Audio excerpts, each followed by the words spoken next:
Hello, everyone, and welcome to the broadcast.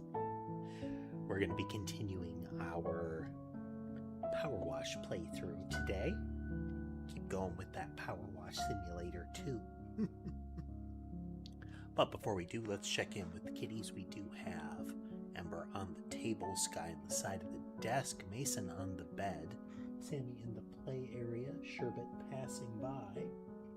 Hey, buddy. Hey.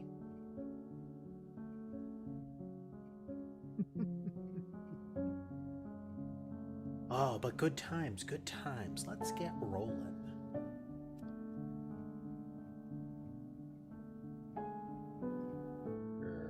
Okay. There's a little bit of hitch in the capture there for a moment. But yeah, we just ended with one, and we will continue.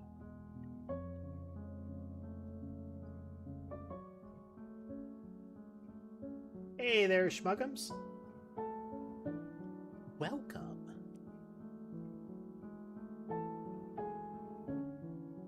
Let's see. This should be a quick one. Welcome to the big time. Don't know if you remember that classic film from back in the day, Driving Me Nuts, about the car with the haunted steering wheel. I think that's a car that we cleaned in the first game. Sure you do. Well, I was in it. Only a kid then, of course, but recently I got thinking that it's due a reboot, and bought not just Esther's original vintage car, but also the rights to the entire Driving Me franchise. We're starting with Driving Me Barking, about a car that gets imbued with the consciousness of an unruly puppy.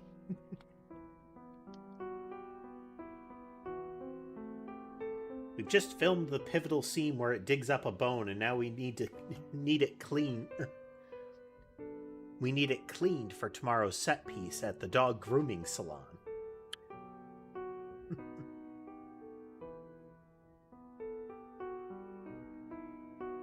There was a crossover with, they did a crossover in PowerWash for SpongeBob SquarePants.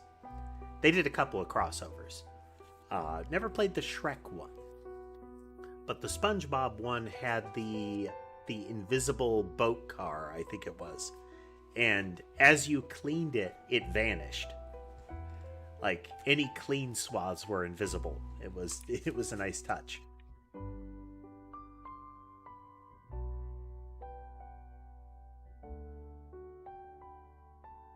Don't mind him. He can't bark or bite.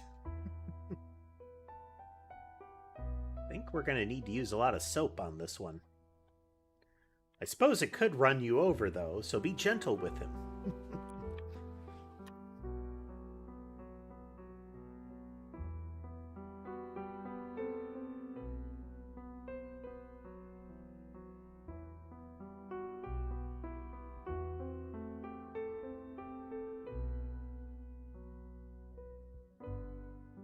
Gonna assume that the edges of the windshield in the trim will have a lot of caked on stuff. That's usually the case.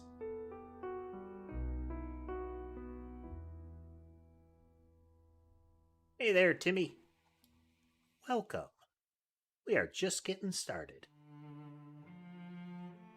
So you have arrived just in time.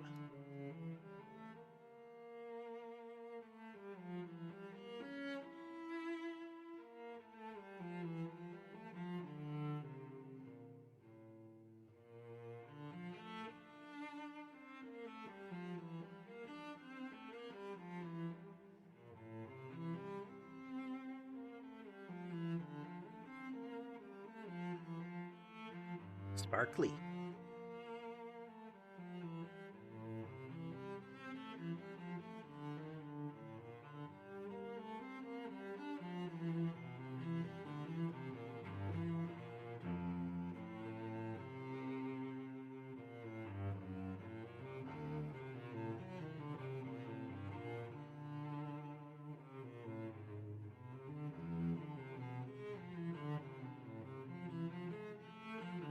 Not familiar, this is PowerWash Simulator.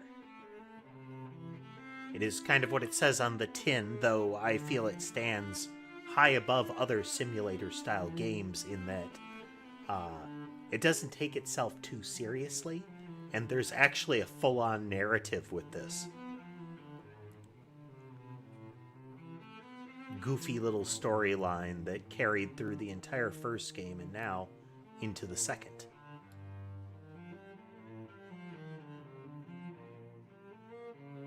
Looks like all of the chrome details are going to need soap. Well, they don't need soap, but it's a hassle otherwise. Hey there, Kason. Welcome. Don't forget to wash behind the ears. He loves that. And hello, Rapid Fire. Hello, everyone, and welcome.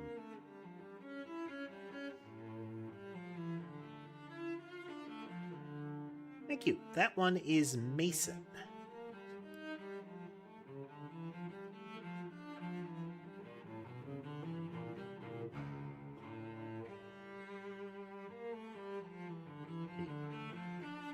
Would we be able to see? You can probably spot 4 of them right now. So Mason on the bed, Molly and Sky in the around the food, Sammy in the play area, and Ember crossing the table over to me right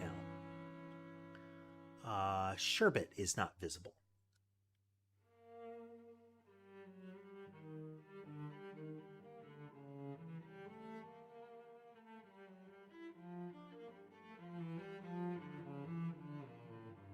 This is a game about cleaning stuff.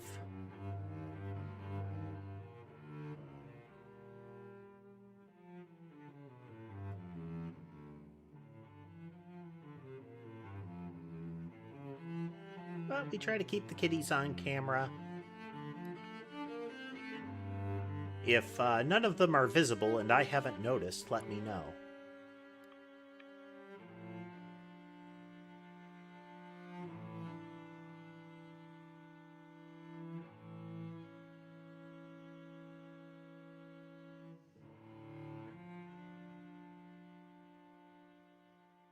Okay, well, hopefully that'll deal with all the caked on stuff.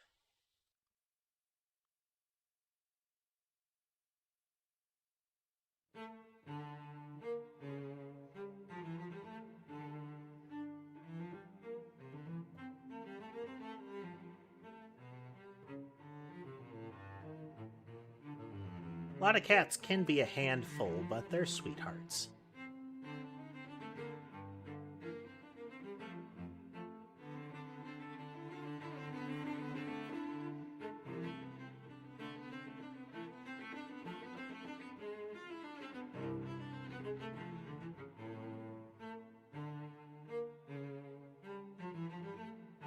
I'll tell you right now, this film's gonna break all records.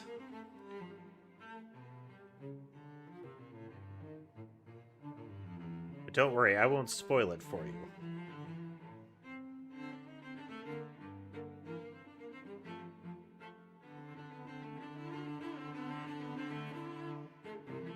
What's my favorite game? That's a tough one. PowerWash Simulator is one of my favorite games. If I had to choose across every game I've played, my favorite would be a game called Tunic. It was incredibly engaging.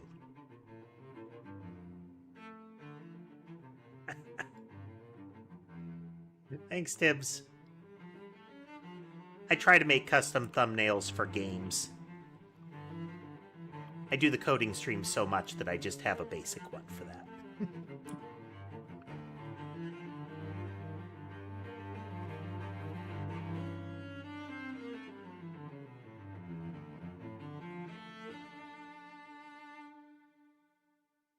The time traveler's bone wants to get to Esther's car so it can be reunited with its consciousness, but...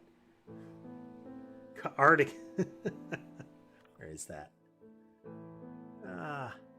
There's got to be a way to pull up the in-job stuff.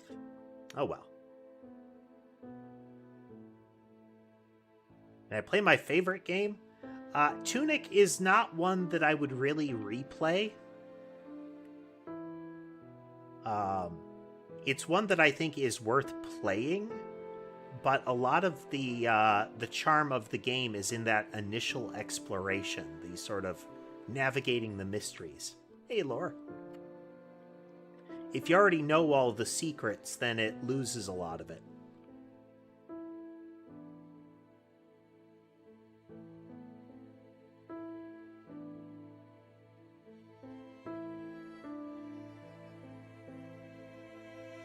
But this is a game that I greatly enjoy, and we are currently playing it. This is amongst my favorite games.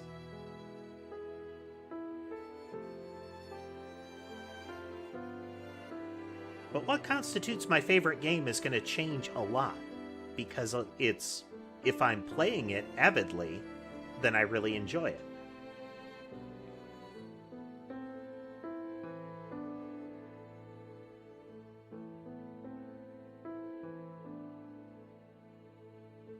Yes, you play as a little fox. It's a very Zelda-style interface. Early Zelda.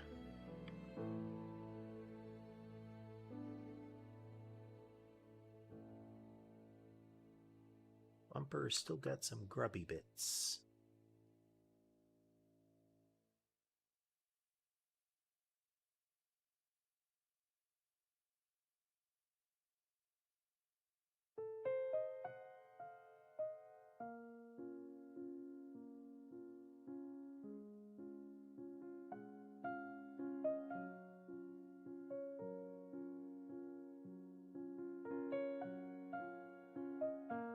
Soap wasn't terribly effective in the first game. It wasn't a really good option, but it is this time.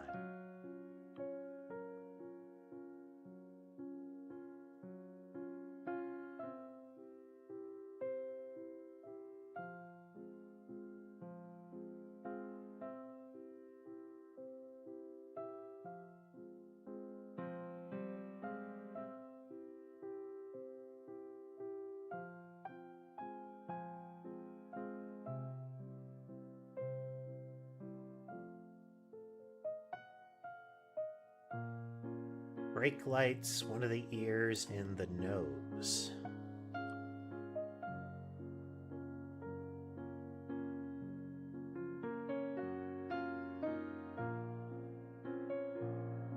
There we go.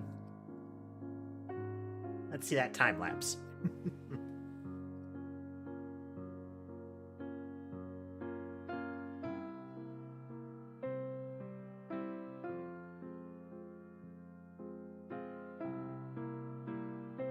What I call silver screen service. We're on our way to the dog grooming salon. It's going to be utter carnage. Thinking about it, maybe we should have filmed them the other way around. Oh well, live and learn, huh? See you around, probably sooner than you think. P.S. Cardigan says woof.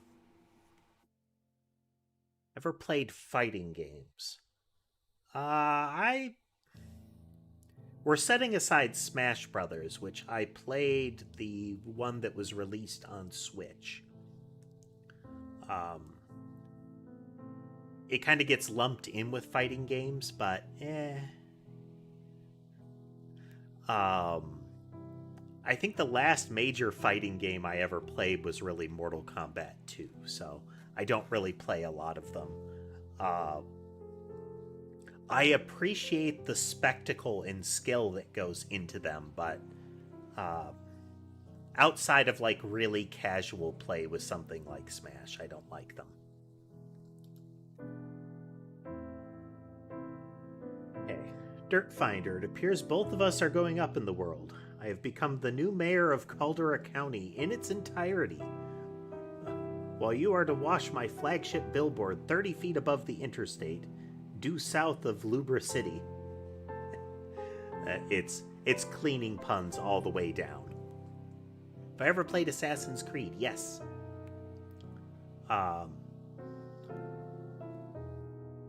It's a mixed bag, but it's a good series.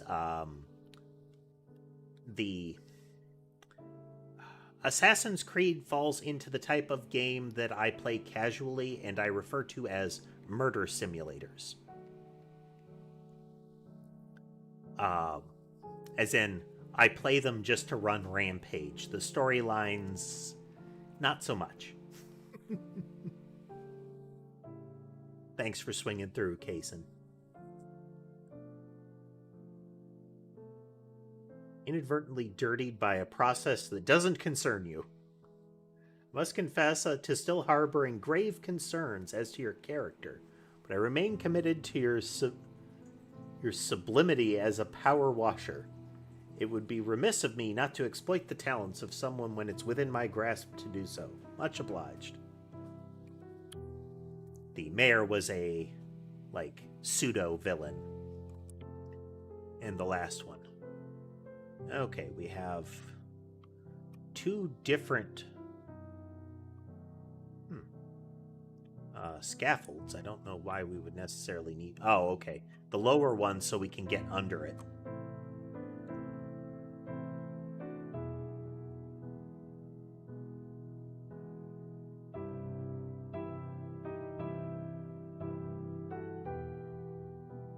Yellow will get most of this here.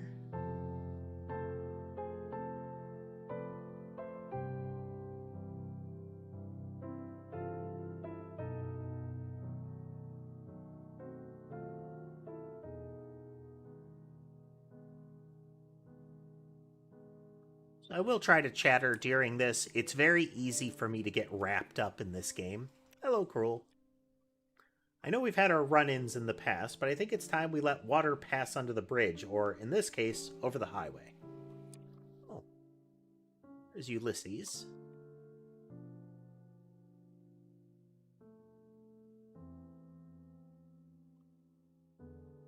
How far can we run here? There's Bubble and Squeak. Sunbathing.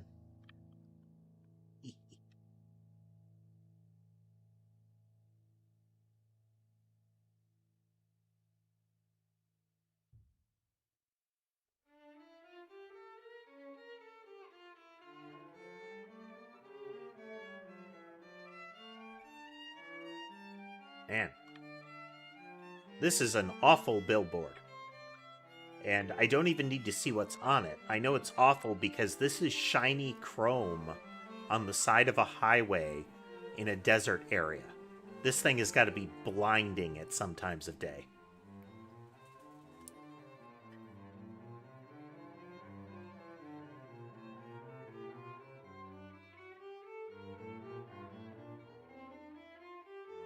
When stuff gets dirty in this game, it gets filthy.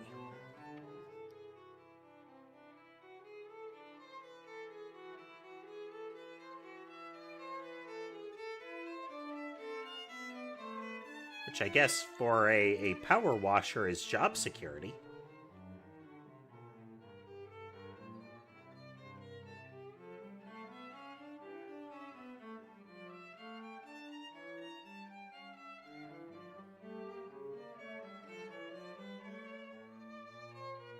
Well, there's that at least.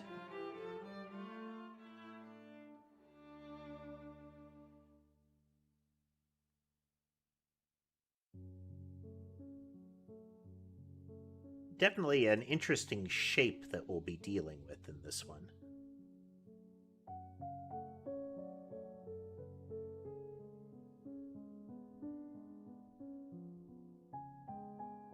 Appreciate that the grime on this isn't too thick.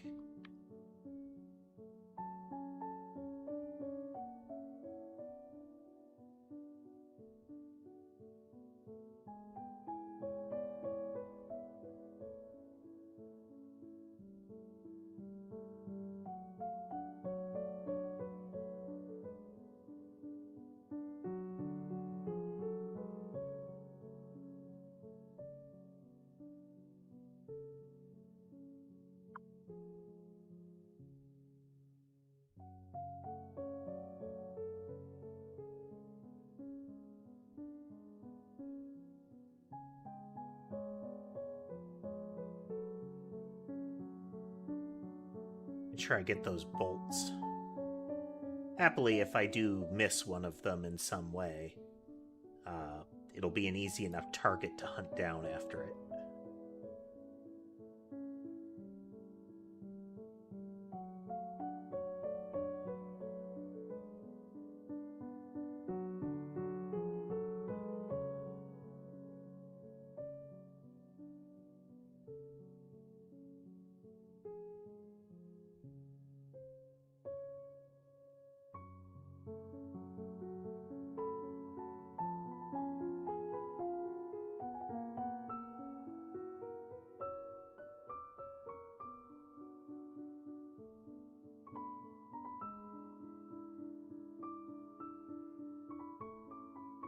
As much of the ladder as we can from below here.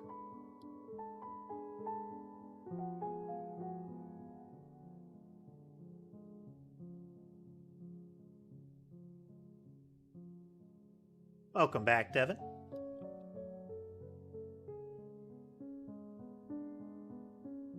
We are continuing our PowerWash 2 playthrough. Just got started with this yesterday.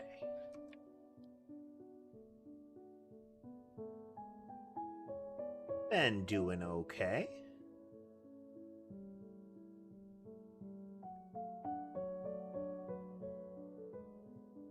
Our game development continues, though this game will be a nice break, I think. Mason is snoozing. Stream time is generally sleepy time.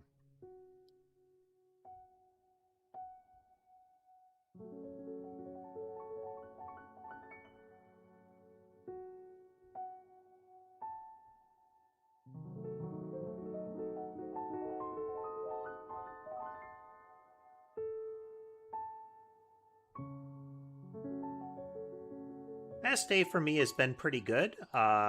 Sleep was actually good last night. So I'm waiting for the other shoe to drop there, you know?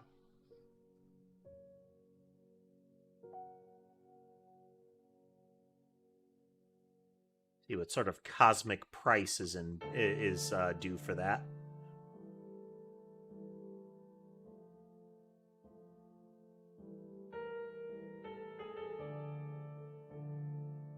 Oh wow, that's on there.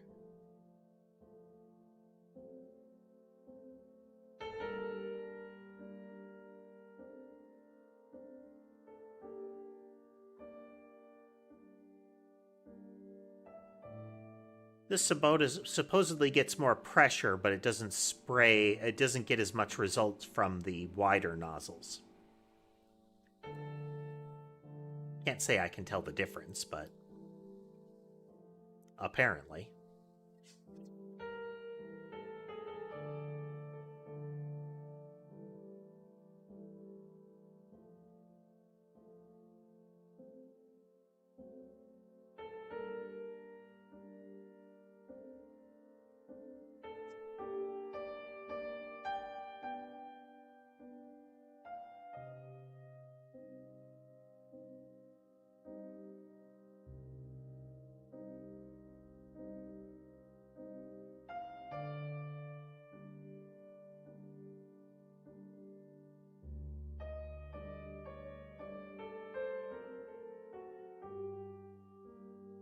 Everything we can reach from down here, since we're going to be up and down scaffolds for a bit in this one.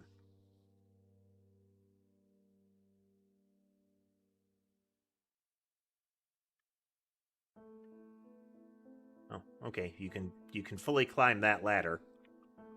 Sticky surface.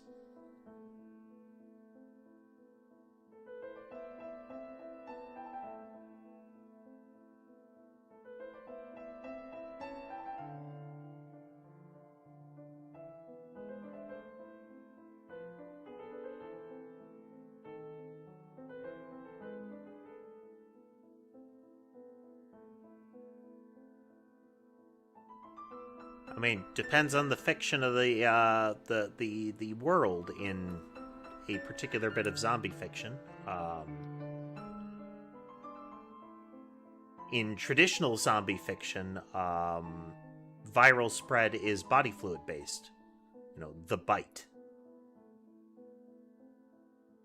The Last of Us did fungal zombies, so the spores. So as long as some amount of air did not contain the spores, or did not contain active spores, it wouldn't spread.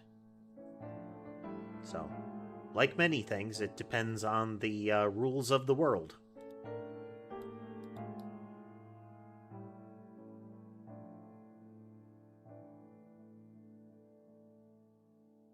We do a wider one? Yeah, we can do a wider one at this range. Good.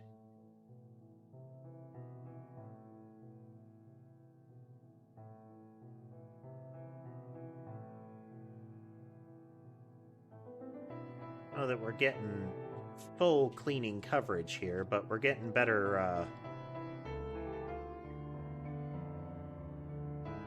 we are getting good coverage, reasonable coverage.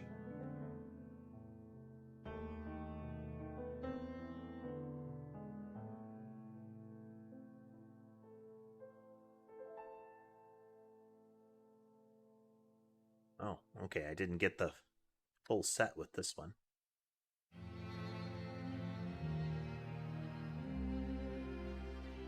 Don't want to spend too much resource on the lower tier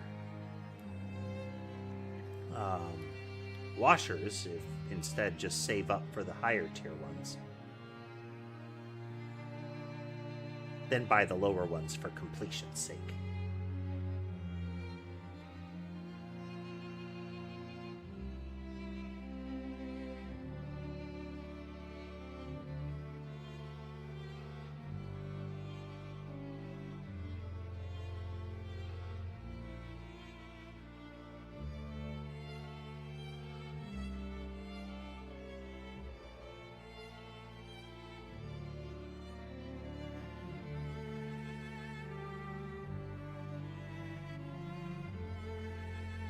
So, time is money is one of those statements that gets...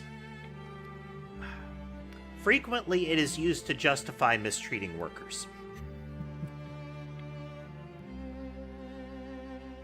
Like, I don't care if you've done the job that you're hired to do. You could be doing more.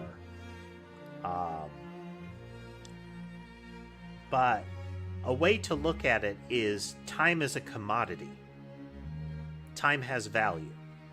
If you like how you're spending the time, and you acknowledge that there are other ways you could spend it, but choose to spend it a particular way, then fine. Then you are maximizing your value for time. If you don't like how you're spending your time, then that's a problem. But basing it entirely on, like, could I be making money out of this time is often... It often comes from a bad place. Let's put it that way. Whether that is, again, trying to squeeze workers for more than you're paying them for, or you're trying to sell, seats for your hustle culture seminar. You heard about this new Town of the Year competition? Muck's gonna win for Scherzies. Scherzies.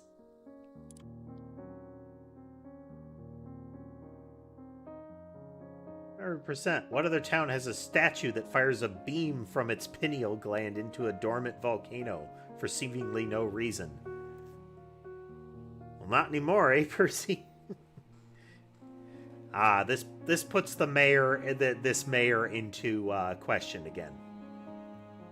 Muckingham started as a hamlet for the dung collectors of a Pumpton stable. We've come a long way.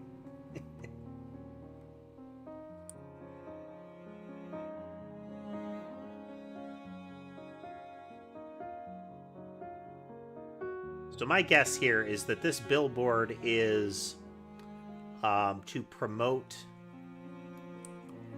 the mayor's new favored town, and that the gem has been stolen to weaken the chances that Muckingham would win. That's my current guess is to our narrative flow. Because I just can't imagine, given the way they're portraying the mayor, that they've turned a new leaf and are a good person now.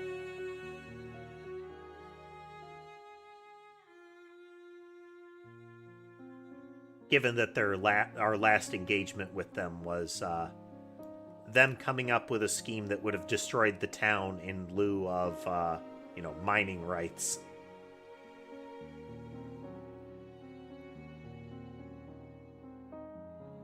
Alright, let's see if we can get that list a little bit here. Then we will move the platform.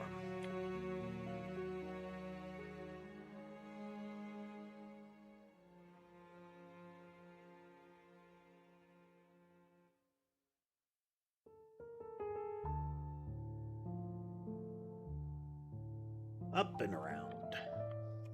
Up and around.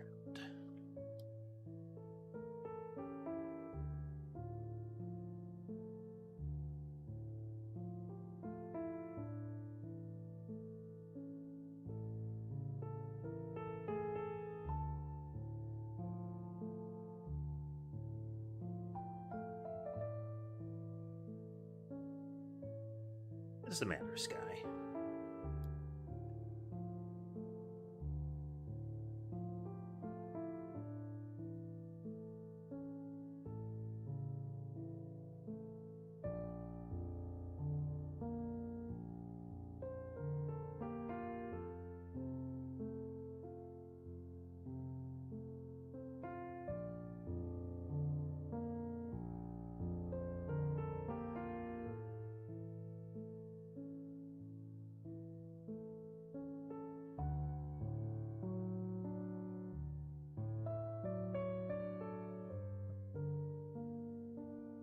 Remember what this kind of thing is called, but it's interesting that, well, no, it's probably expediency, but you have the kind of slip-resistant patterning on the bottom here. A little kind of nubbins on the surface.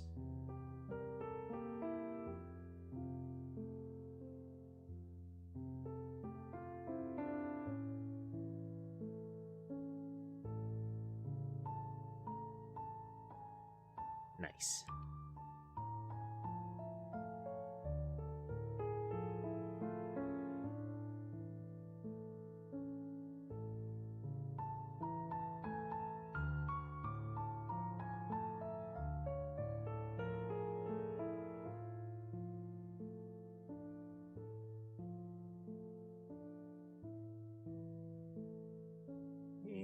Rotate it around again.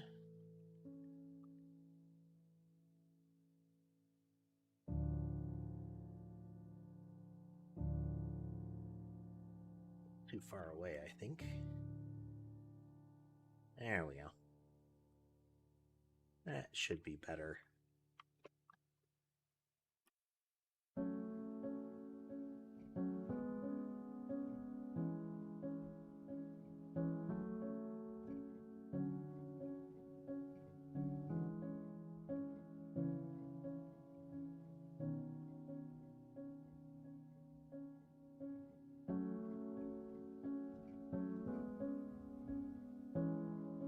Switch to yellow for some of this just to get some coverage.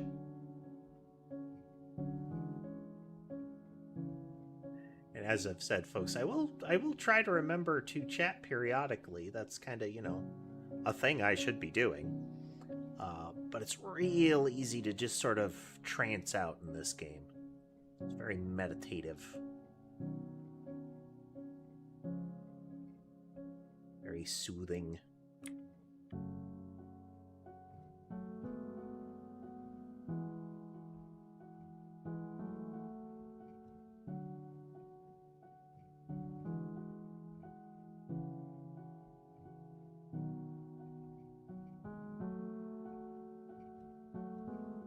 Kind of thing you'd expect to see in those satisfaction videos, but you don't, because it would take effort to play a game.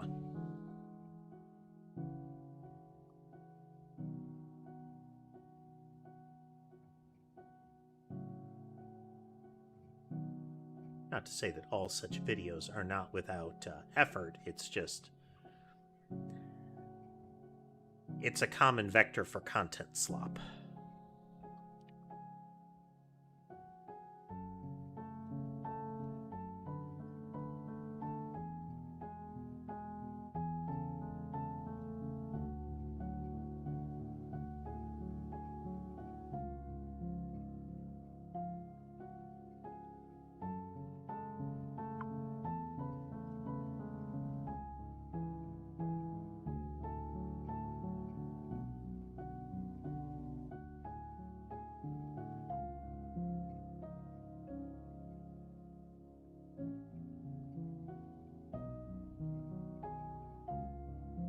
How much of this panel we missed on the other side shortly.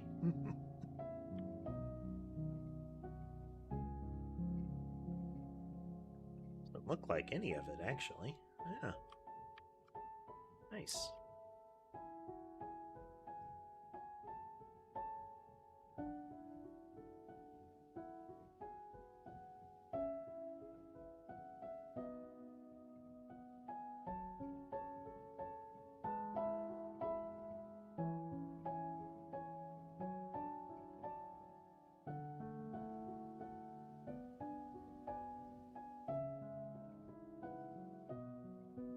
Loosen some of that up while we're over here.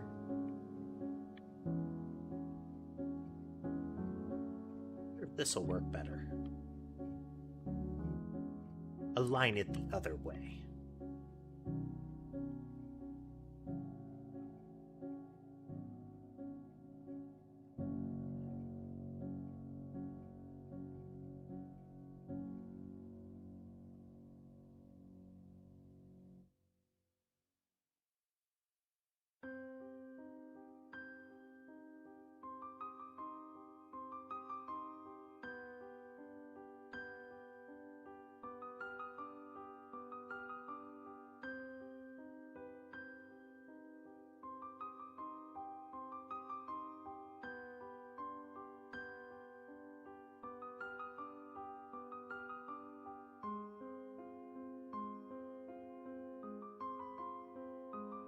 Like there's some parts on the outside there that we missed.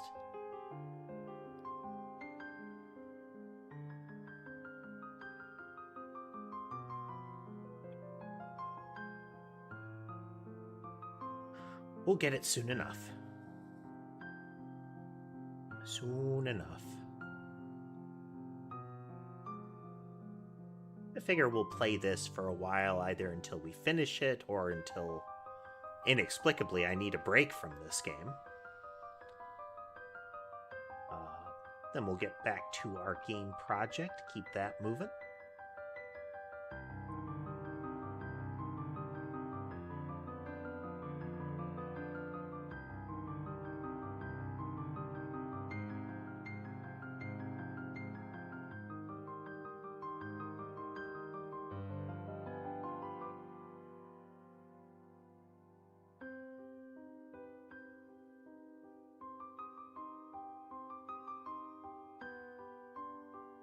I think I'll be able to get all of that excess here, but... oh, we did. Nice.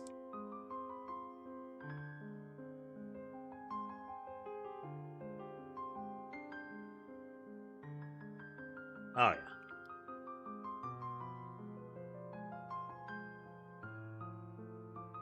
Just a whole bunch of it there.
Alright, let's do a pass around the edge with the taller scaffold here.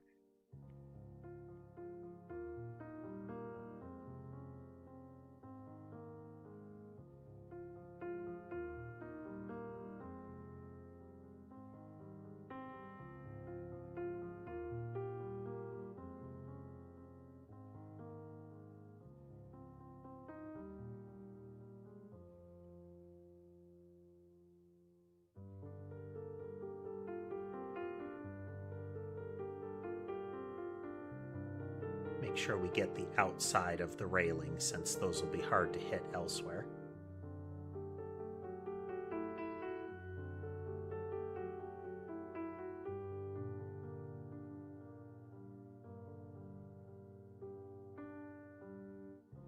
Sort of device there. I don't know what that is. Apparatus, perhaps.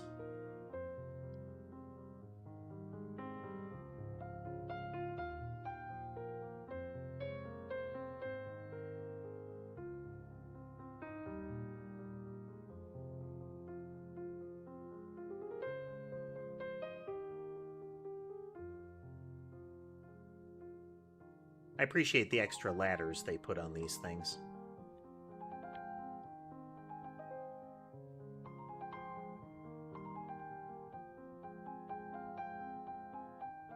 Could be a bit of a hassle in the last one, especially with the really tall scaffolds.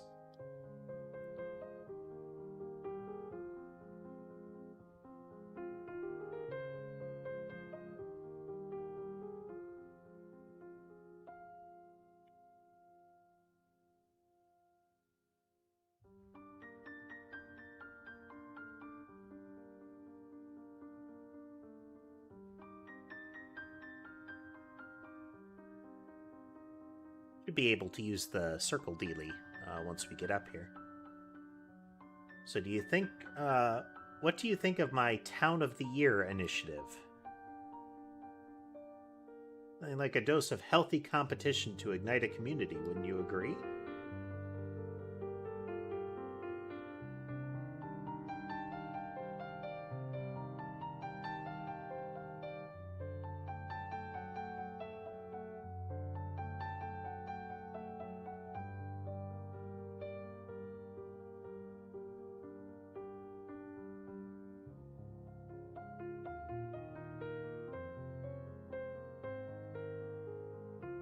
Can't quite get there all the way.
Hatch is extra grubby.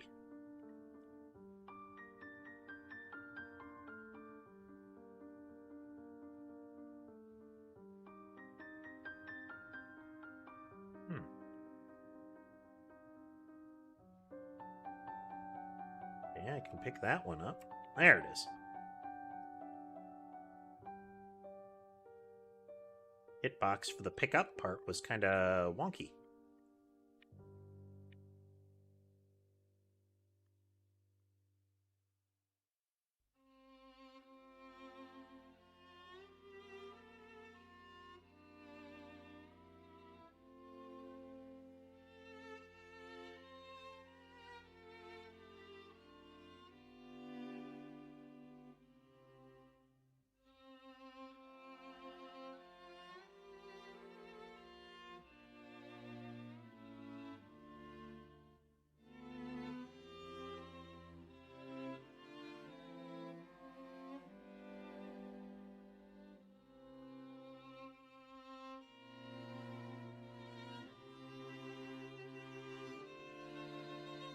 Hey there, Sticky Man.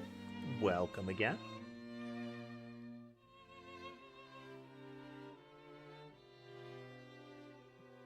As may be apparent, continuing with PowerWash here.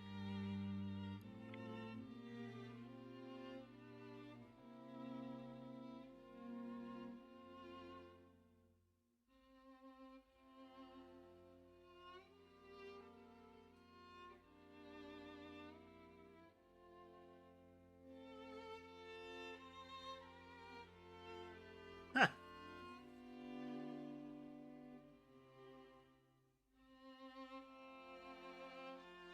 Always interesting when you,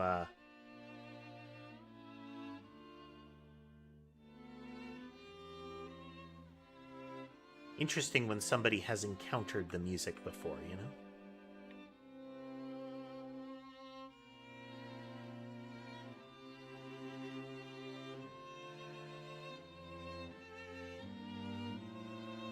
Would like to place. There we go.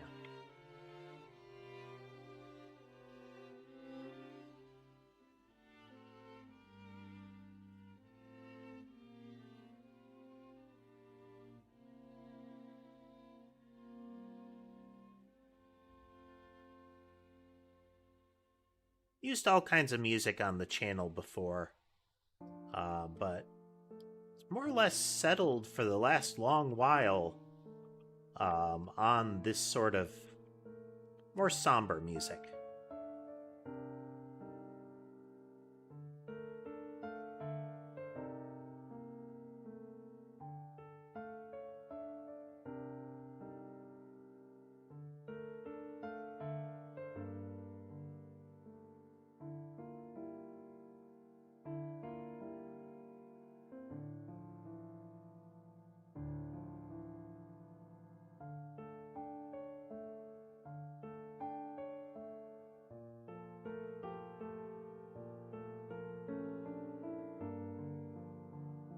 I suspect that thing there is one of our new tools, the little swing seat thing.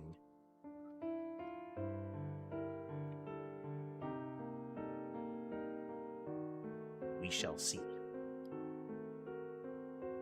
How you doing, Molly?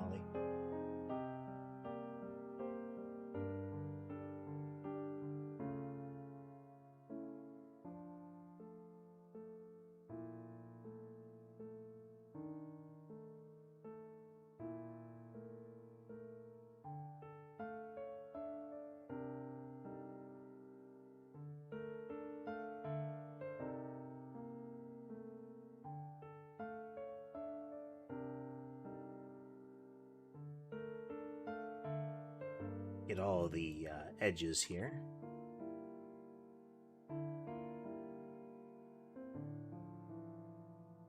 Then we'll switch to the little disc washer thing.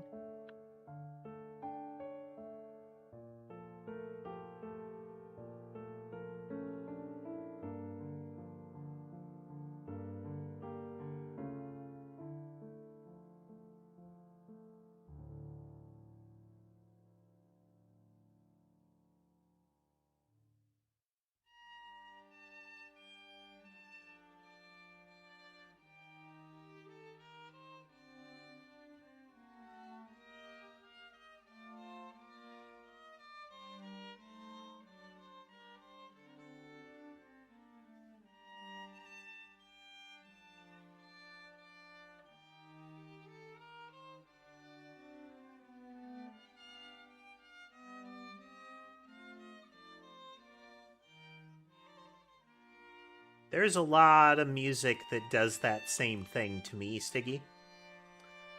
Pipe organs do that to me. Most of the time.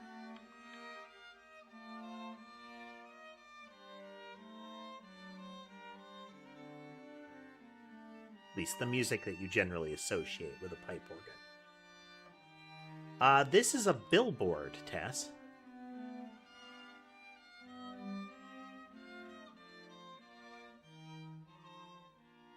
The billboard whose purpose does not concern me, according to the mayor of the entire county, which is apparently a thing as well.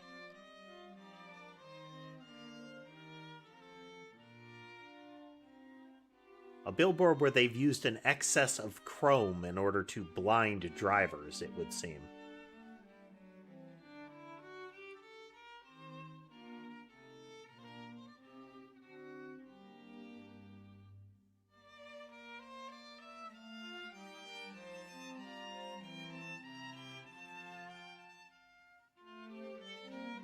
Amusingly, that would be a count.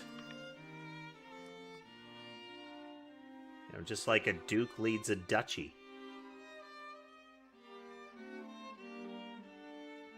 At least, you know, back in the day.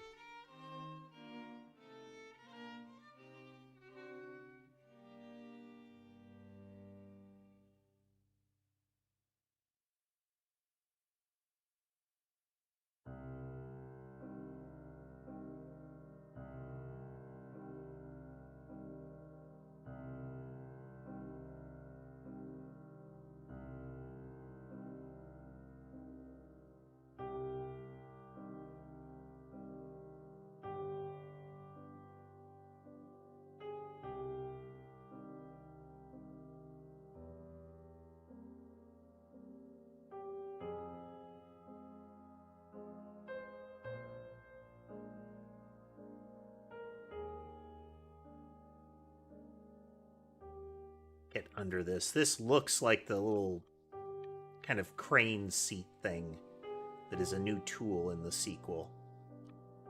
I want to clear out as much as I can before we deploy that thing, since it seems to have its own kind of space consumption to it.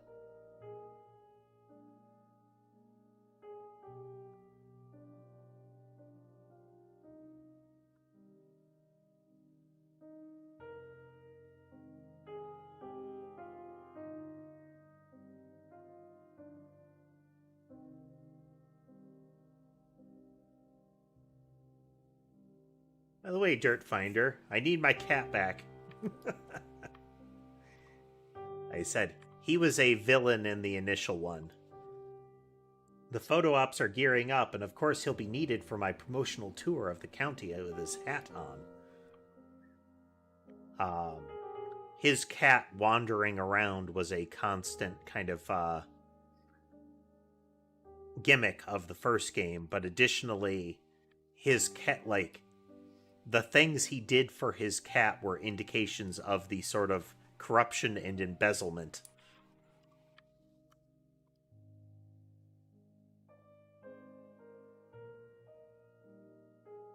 The golden cat-themed escape boat that he was going to ride down the river after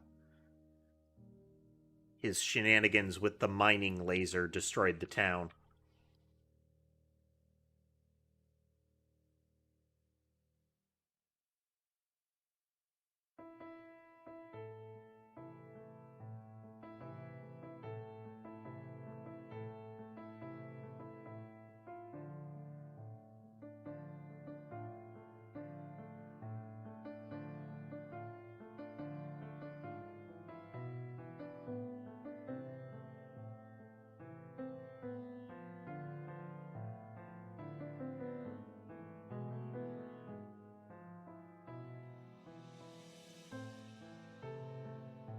There are a lot of, like, songs and traditions, especially the ones that are very regional, in some religions that are actually derived from more local traditions.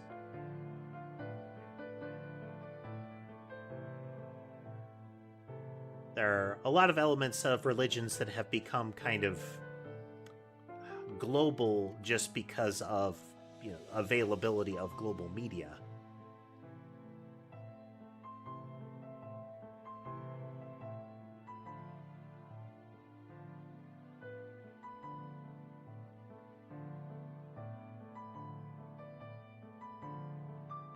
There are plenty of traditions that are entirely regional, because they were always regional things and they were just adopted. They were kind of absorbed as a change in local cultural makeups.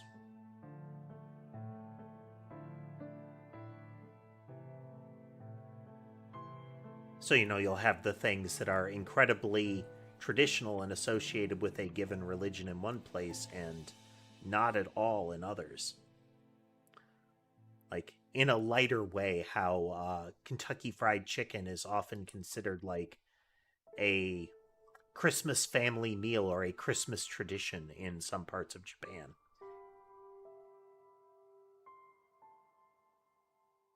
Or at least it was. I don't know if it still is, but for a good while it was.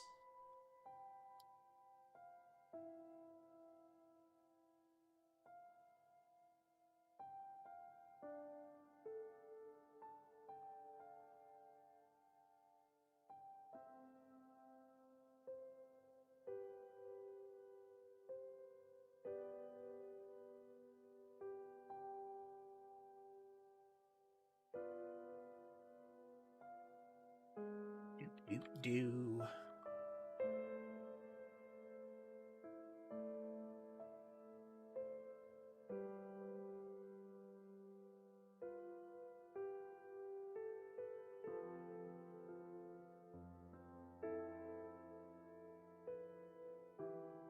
Hello, Ember.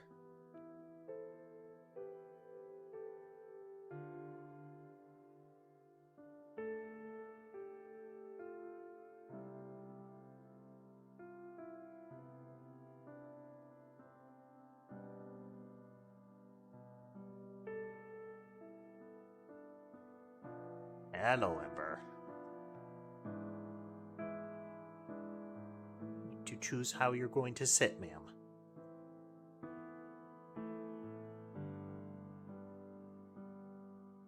That's how I'm going to sit, is to be held and pet extensively.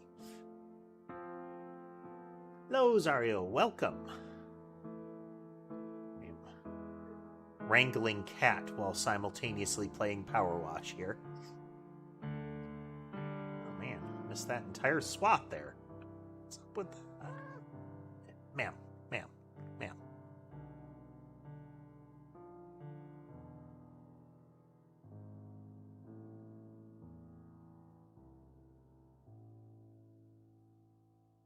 Well, I'm trying to get my schedule back coherent, if not, 100% reliable, so maybe the streams will be easier to catch now and again, Hey.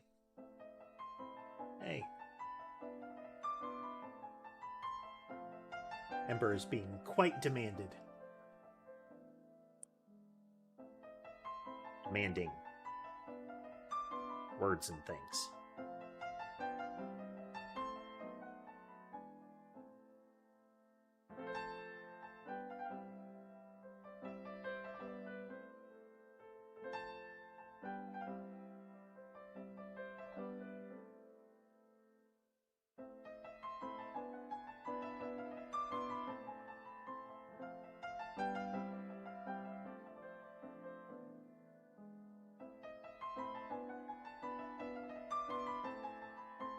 Oh, no, you don't.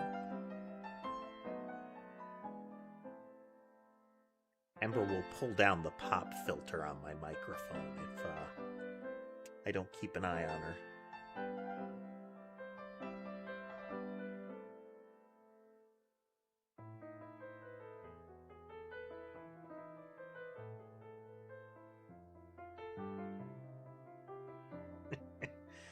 Delay by cat.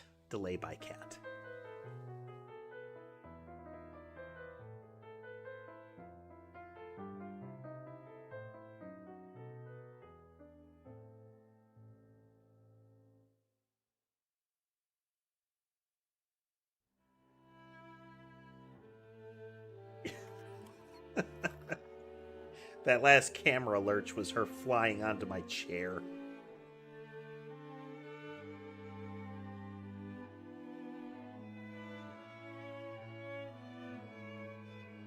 It says, but I need love.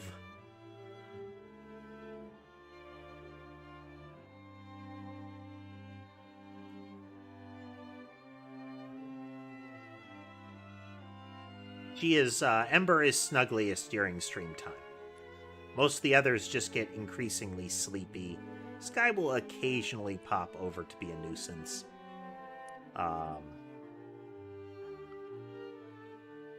But for Ember, stream time is snuggle time. Not constantly, you know, she'll sit in her spot, but...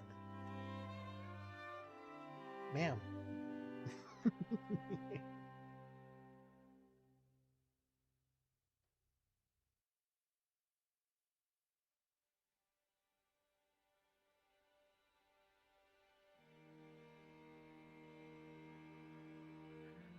To lean over and, like, give her ear scratches while she, like, claws at my hand. It's that sort of playful nip and a grab kind of stuff.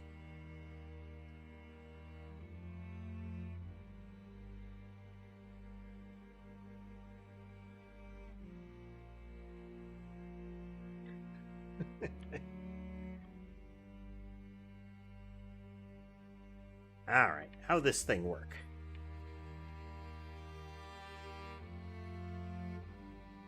Place.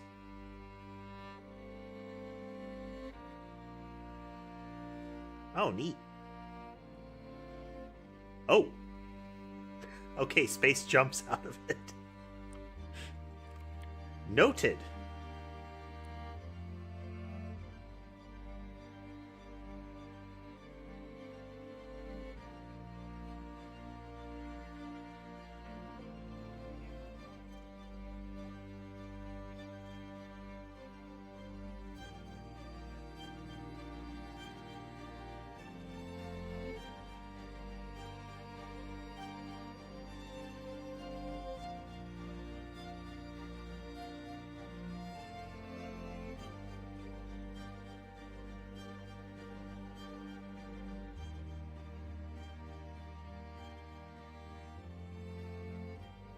And also very convenient.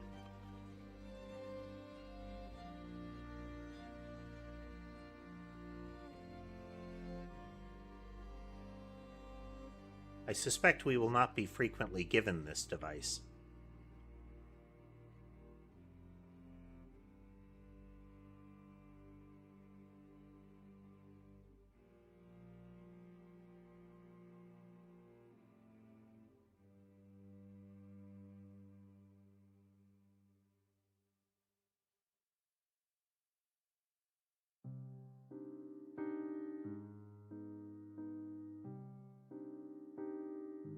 Okay, and going too high will will toss you out of it. Noted.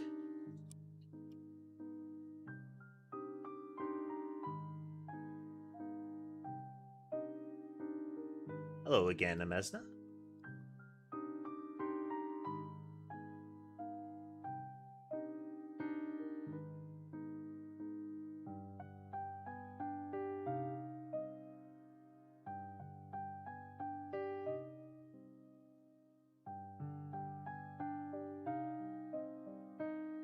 A lot of cartoon animals on this.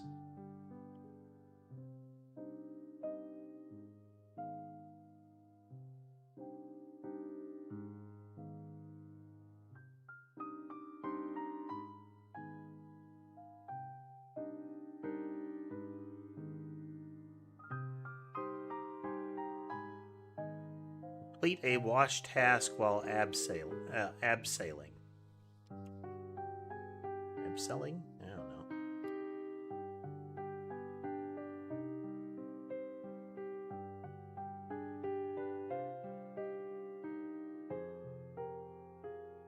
Is that mayor serious? He can't take Ulysses back. Does he even know about her kittens?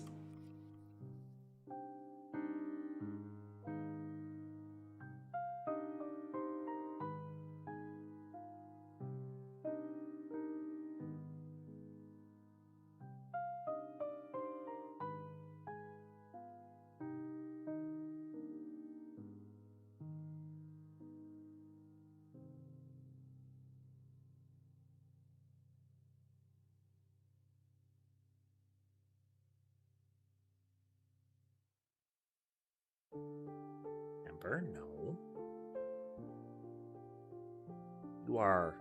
You are energetic today, ma'am. Yeah.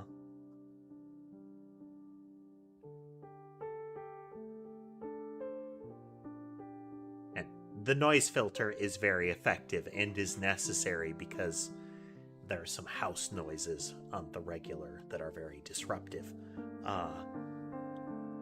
But those pauses when I'm talking to the cats are usually include responses from the cats.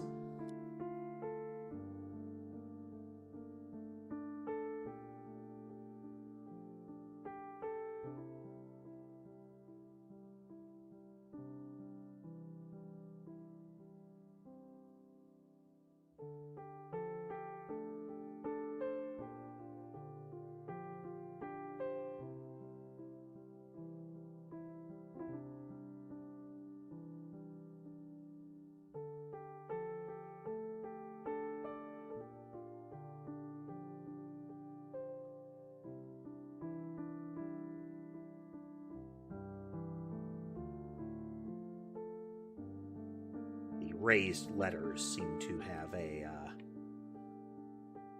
heavier grime on them.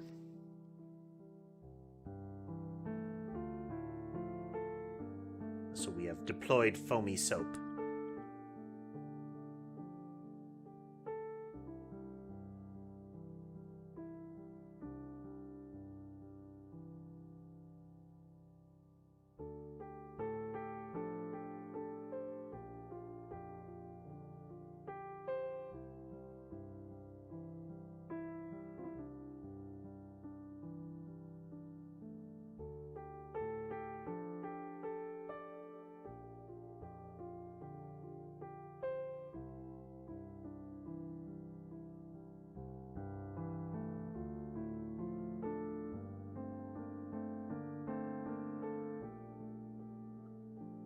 Sort of illustrated characters you'd expect to have on like a, you know, a gold-spined children's book.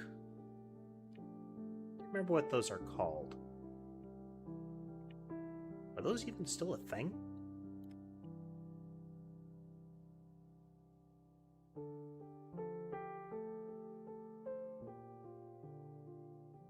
Kind of books that had, like, you know, the hungry caterpillar and whatnot.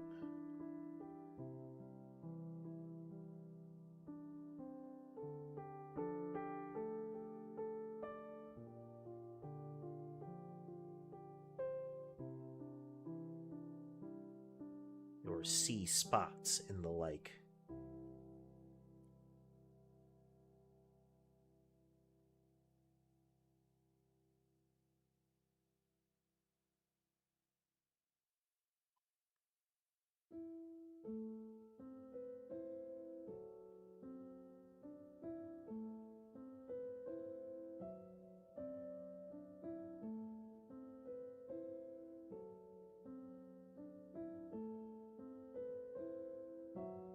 Oh, there we go.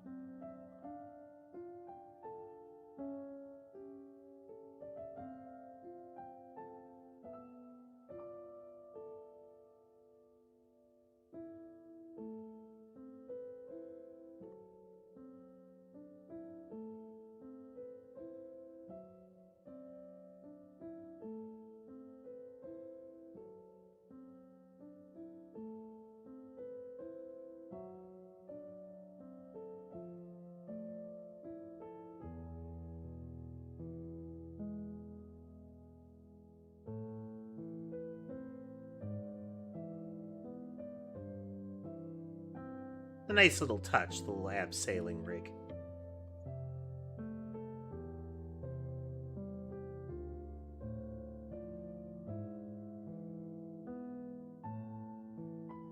Definitely beats out running the scaffolds around left and right.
Is this a common thing with billboards now? This, like, pegboard back? Or is this just, like, they have this when there's no, like, covering for the underside of a billboard? Or is it, like, a thermal dissipation kind of layer?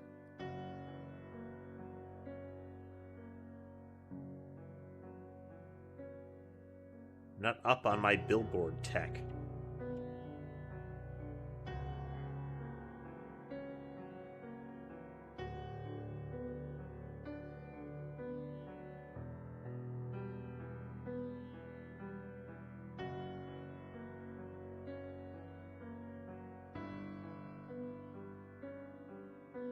So I'm wondering what kind of horrible scam / plot this Town of the Year thing is. Because they've definitely set the mayor up as a villain again. No redemption arc for this fellow.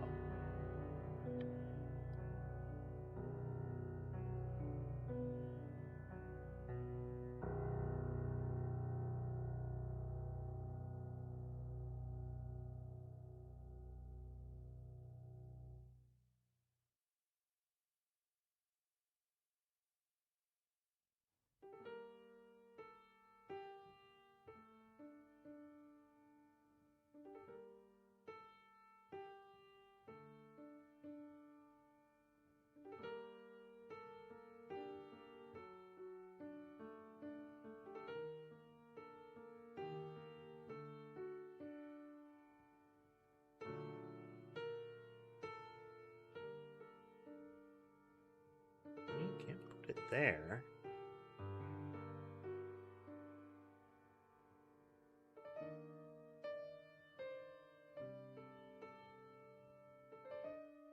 Was one expected to get that?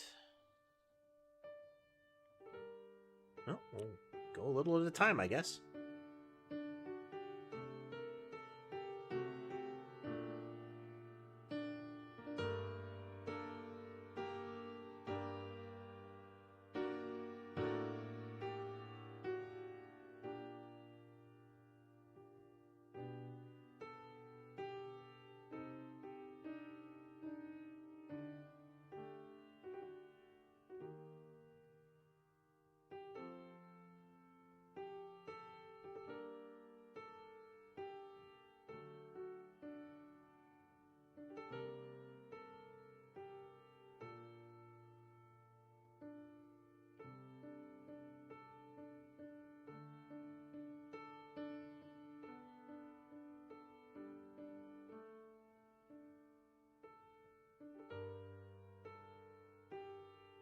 What we can, where we can kind of scenario.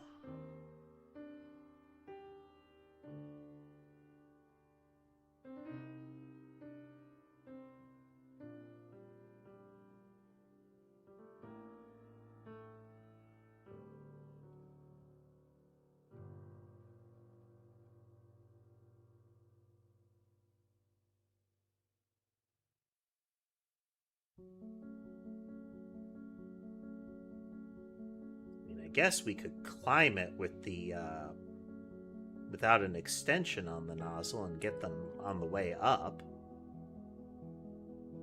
You know, something that would be grotesquely unsafe with a real power washer.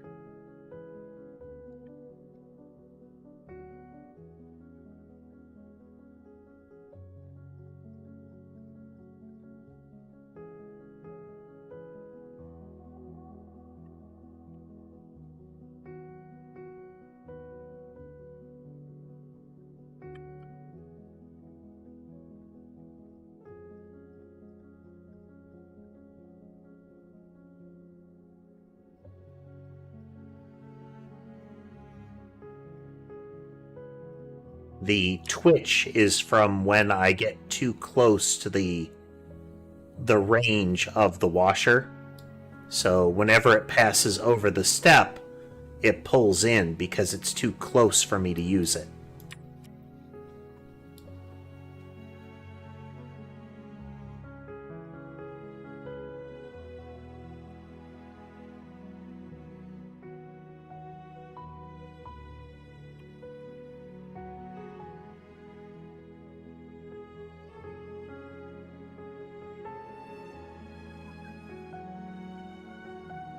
Sadly, that resets the centering of the, What's the matter with this? Huh?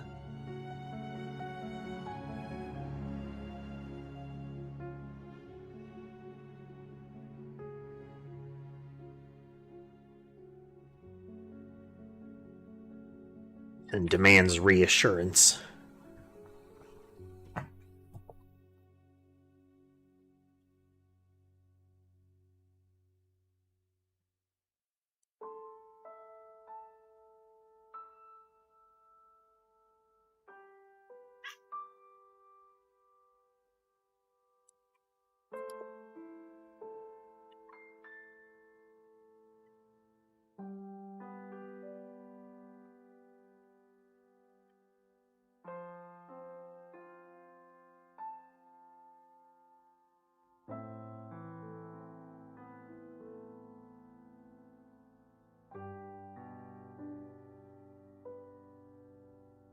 Reach up and he'll...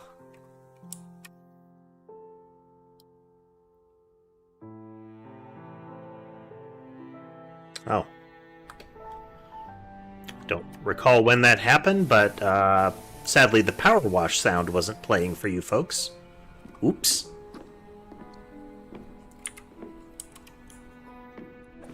How strange.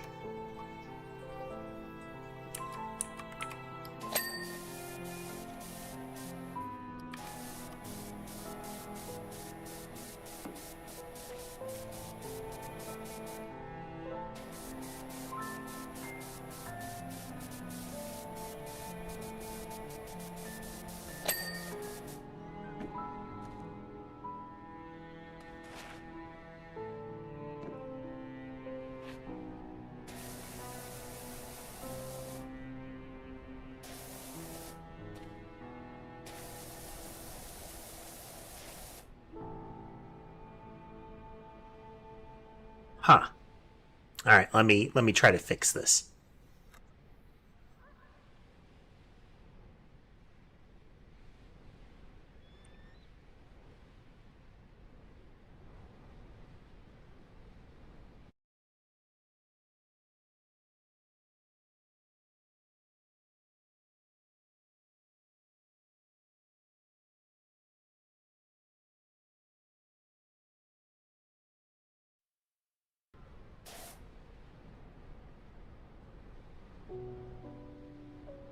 Some of it could be because when I lean over to Ember or Mason, I'm talking directly into the microphone.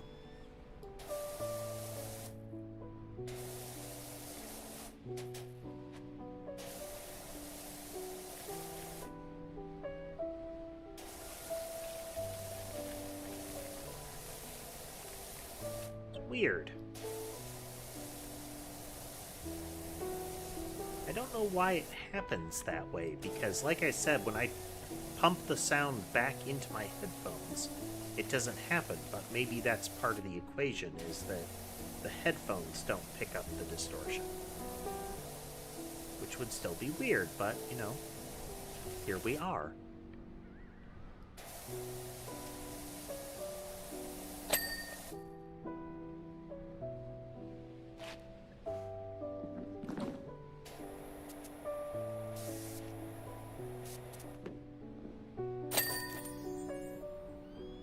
Nice. I'm hoping this peak cleaning, this is peak cleaning. We're looking for someone to clean our tea room over at Power Falls.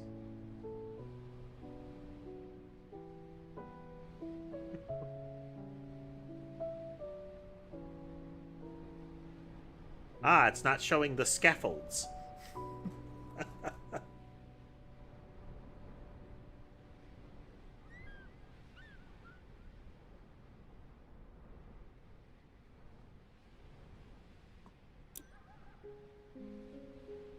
River National Park.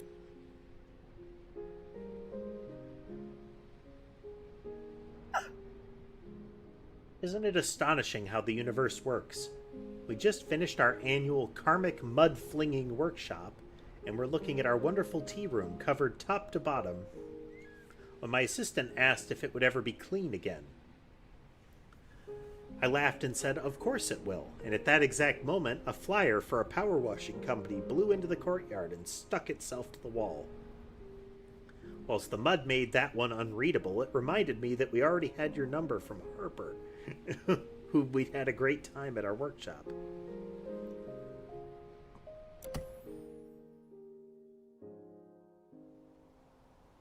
Okay, what do we got in the shop yet? We're sitting at $1,000 here. We've still got a way to the Pro and the Urban X, but maybe it's actually a... No, we've still got a bit to save up to be able to utilize it when we get it.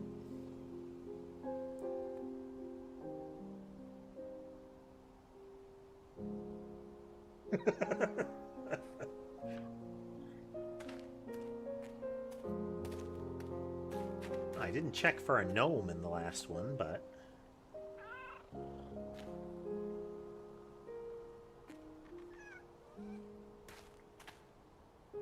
Gnome. Oh, there's two... Oh, there's a lot of gnomes.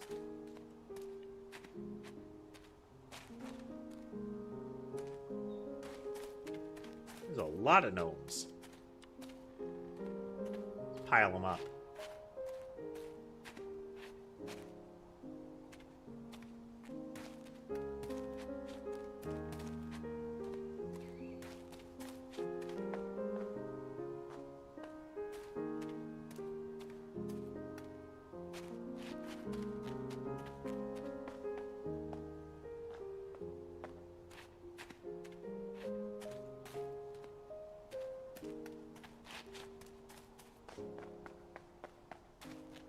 Interfere with my cleaning with their creepiness.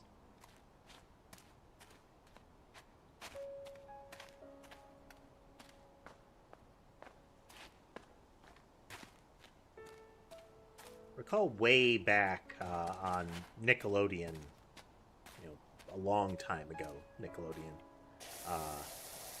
Not so long ago that it was, referring to cheap penny arcades, but there was a program called David the Gnome. It was, probably overgeneralizing, but, general Scandinavian region mythology style gnomes.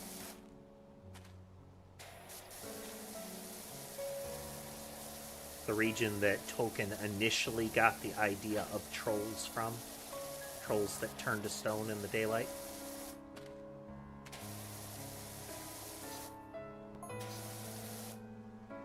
Don't know if you've ever tried karmic mud flinging. It's quite amazing.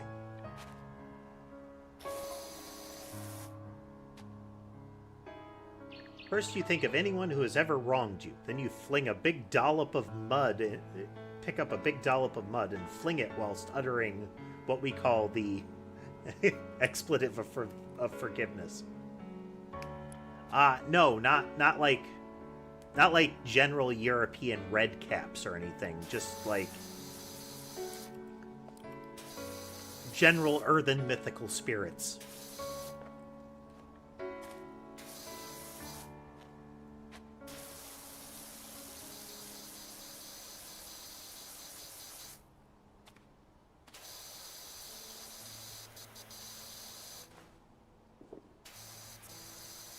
Generic fairy creature of the area.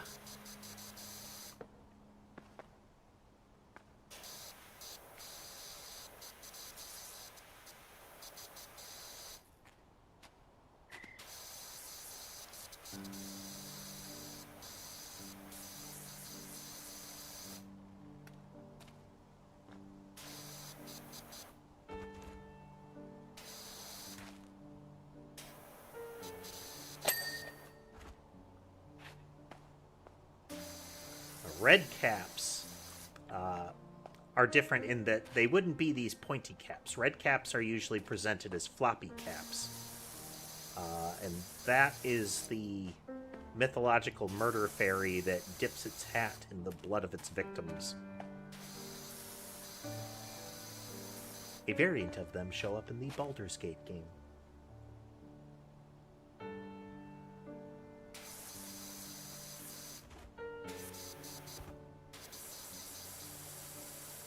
There's a whole lot of horrible murder monsters in mythology.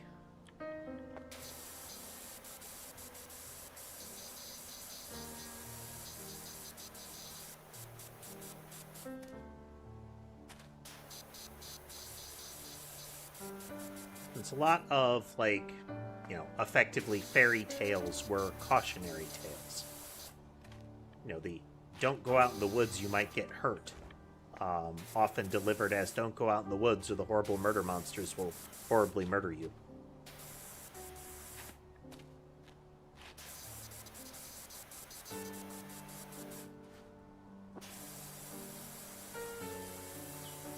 The Kate-She, the cat fairy.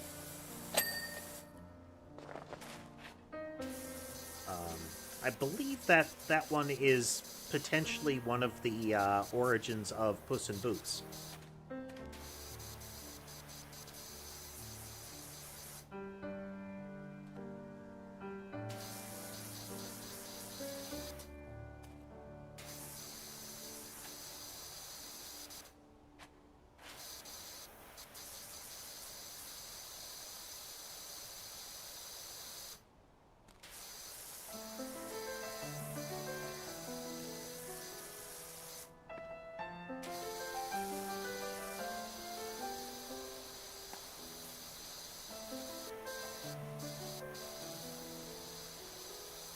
All kinds of tradition tied to different folklores, you know?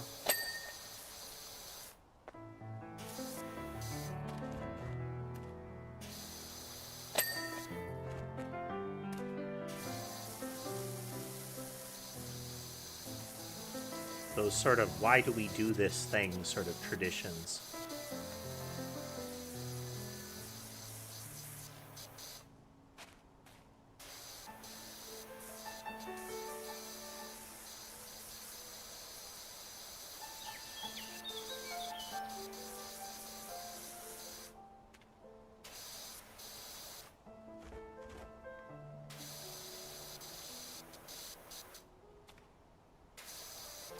On top of the, you know, your collection of creepy ghosty kind of things, you know, your yokai and whatnot, you also get the collection of the animate inanimate, the, you know, the tool that has been used for 1,000 years and so it has gained sentience kind of stuff.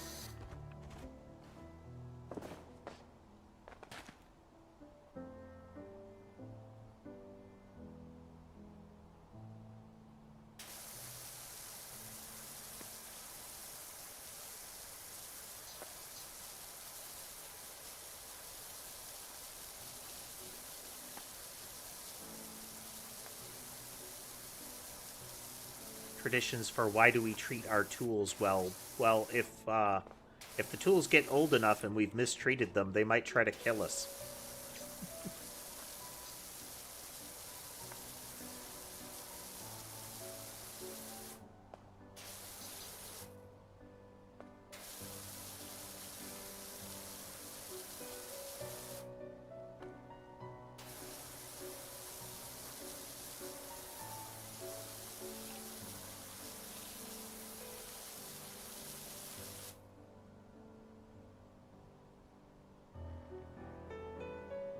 Mason is being very whiny today.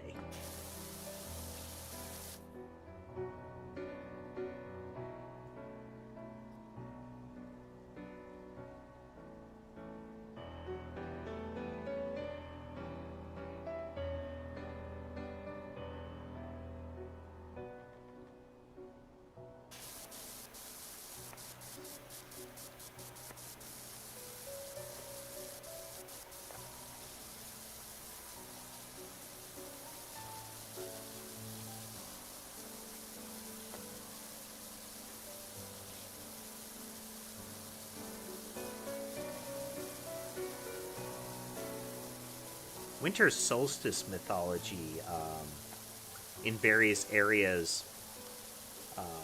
A lot of European ones where there are some really wild monsters that show up during winter solstice and then became Christmas-related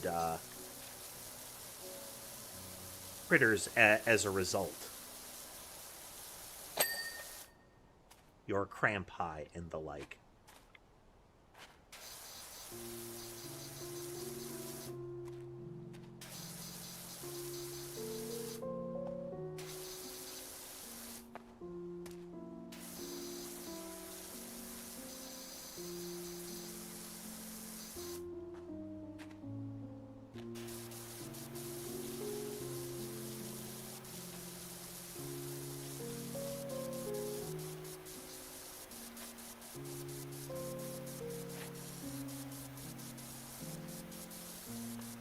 Remember, there's one that is...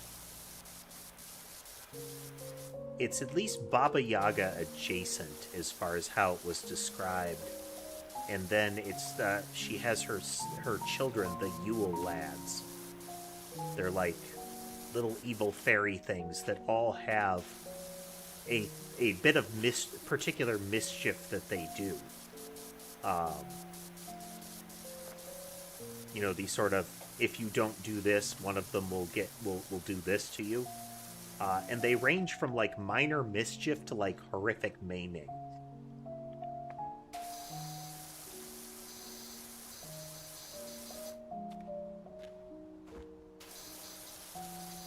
Like, what does this one do? Well, he'll wear the paint on your favorite toy. Oh, and what's this one do? He'll eat your fingers.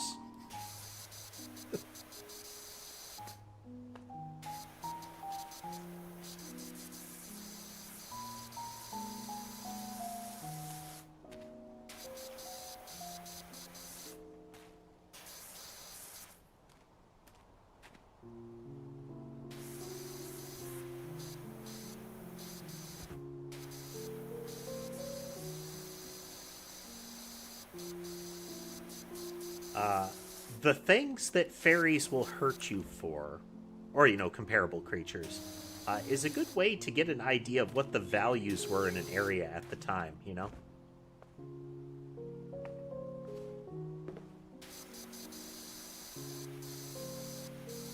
You know, again, the punishment for this is a mild inconvenience. The punishment for this is injury for life.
One of those very whimsical locations that has a sign by the highway, you know, come visit the world's like only T-shaped tea house located on the side of a mountain in this particular county. Your, you know, largest ball of yarn style locations. It's full of whimsy. and overpriced gewgaws.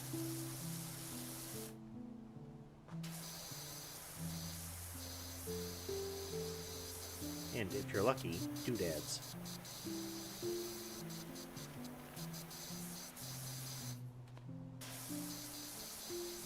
But not thingies. We don't take kindly to thingies around here.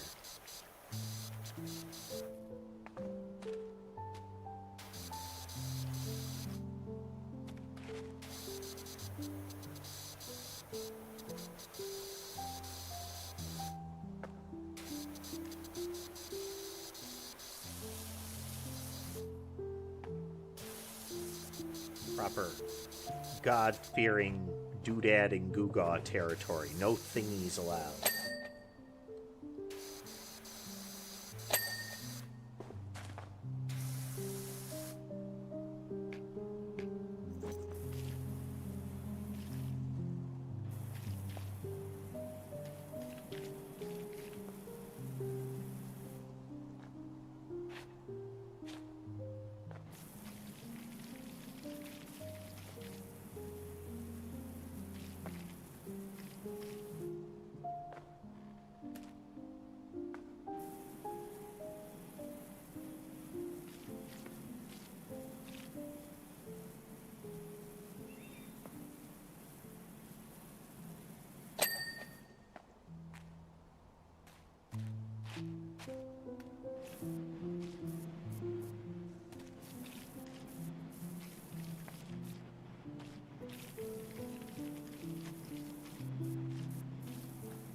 Ladders and scaffolds and whatnot around for this one.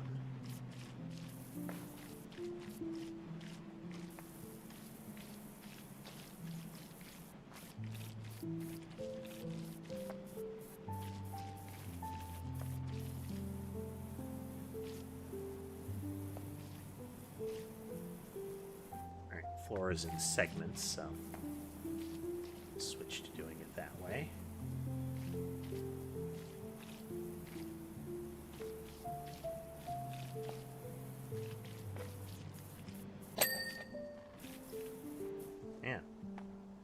Like brass fittings on a drain? Swanky.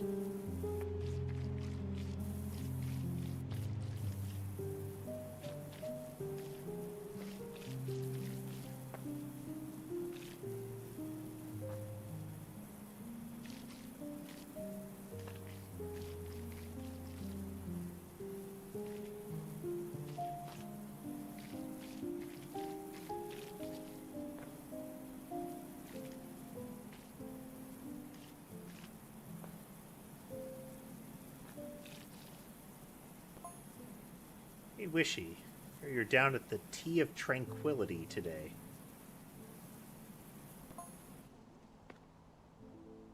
How's it looking? Wasn't so tranquil there yesterday, I can tell you.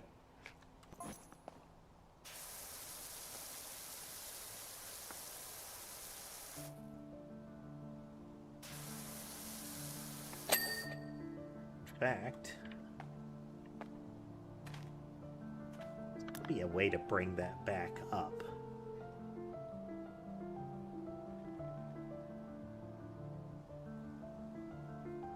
Let's see, is there a control for that?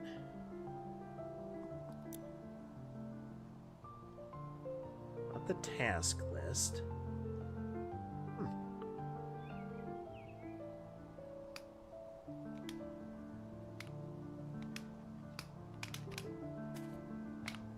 That's unfortunate.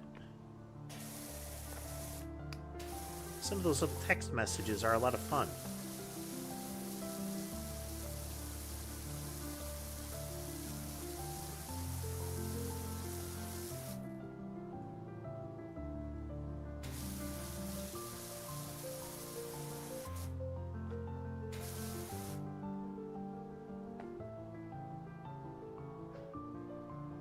Real quickly, we're going to take a break. I keep missing them, missing the regularly scheduled breaks during this game. It's an indication of how engrossing it is. But I will be back momentarily, and remember, folks, if you like what you see and would like to see more, remember to like, follow, subscribe, all that kind of good stuff. But I will be right back.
And we're back.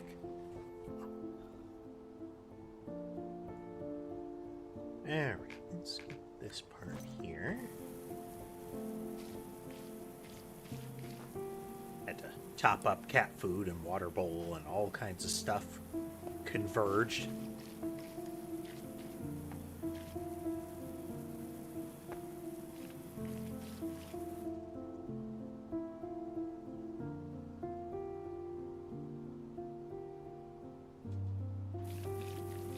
Should be able to see a few of them there. Once it loads.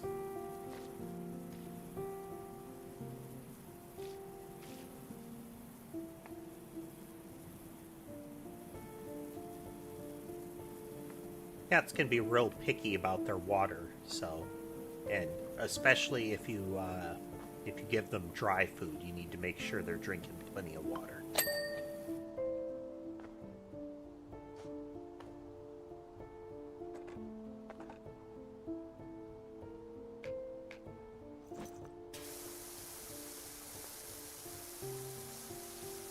So, having just refreshed the water,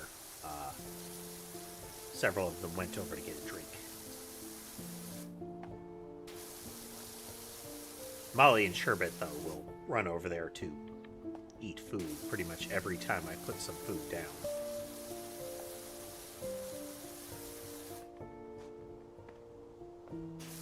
Sherbet because he's got one of those infinite metabolisms, and Molly because she's turning into a bit of a chonk and overeats. So I try to only put down a little bit each time.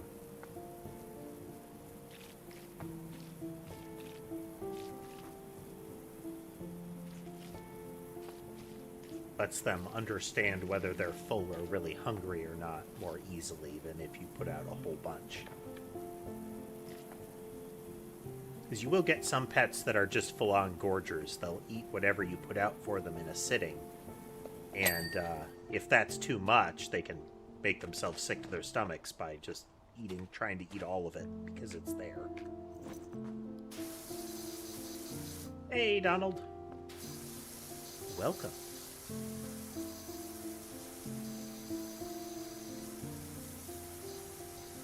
Wow, there's a doormat under that somewhere.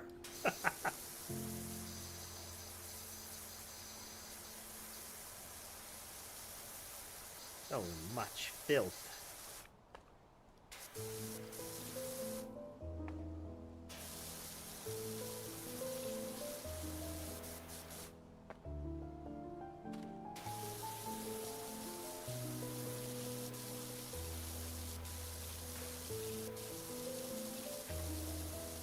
There was a discount on the fancier catnip at the pet store, so I have recently topped up the catnip in the toy infuser.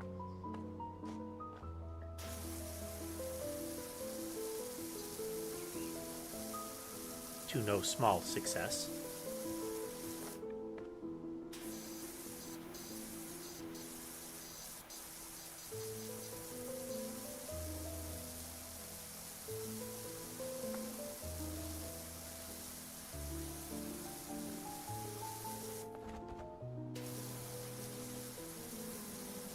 Gets used up pretty quick because pretty much all of mine that react to it like to eat it. It is, Donald. It is a very satisfying game.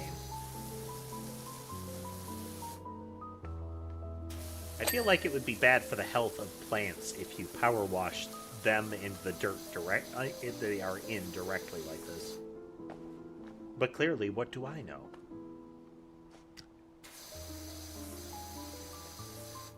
Alright, let's soap this.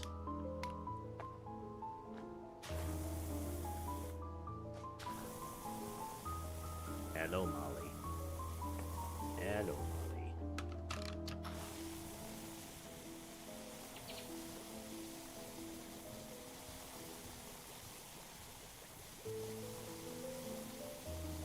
Molly has come for lap time.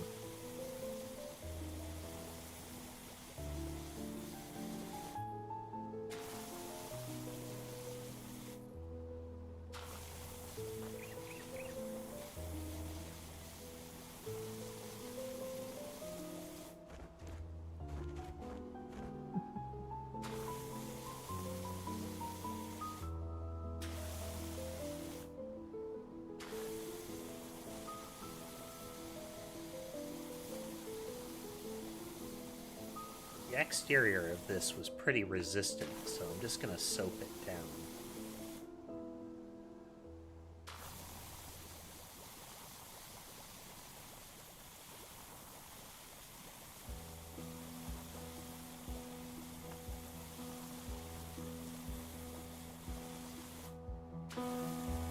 The soap is universally good, but if the dirt's not dense enough, you waste time with effectively a double coat.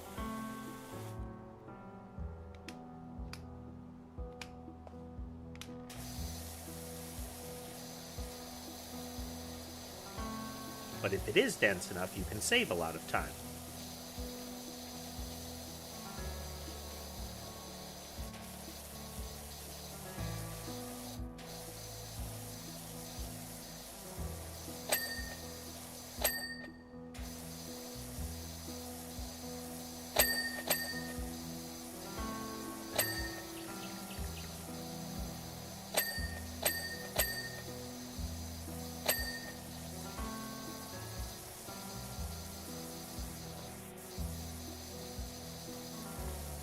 Nice little rapid fire positive reinforcement there.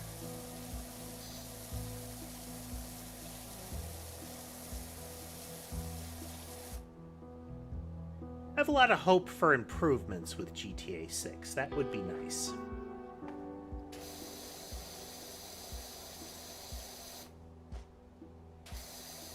There are a lot of elements of GTA 5 that were really not excusable for the time that the game was made in, like the era, and are extra inexcusable now.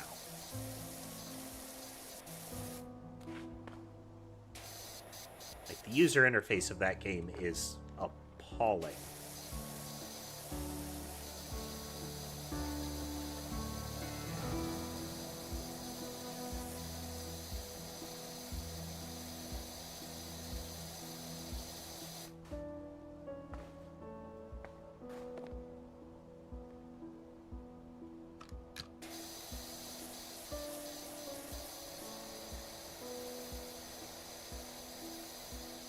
Like, you can get away with an ugly UI, but user interface should be usable.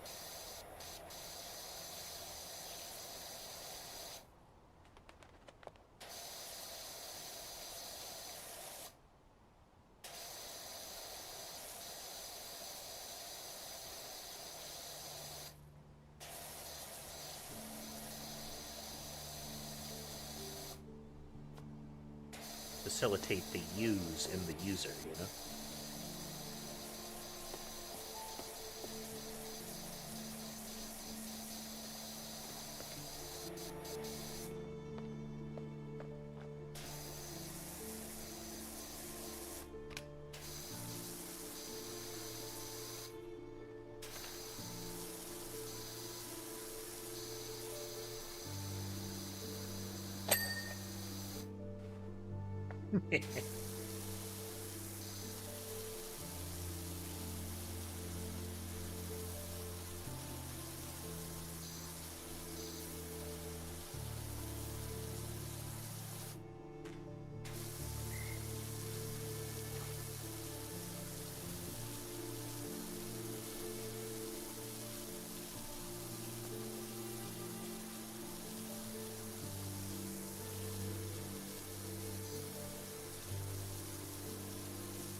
Does not generally expect tile when it comes to a flower bed.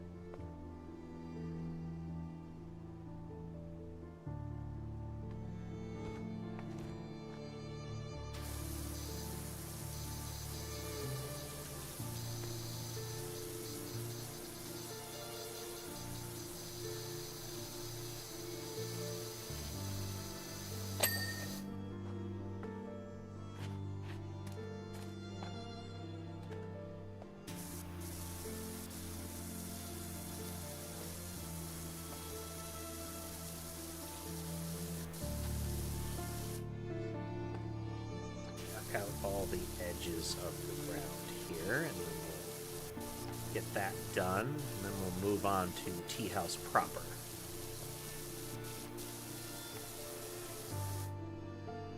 Keyboard and mouse, yes. I suspect controller is an option for that, but like anything with, point and aim, mouse and keyboard are generally a stronger option. But the way the game works, it wouldn't really be a problem. I mean, you got all the time in the world.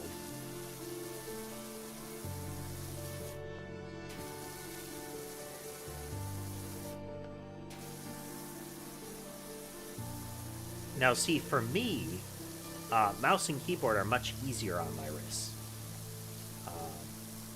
There are particular types of game that the way that I have to hold my hand can be a problem.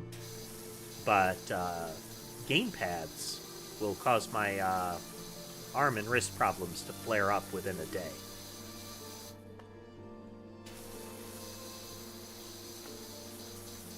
It gets real bad real fast.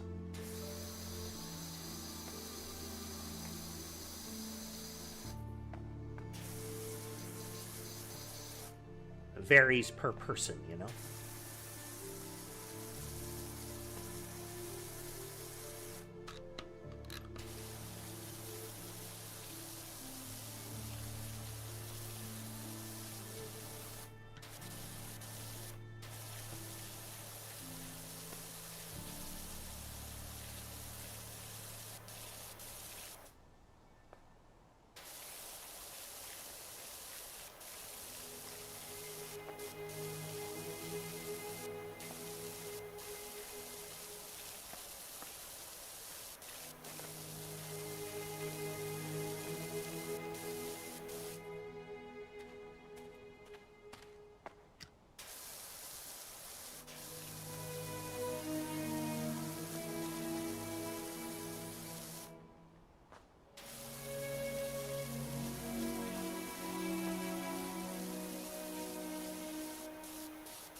Posture at the computer is a big part of, like, how that aggravates your nerves or not, like how you're sitting, that kind of thing.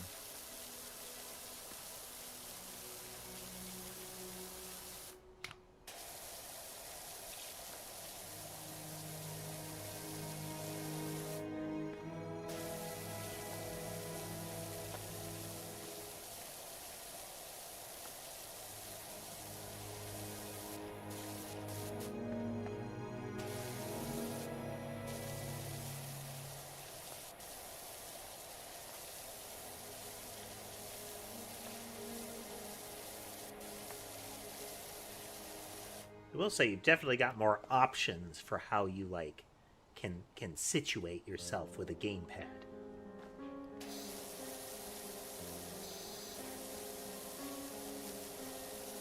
It's a real positive factor.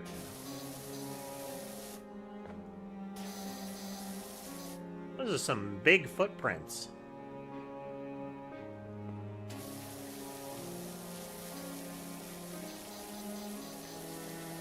Very cryptid level big feet.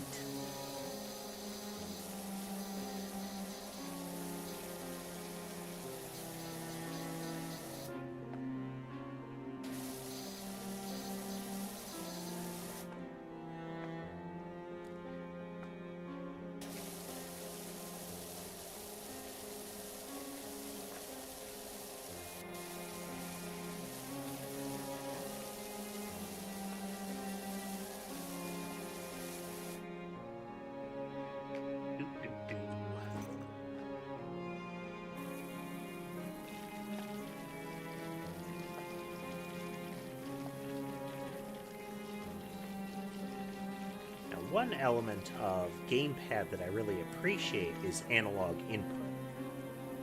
Supposedly there are some folks working on some switches for keyboards that would allow you to have analog input, like degrees of press, which would be fantastic for games with driving.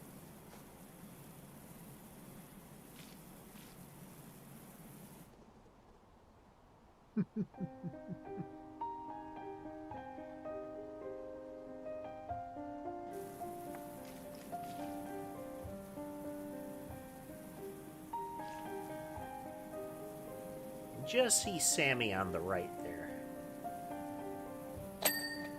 Caught her laying down in the play area more lately.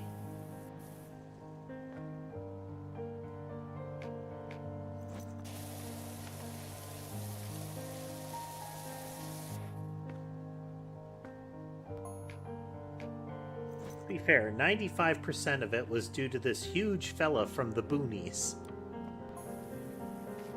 Honestly, you should have seen him. He had the silhouette of a Sasquatch and the karmic footprint of an angry wasp.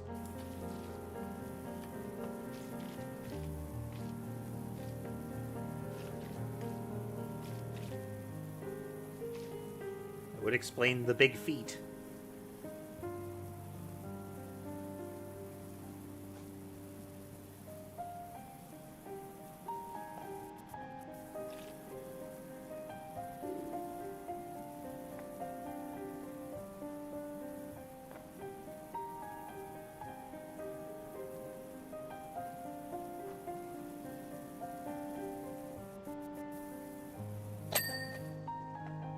Ding.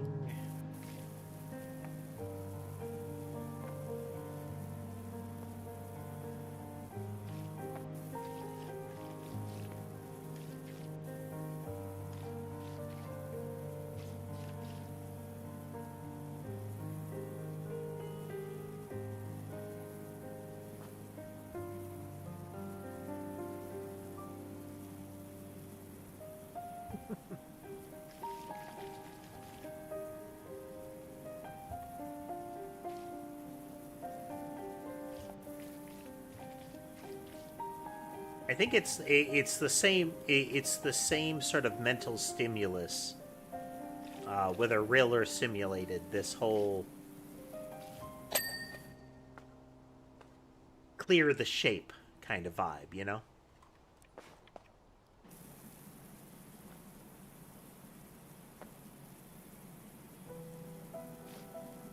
It's why disingenuous advertisements will often be played over this kind of activity. Like squeegeeing a window, wiping soap off of a car.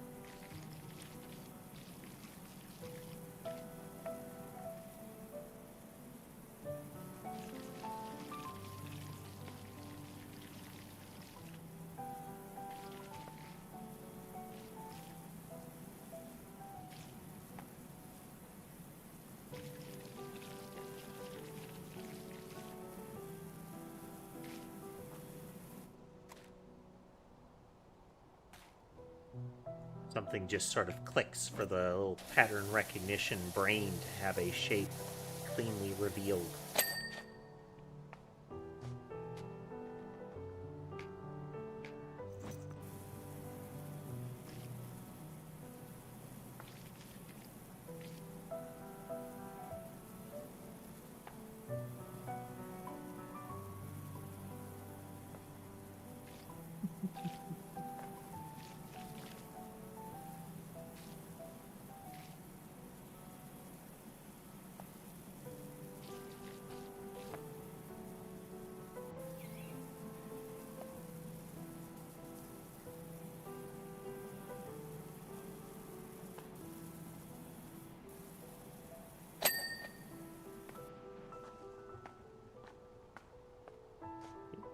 No, we got another floor segment here.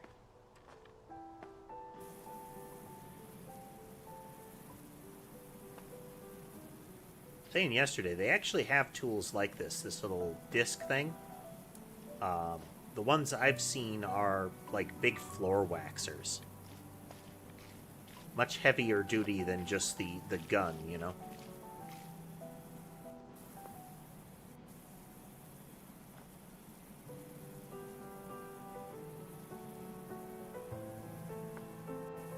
Also, you know, bulky and less precise.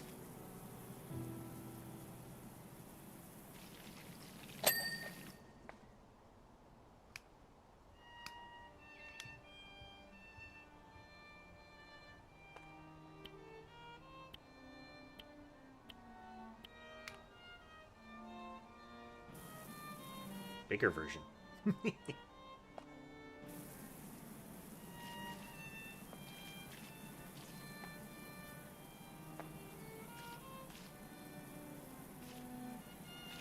long as you've got a smooth surface, this is that you can cleanly reach.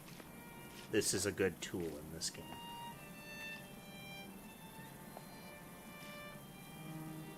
But it can be awkward to get it onto a surface in some cases.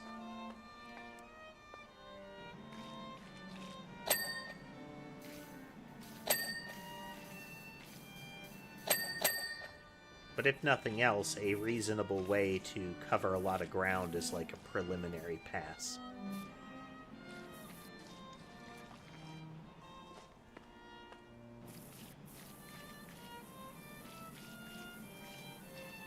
Yep, the PowerWash van. That can be customized, actually. Let's look at that real quick.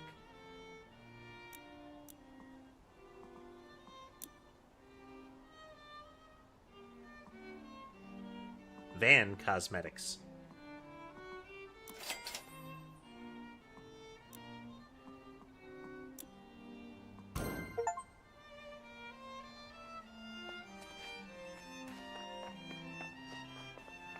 Red van.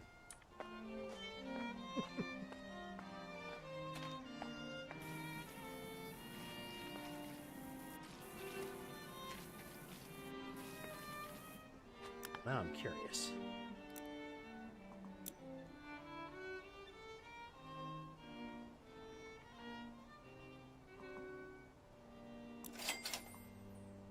Oh, wow.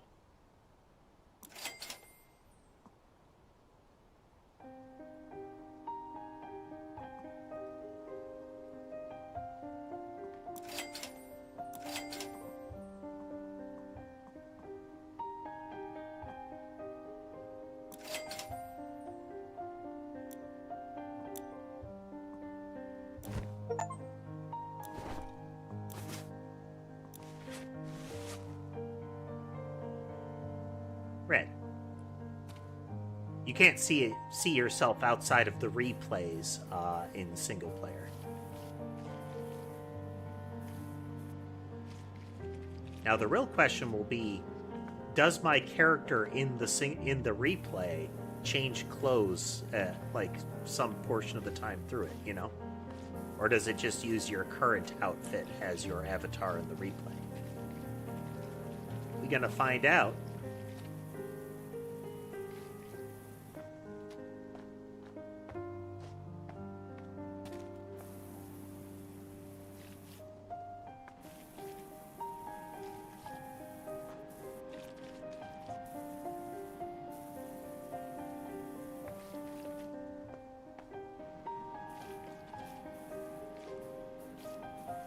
One of the comical elements of this game is that it's published by Square Enix. And it was published by Square Enix after they really were getting out of third-party publishing.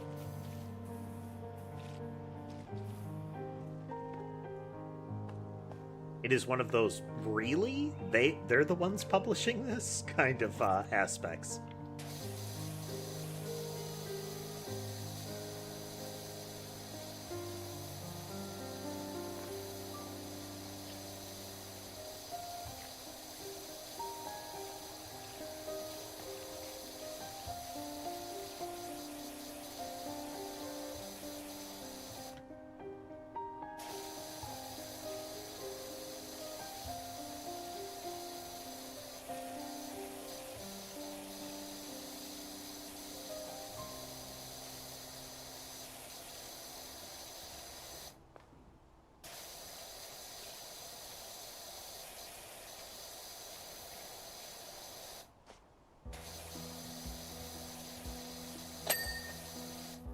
I do appreciate that the cosmetics use a different currency than the upgrades.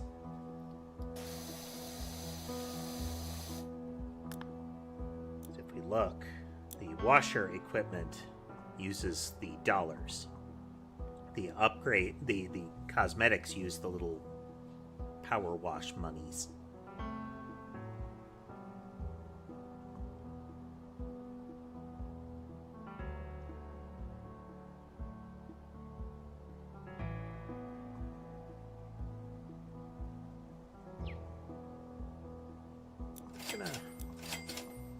nab that. We are gonna...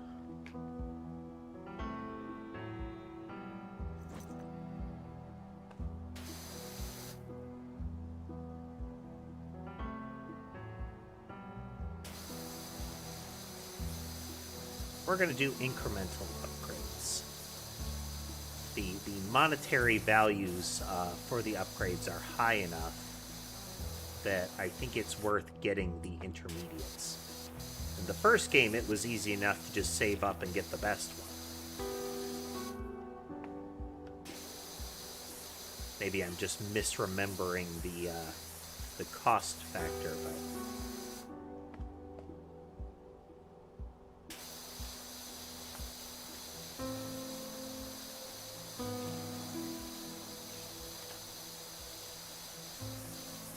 But yeah, this definitely made a difference. The stronger one is noticeably stronger.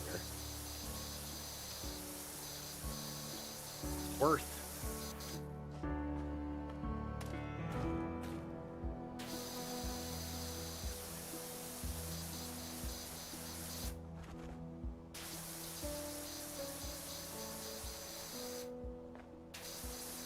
What's the matter, Sandy?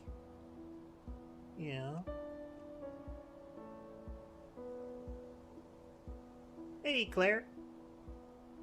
We're doing okay. Trying to give Sammy some attention, but she's real particular.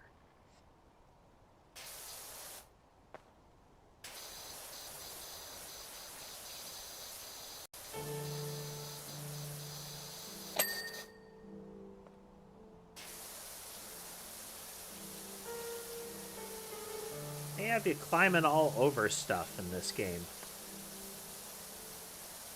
It'd be kind of fun as a result. See, not only like just traversing the environment, but seeing what you can climb onto without having to resort to like ladders and whatnot.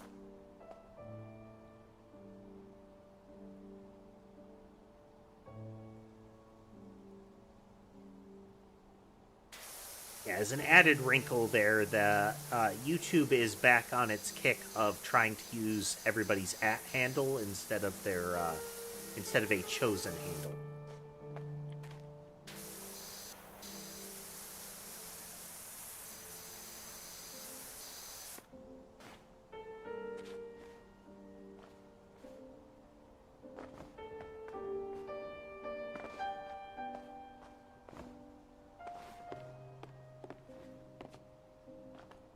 Sometimes you can climb up on things without having to use, like, ladder and whatnot. Sometimes you can't.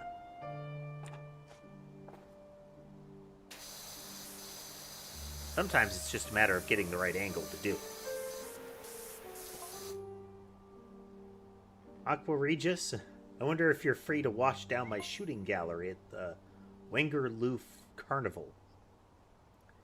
They all call you different things.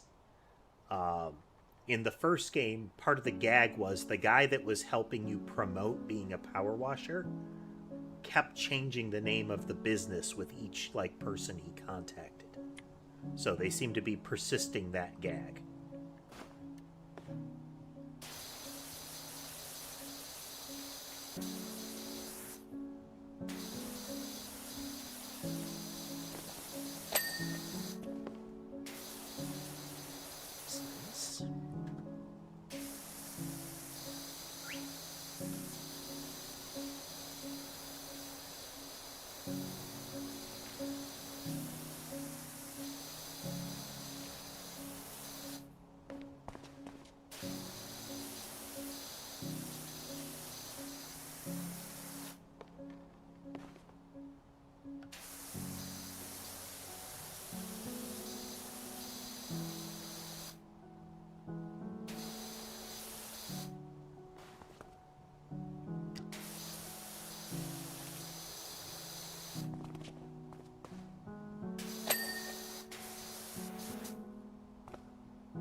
I like to think that I clear the thing very systematically, you know.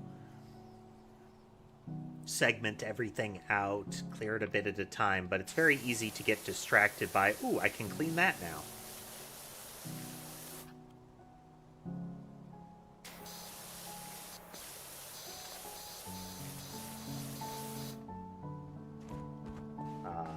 Over the original game, the sequel made it a lot easier to find the things that you missed once you get towards the end of a job.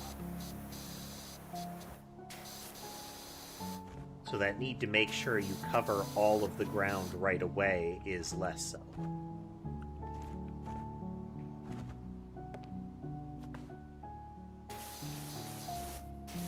So the first one, getting distracted could mean that you missed, like, a little bit of dirt under a bench somewhere, and you then have to figure out which bench does it mean.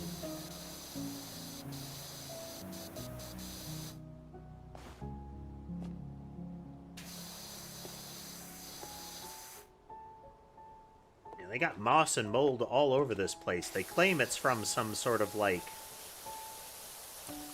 you know, Primal Scream style therapy session where you fling mud, but there's a lot of bird poop amidst that.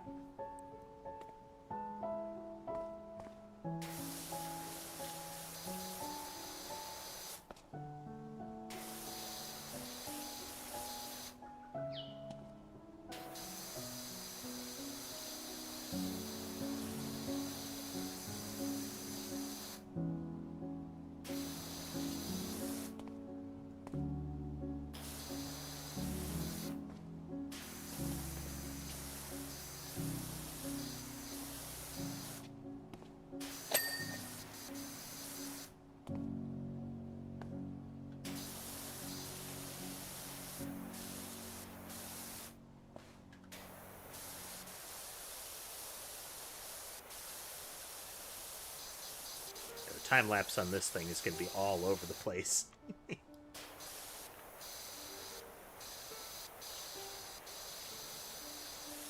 Is a very relaxing game, Donald. It's one that's easy for me to play for protracted periods. Welcome back, Rapid Fire.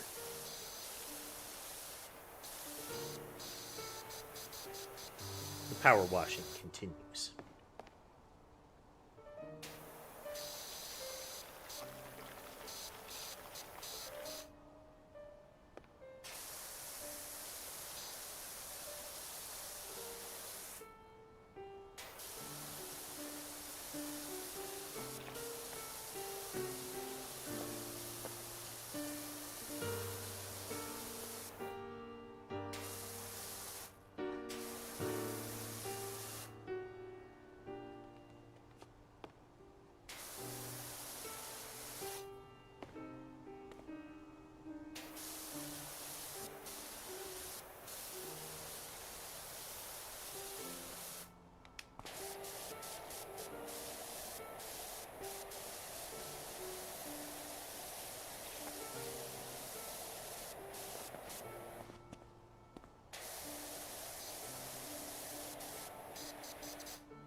Thought I got all these.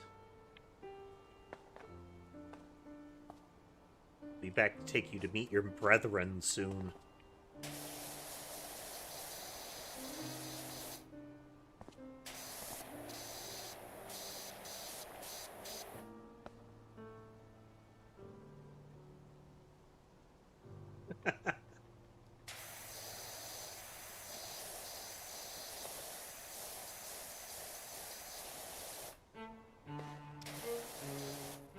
This game and a lot of the simulator games are indications that there is a lot that goes into choosing what, like,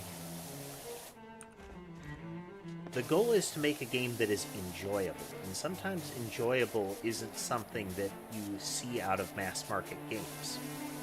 Frequently, it isn't.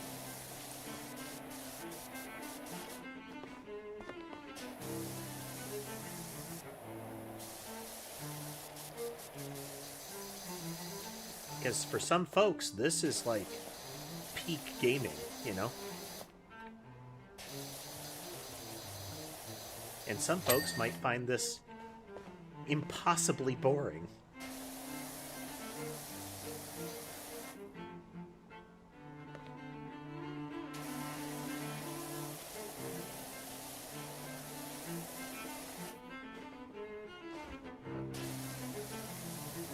But if it's an experience that you find enjoyable, like you make a game that you really enjoy, there's a decent chance that somebody else enjoys that same kind of game.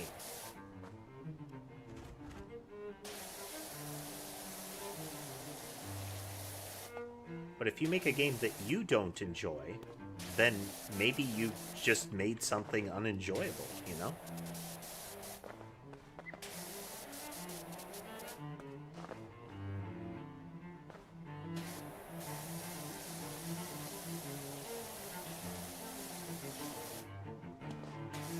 Make one you enjoy, then at least somebody likes it.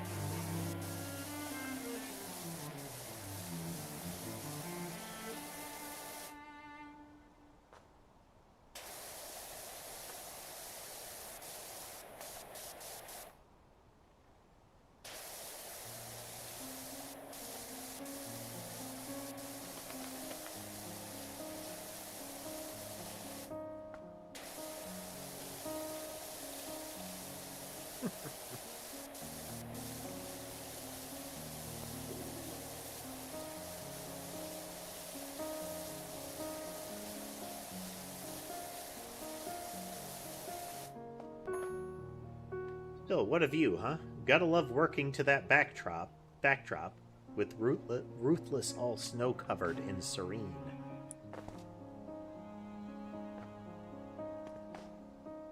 That's probably the one, then? Mount Ruthless is a, once again dormant volcano. It suddenly ceasing to be dormant was part of the plot of the first game.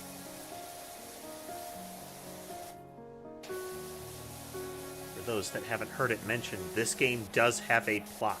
Like, there is background and lore and narrative. In addition to the power washing.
Everything we can reach from up above before we drop back down, you know?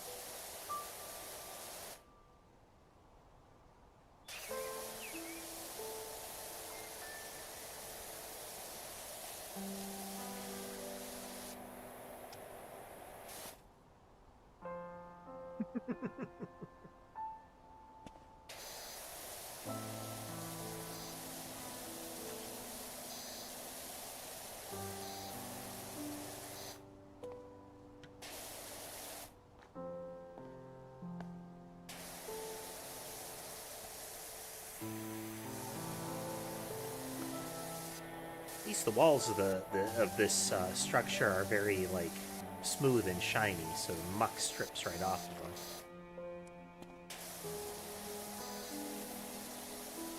Can we use white nozzle? Oh, we can use white nozzle. Okay.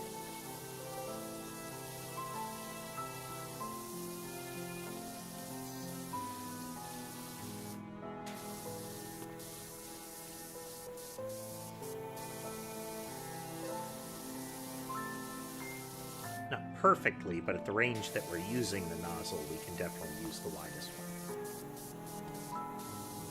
How long have I been doing YouTube? A few years now. Several years now.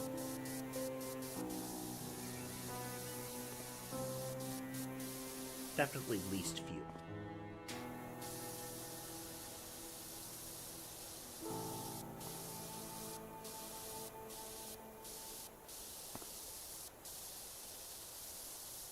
Yep, you might not be able to see it, but they've got, like, water flow and whatnot. If there's enough water, sometimes you can hear it, like, trickling down.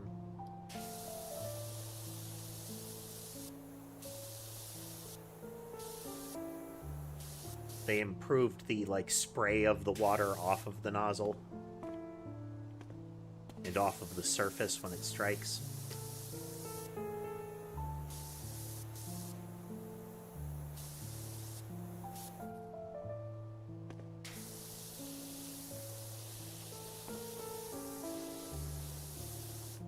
You get different sounds based on the narrowness of the nozzle.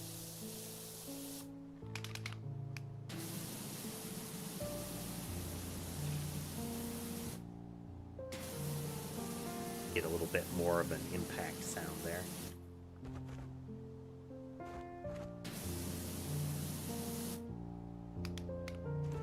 It's faint, but it's little differences, you know, little touches.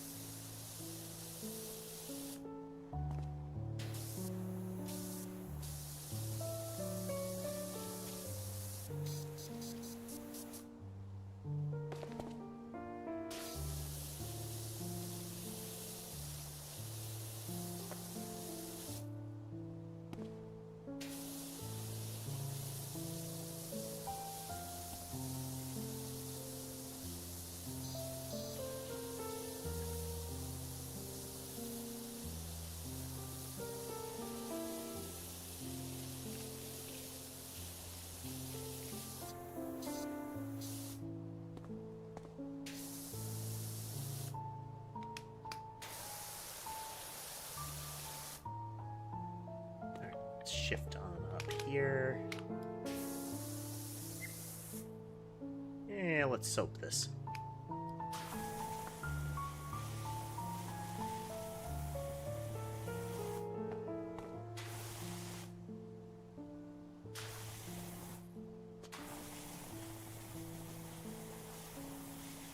Top of the teapot seems a little bit crustier.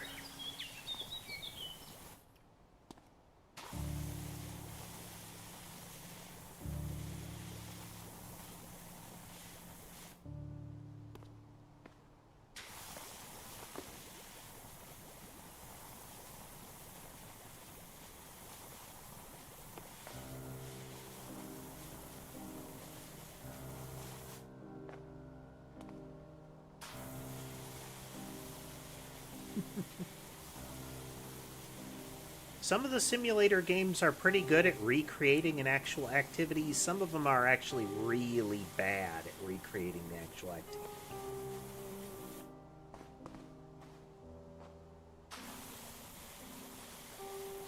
Like, one of the aspects this one does a bad job on is the idea of, you know, how muck would flow. In this game, you frequently go from bottom to top, but you should do it the opposite way.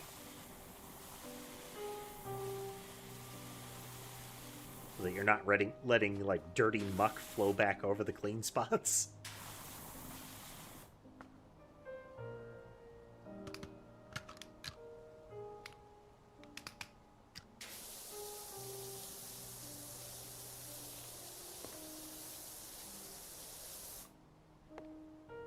But one thing the simulators do often serve to do is show people that there might be some enjoyment in everyday activities. Like, as mundane as it seems, you might find this basic kind of cleaning interesting.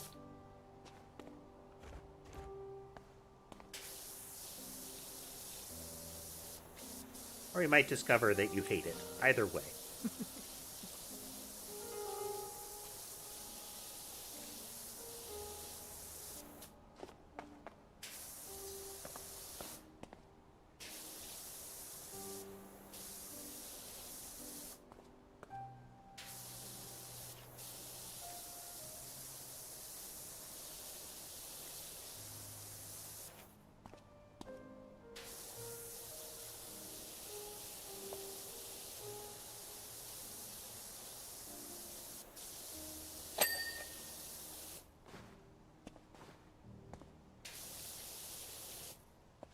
More soap.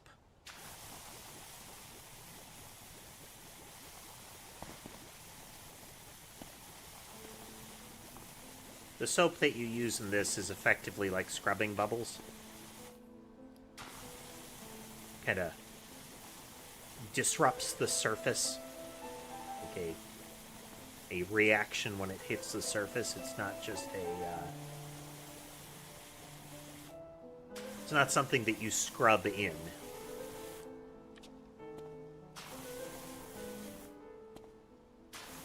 I joked about it, but Tass, another viewer on the channel, found some of them. There are speed runs of this game. Categories for like base equipment only, that kind of thing.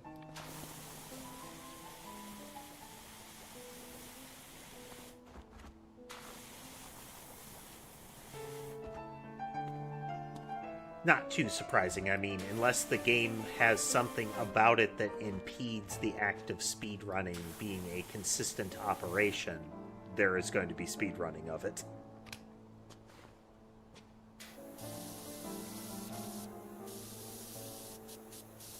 Somewhere there is a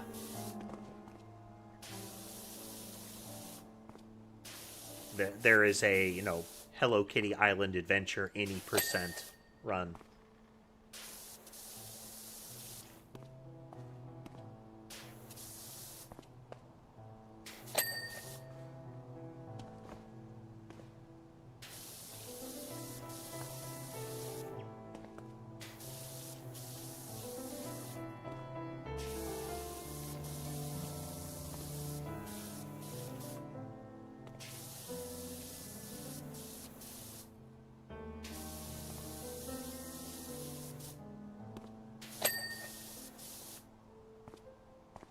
Nice.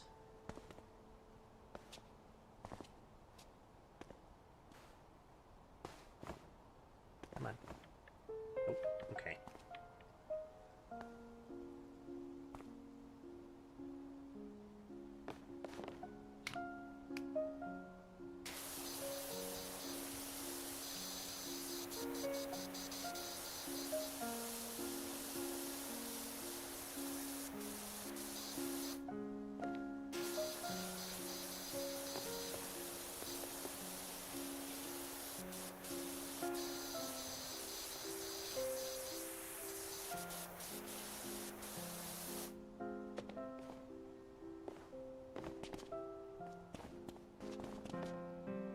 Got the top of any of the windows that are present.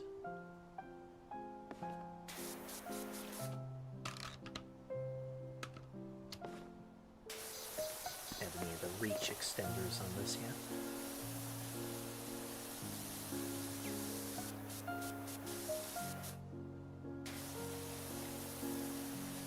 It was, there was actually DLC for the first one that was full-on Alice in Wonderland. Caterpillar's Chrysalis, the Mad Hatter's Tea Party, where you're very tiny.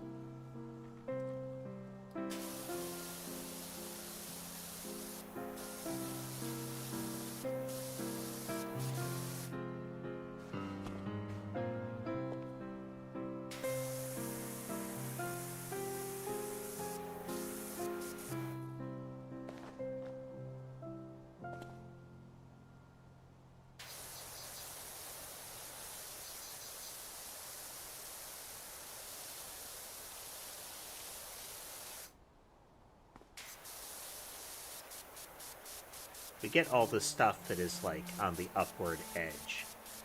We can more easily finish these from below.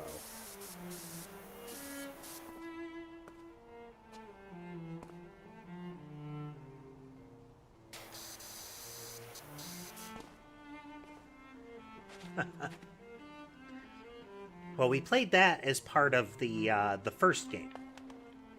It'll be interesting to see what kind of DLCs they come up with for the second one.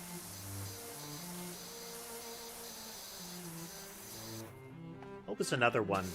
Oh, I would say the most out of left field DLC for PowerWash Simulator 1 was Warhammer 40,000.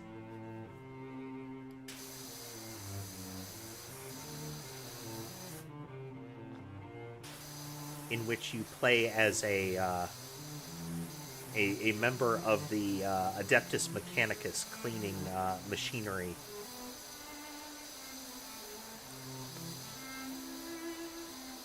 All of them generally Space Marine war machines.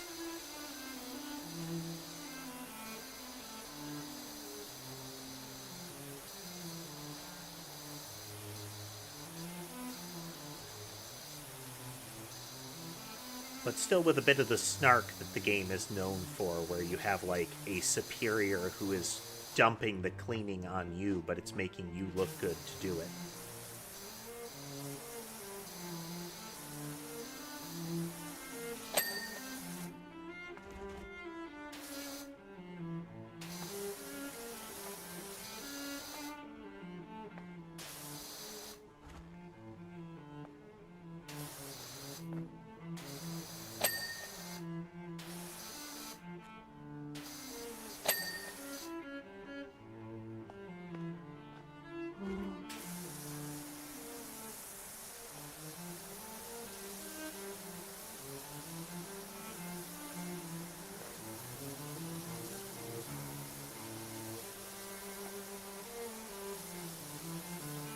I still have to wonder how the Town of the Year competition is going to turn into some sort of evil plot.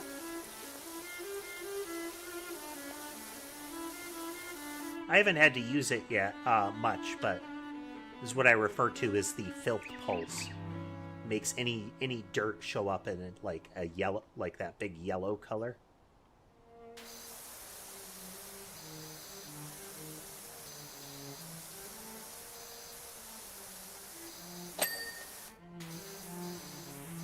Once an object becomes very close to 100% clean, like there's that little bar in the upper left that drains out as you're cleaning it. Once it's low enough, it just removes the rest of the dirt for you. And you get that lovely ding sound.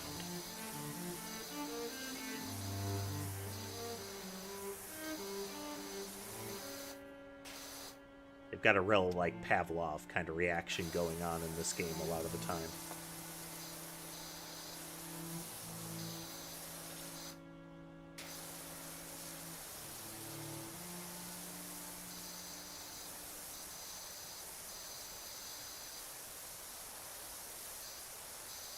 I think it was around, like, 30 USD. Probably a little less than that. I think that was around it. I do not recall, but it's not like, you know, top tier AAA pricing $80 by any stretch.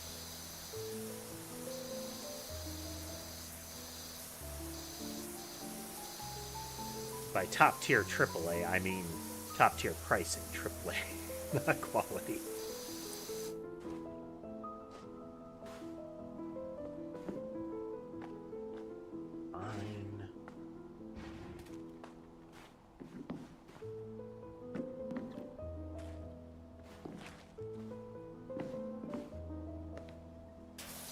I'll move machinery over here, but you can't make me actually use it.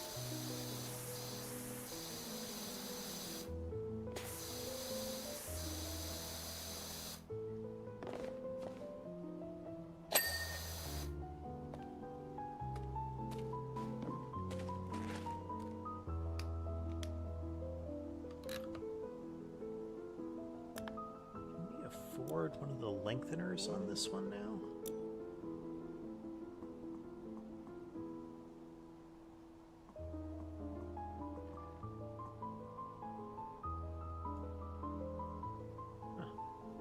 Oh, okay.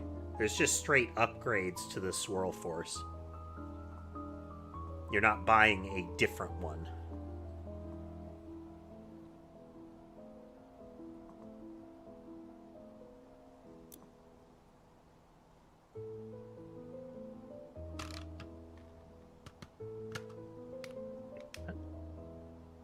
just buy one? Did I buy it for the wrong thing?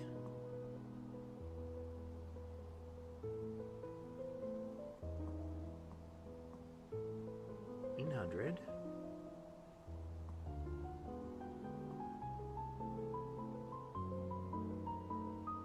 Oh, I bought it for the wrong thing.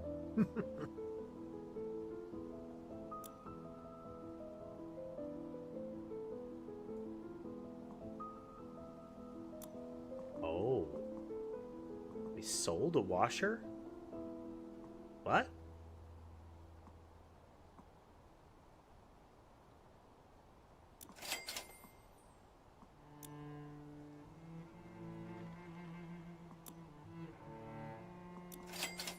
You can sell them. You can sell the non-default ones. Well, that's wonky.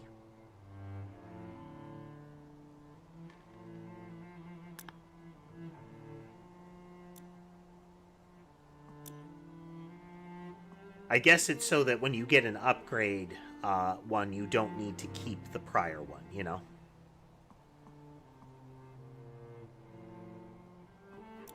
Soap. Extension.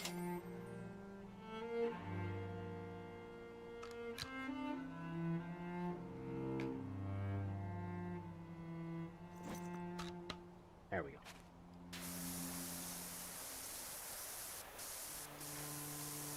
That would be the first thing that I would say I have a complaint about. That is really easy to mess. I mean, you don't lose money, so there's at least that.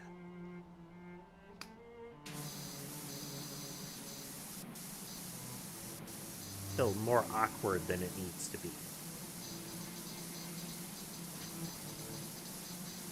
You are going to have to use a platform to get to the rest of that, though.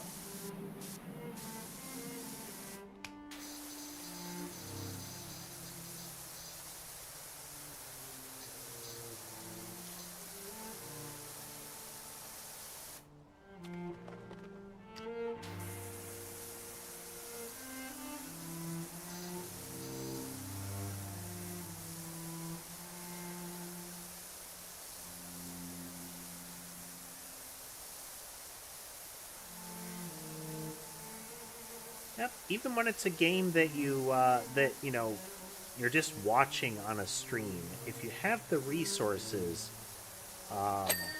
there are plenty of games where it's like, I've seen everything in it, but I enjoyed watching it so much, the devs still deserve a nod kind of thing.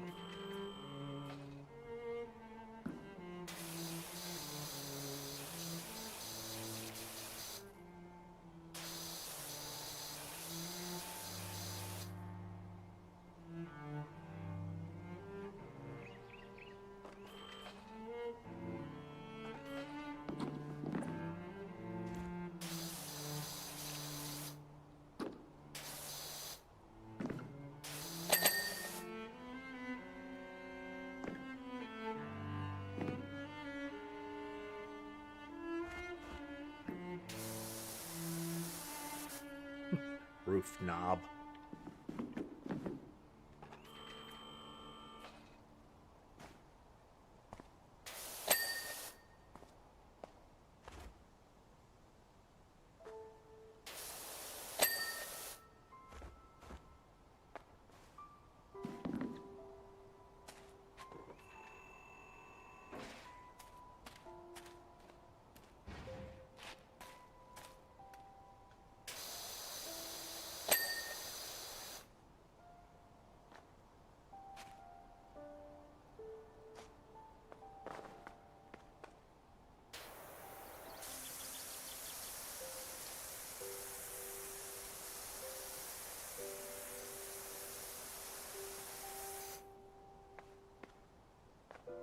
One of the interesting things, there is layering to the grime.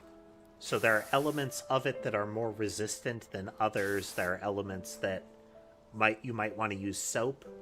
And there are parts of it that if you're not using a strong enough stream or, just generally enough pressure, that will be left behind after the some of the softer layers. I'm not seeing it in the first one. Maybe it's an option to show it, but in the first one, when you had your cursor over the grime, it would tell you what kind of grime it was.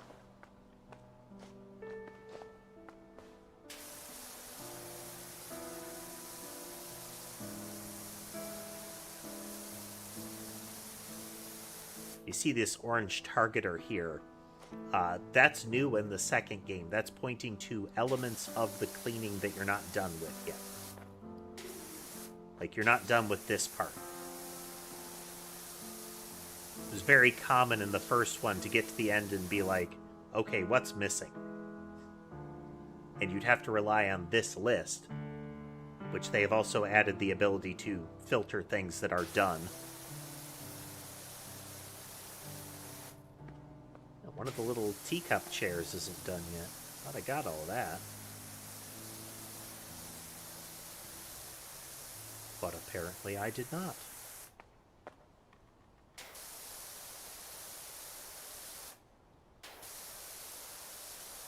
Yeah, higher pressure and slower motion over the course of it will clean better. Which is one of those elements of accuracy that they've got. If you just, wobble it, it takes a lot longer to clean some of the things.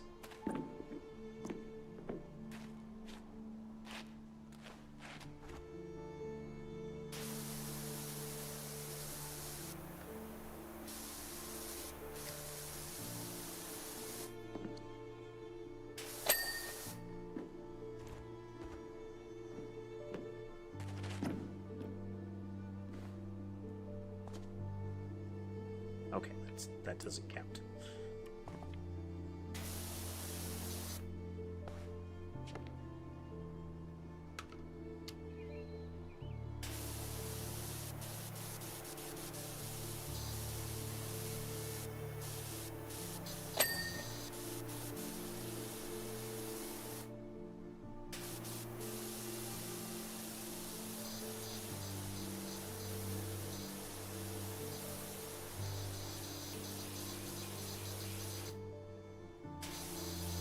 Someone's inside, or somebody recklessly left their the fire on,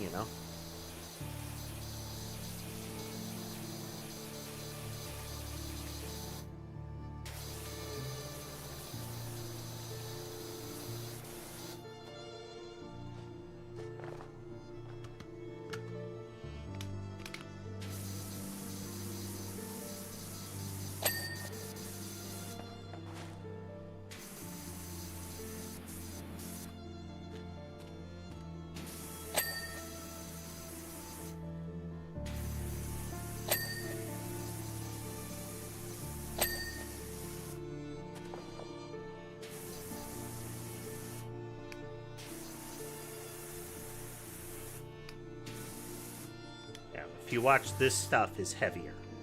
So there's the almost black muck there comes off real quick. But there are some of them that is this like lighter brown stuff that's really like caked on.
Let's see here.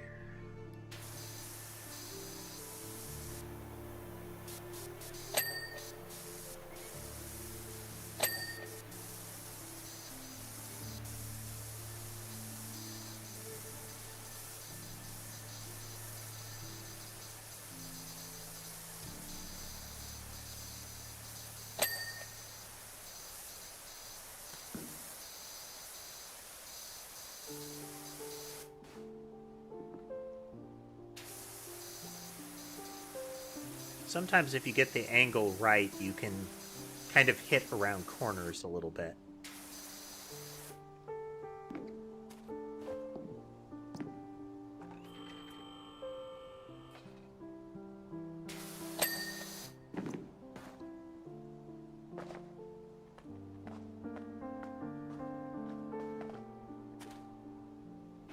One of the...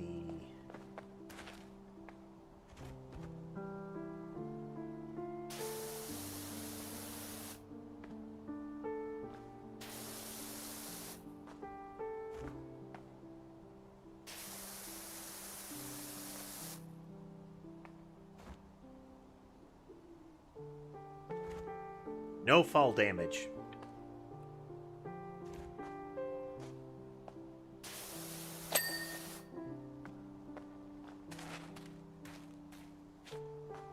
Also, amazing traction on these rubber boots.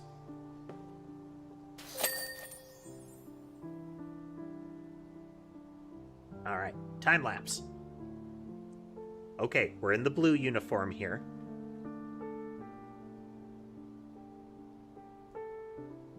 And now we're, yep, it changes based, it actually changed when we changed.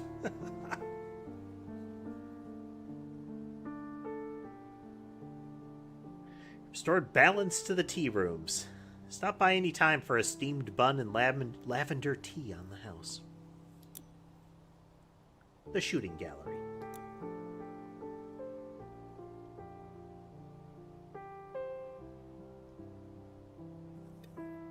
Ah, sneeze. Oh there. I opened up this morning to find my shooting gallery covered in cotton candy and burger relish. One of the other stall holders, Kevin, claims to have seen a mini twister swooshing through the carnival in the middle of the night. Bit strange, though. There's nothing on the news or on any of the other stalls. In the prior one, there was a carnival that you returned to frequently.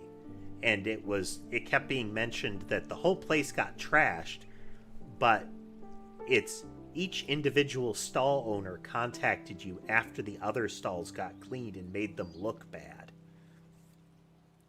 Like, now their stall was the filthy one and they needed to fix it.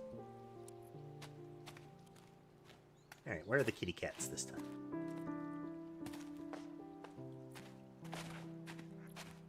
There's one of them. Squeak.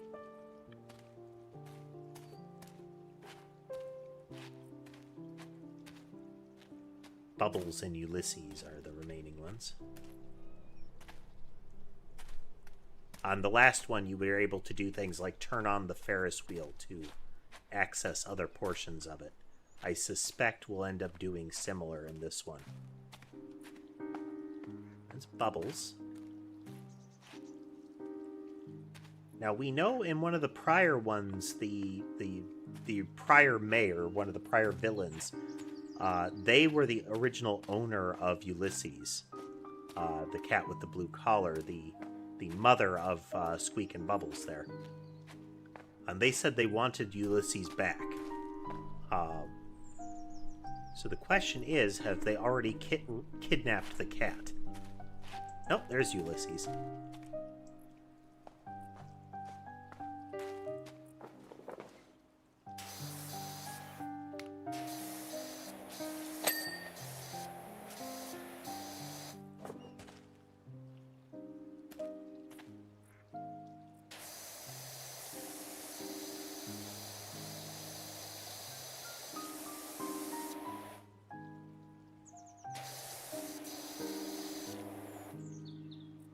Okay, they said,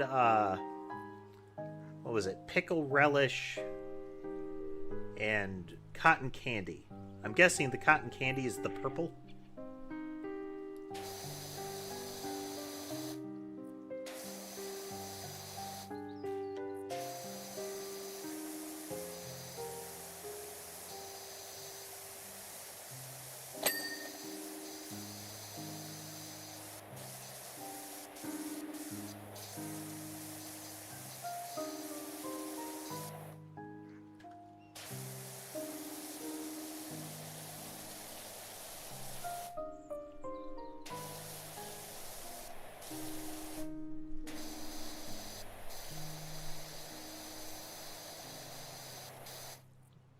me get away with green nozzle for quite a bit here. How much money we got?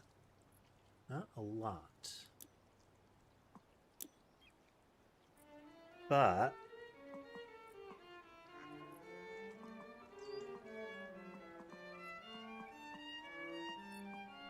take this one and we can get the next tier of reach. That'll help.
Given the classic nature of a lot of Carnival game boosts, it wouldn't be shocking if I sprayed this over them and they didn't get clean. That nasty and filthy looking was just kind of how they were.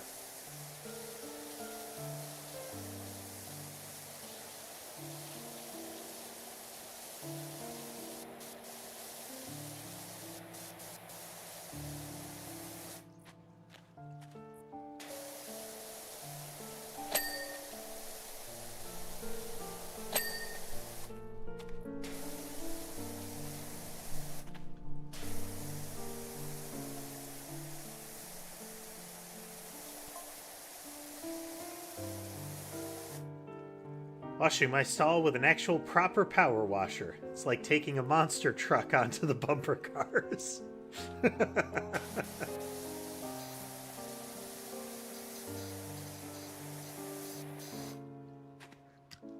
Which really sounds like an experience I would like to have.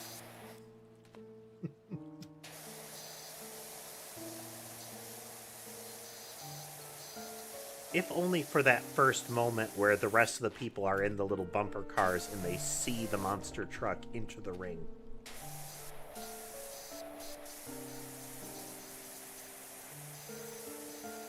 That one moment of dawning terror amongst all the others.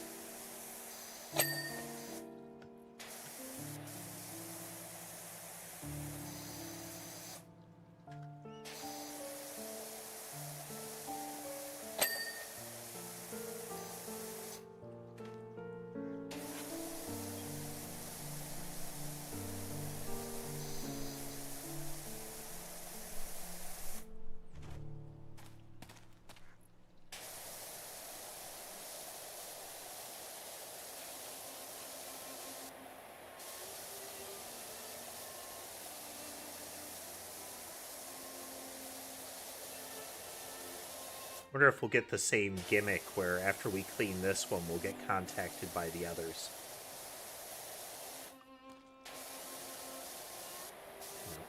Will the mysterious relish tornado strike again?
Might as well do this.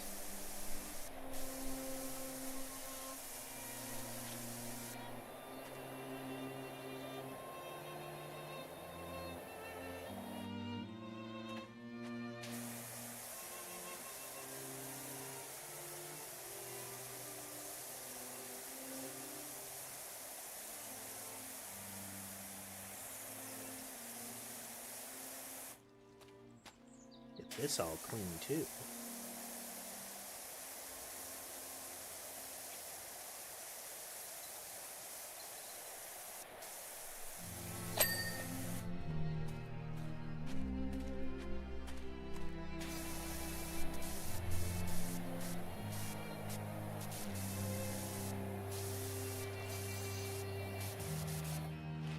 The semi-spherical things are cute. Reminds me of the animal companion buff equipment that you could get in Castle Crashers.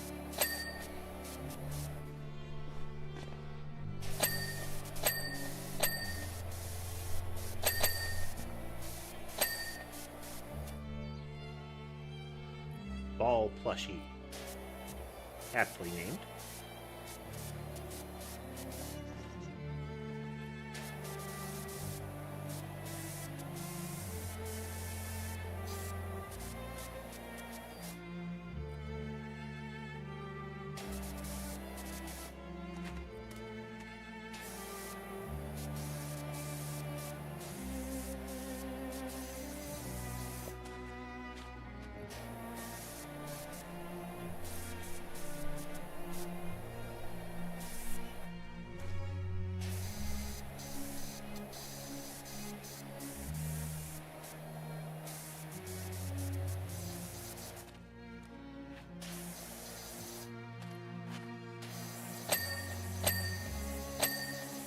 The individual letters.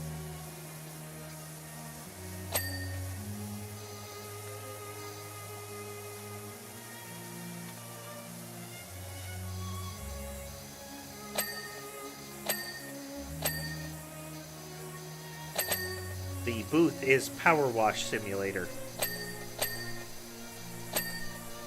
which explains their comment about the monster truck on bumper cars.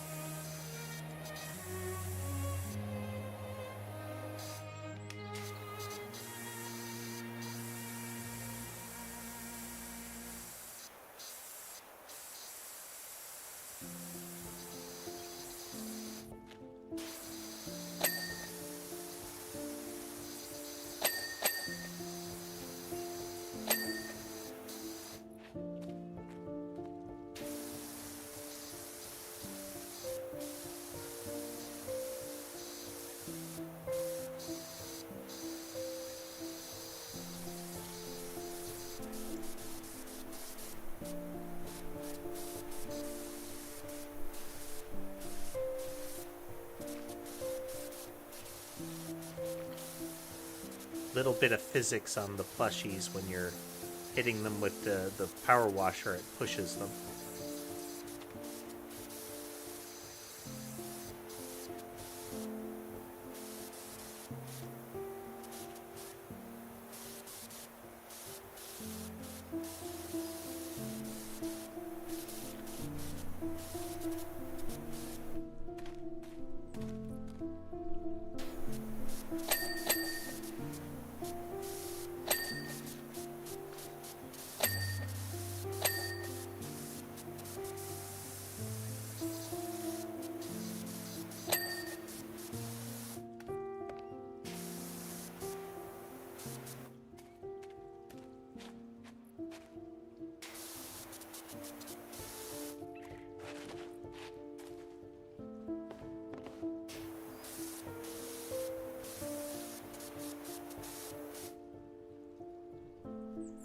Particular plush is still grubby somewhere.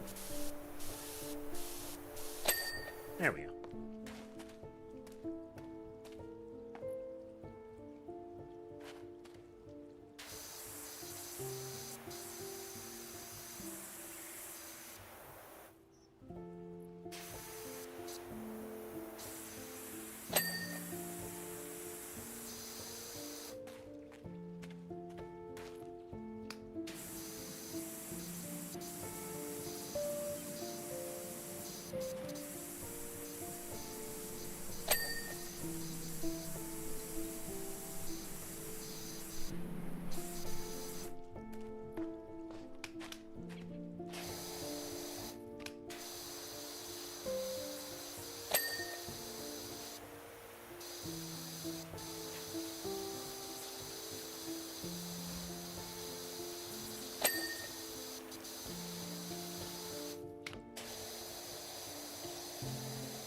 Very old school shooting gallery. Well, not really. I mean, water cuts and whatnot, but an actual shooting gallery.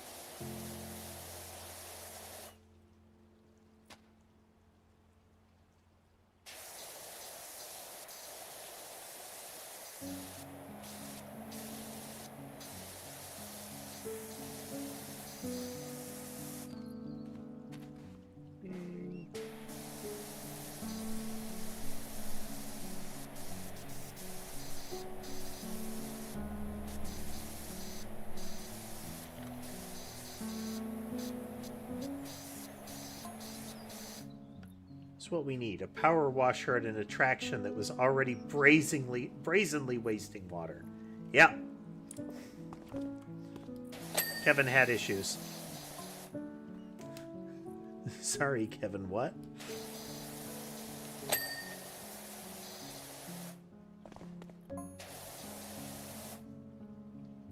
Okay, Cobb, don't get your cob on.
I mean, it was clearly going to be gnome in a bunny suit. Okay. It was clearly going to be that, you know, Kevin trashed the place as soon as they were mentioned. But one must appreciate Kevin's capability as far as how they went about trashing the place. Like, they put effort in.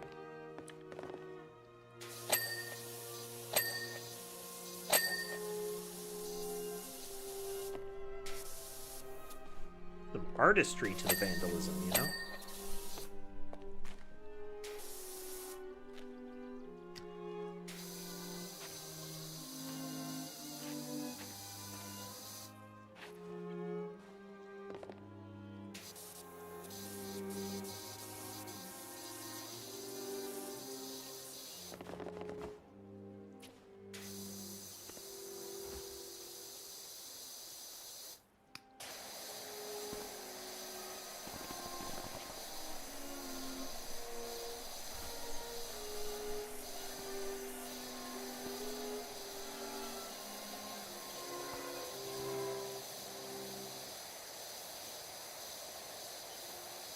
shall shift to the interior now, you know?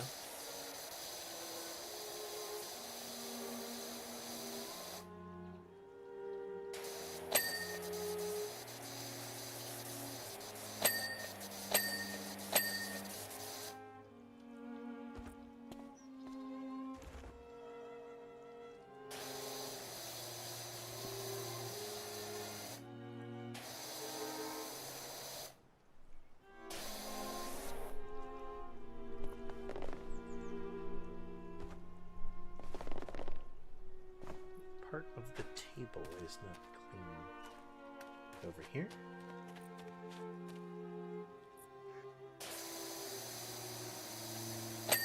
Yep.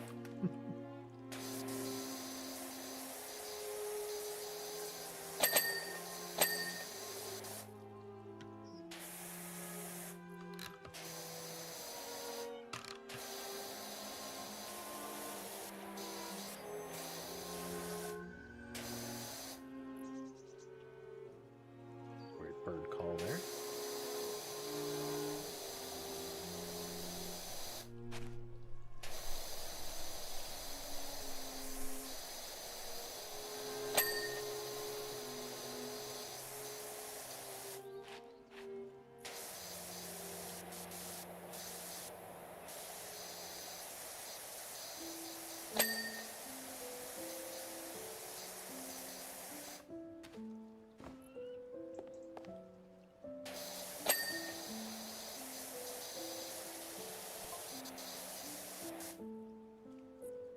Help, I've got my road sweeper into a real jam, literally.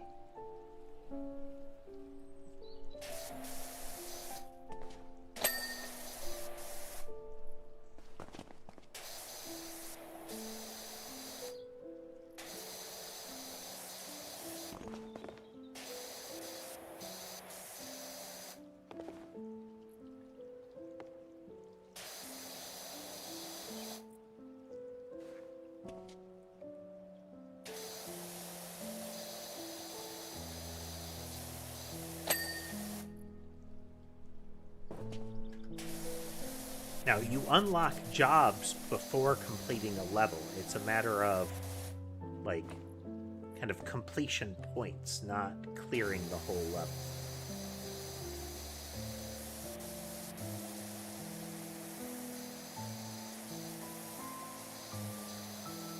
So you do unlock new ones as you, like, you will need to clear levels as you go to get to some of them. Assuming it's fully like the first one.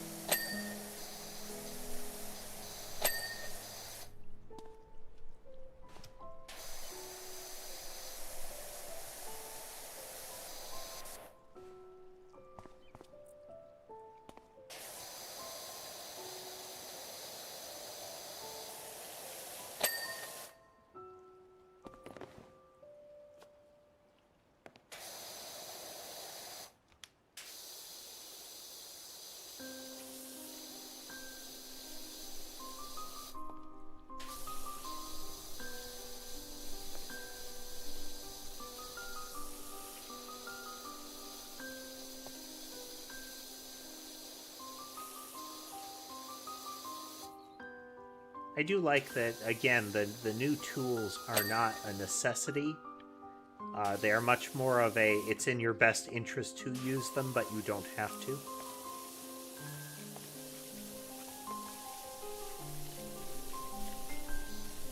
Which is always nice.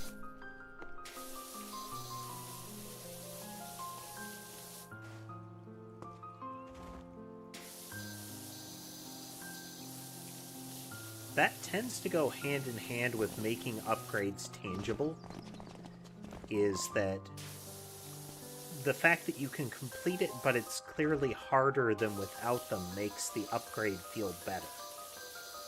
Like, I can tell that it's an improvement kind of thing, as opposed to, it cleans 2% better.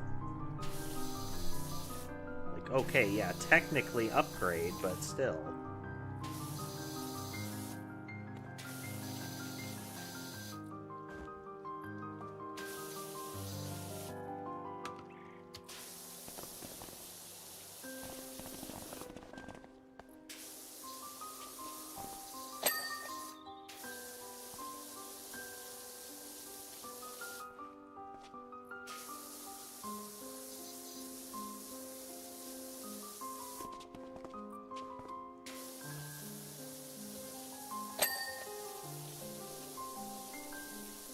Very derpy alligator there.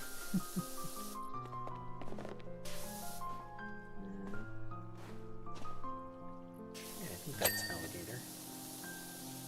Crocodiles tend to have the wider mouth, I think.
I feel like this place is going to be rife with, like the interior is going to be rife with first game references.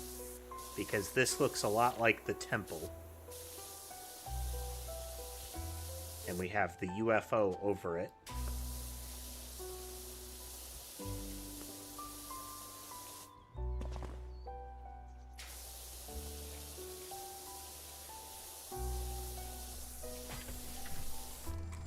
Yep.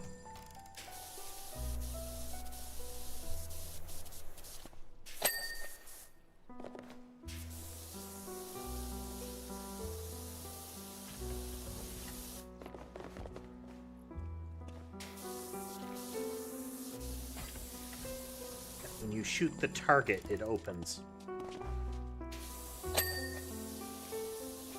Neat touch.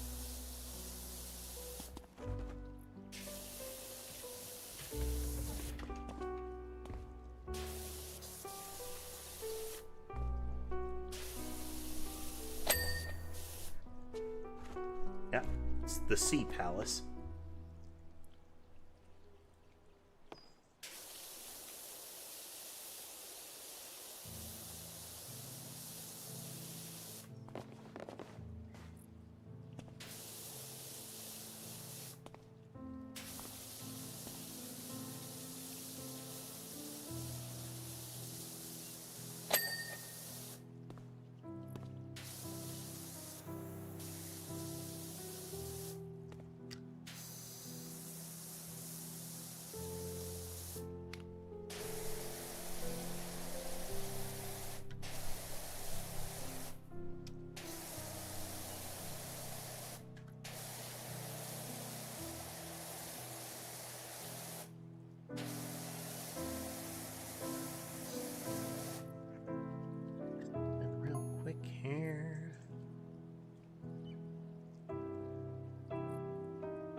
Pushing some buttons. Trays that run along the bottom, constantly redirecting it all back into the spray guns. I thought you knew that. I did not. That would explain why your gallery gets progressively dirtier.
So one of the other stall owners wrecked this place because they felt that it wasted water. Or they thought that it did.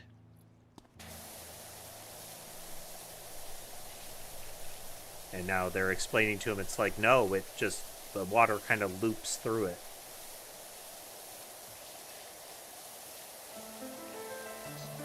Which even with that kind of mechanism, you're going to get some evaporation and some spray, but it's better than not.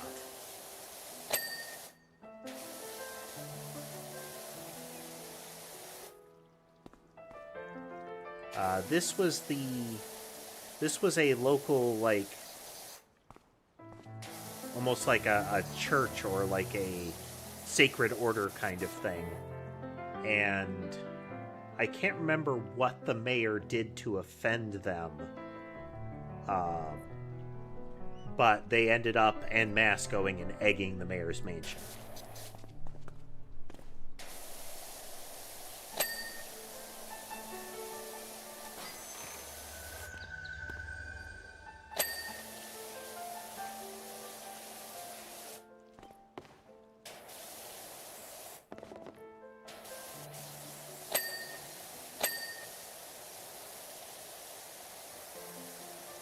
I think this was the one.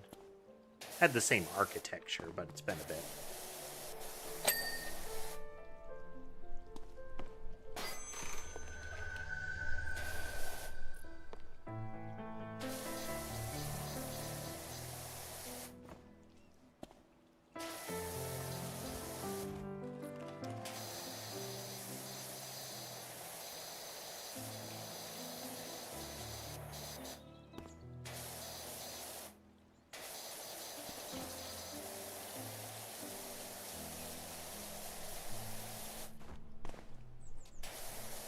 The giant statue that suppressed the volcano. Well, aimed at the temple, which I think suppressed the volcano. I can't remember exactly. But I thought the statue's beam hit the temple and then it got boosted from there or something.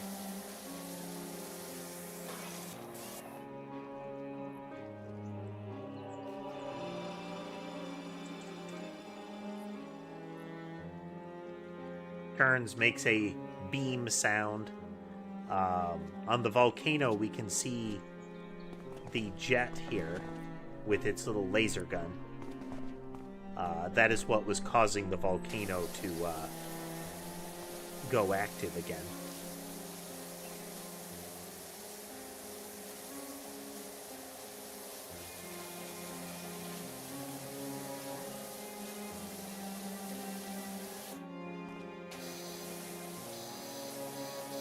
Something along those lines.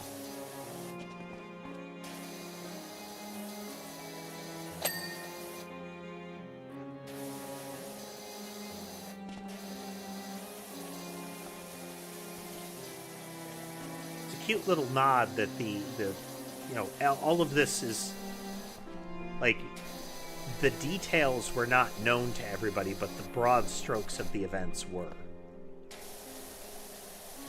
That the statue emitting that beam of light was a thing that happened and was still happening.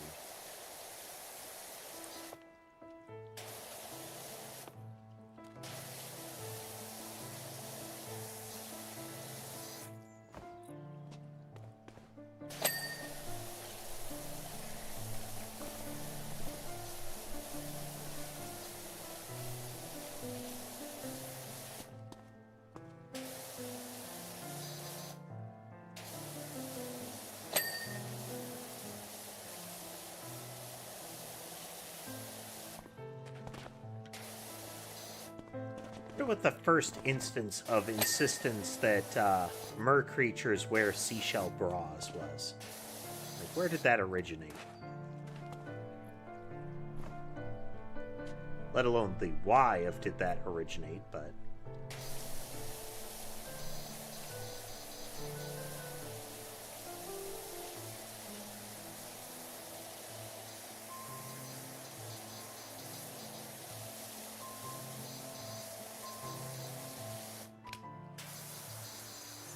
mean, there's the implication of like a whole mer-person cottage industry of not only finding seashells, but finding seashells of exactly the same shape and size in order to fulfill the needs of various mer people, you know? It's not like they would just be getting bought off the shelf as far as, you know, I just go to a shop and see if they've got my standard size. You'd have to find a place that had found seashells of that size and crafted them into a proper mer bra.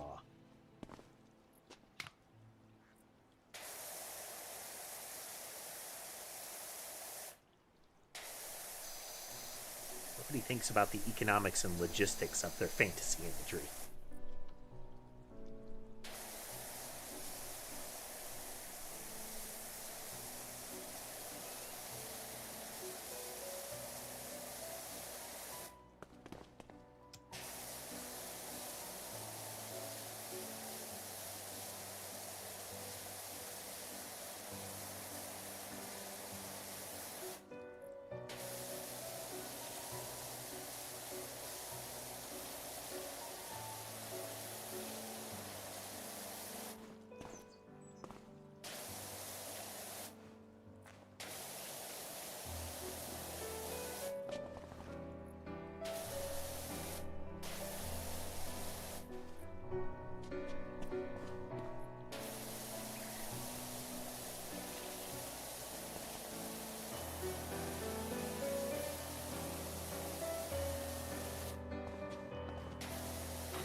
Going to be a moderate hassle the way those tip over.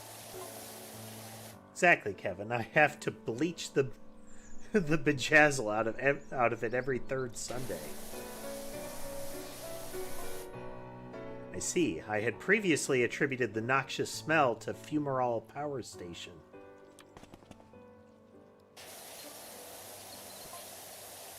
I shall amend my online reviews of their premises.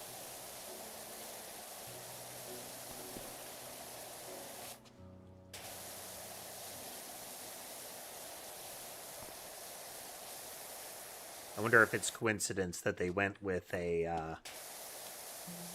if they went with Kevin, as that is sometimes used as the standard male name equivalent of Karen.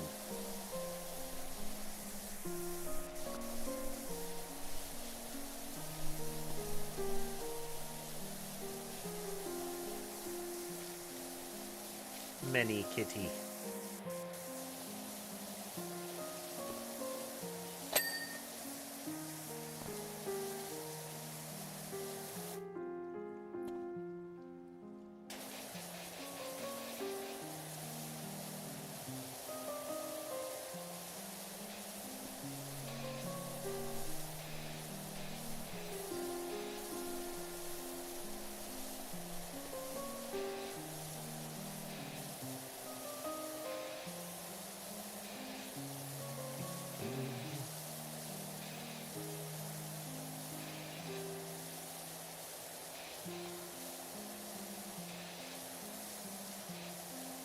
Current goal is finish this level. I mean, of course, that's the current goal, but the goal for the stream is to finish this level.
So right there, sometimes you can get the stream to hit kind of at a 90-degree angle if you're going back and forth across like a corner or similar.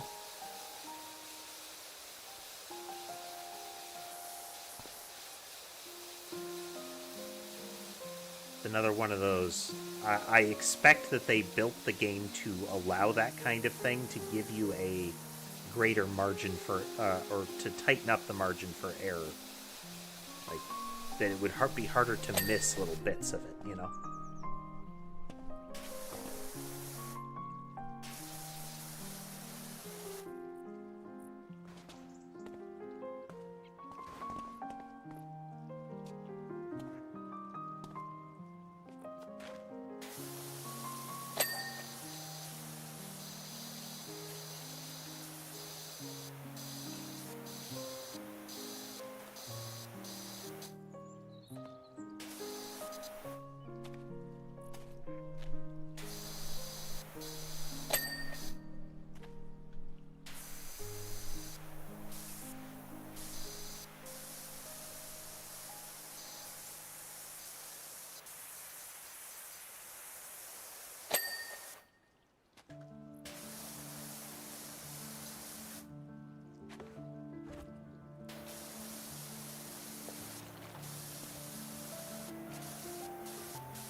I mean, the guy's describing that he cleans it on the regular, but,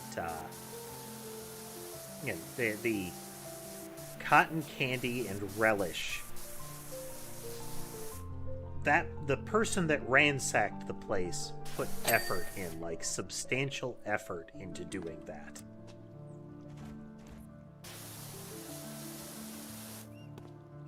And for them to have likely done it overnight.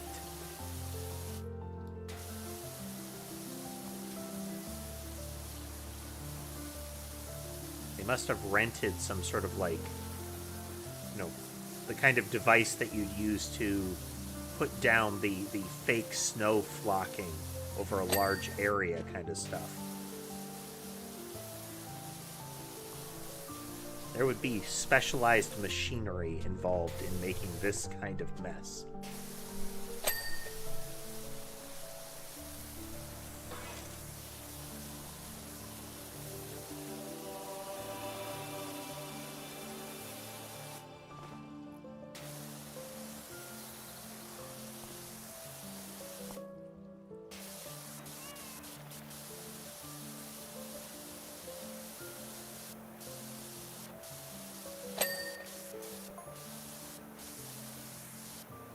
Going to remove the merman's gems now that they've been stolen, but I used really strong glue, and I'm sure they'll be recovered soon anyway, right?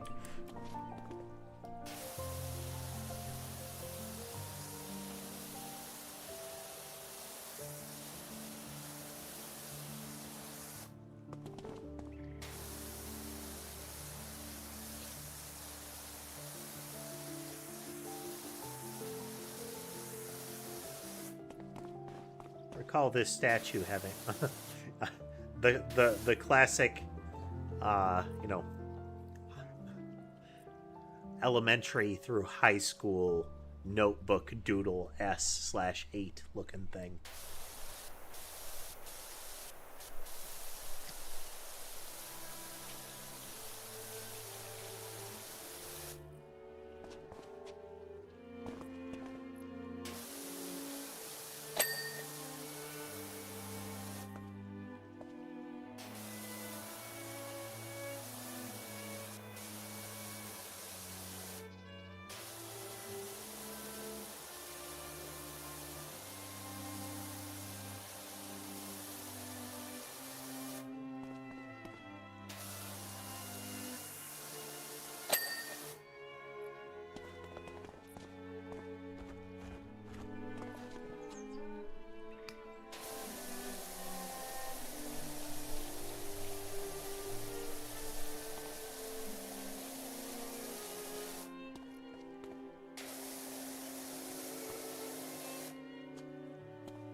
Getting to some of the upper things in here is going to be a bit fiddly.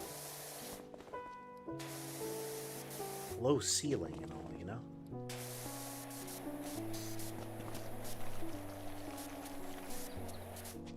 Pretty much all of the little things in here are stages in the original game.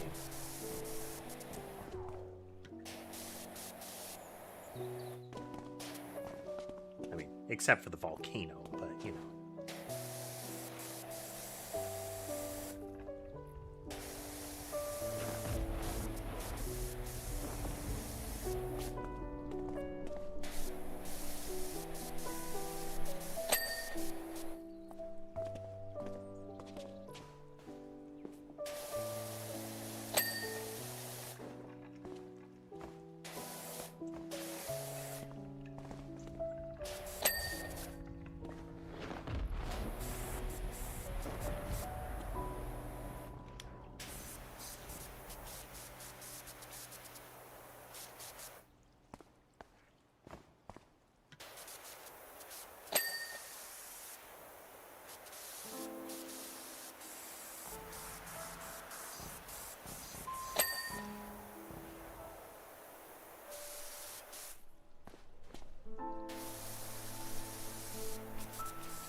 Easier way to get up here, at least.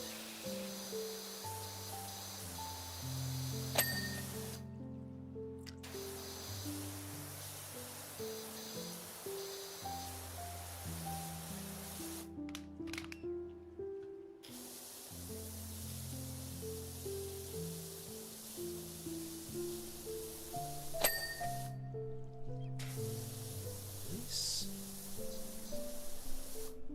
Getting there.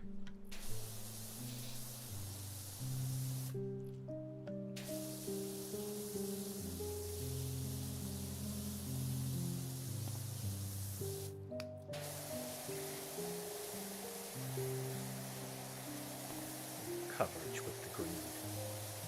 Just make the coverage more effective.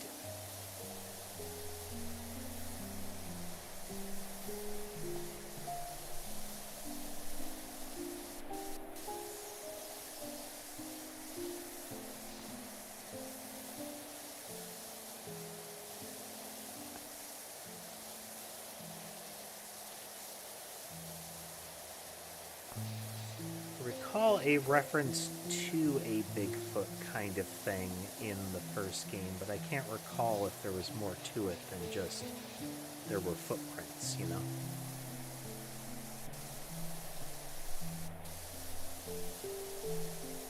You know, was it just a Bigfoot slash Sasquatch reference? Or did they carry it further?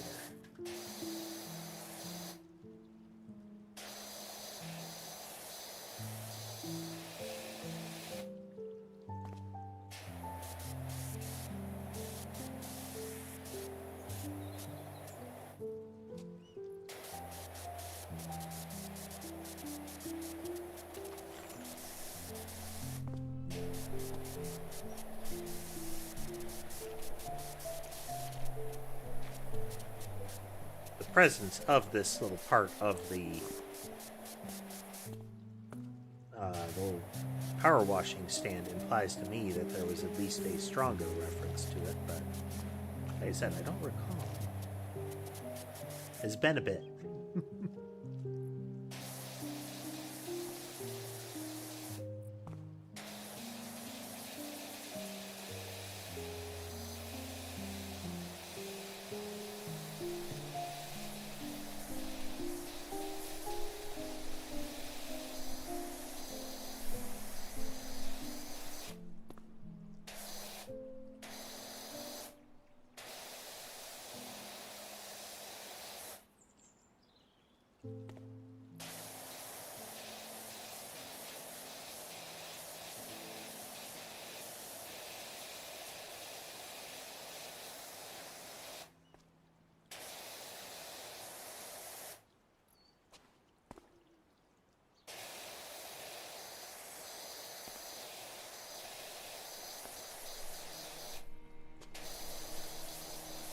Or if you can turn the thing off to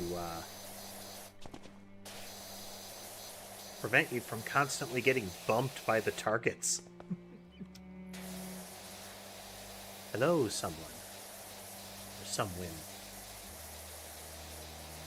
Either way, welcome.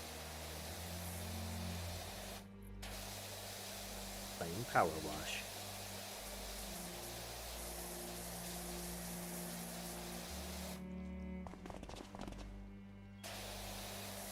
Nice chill change of pace streams.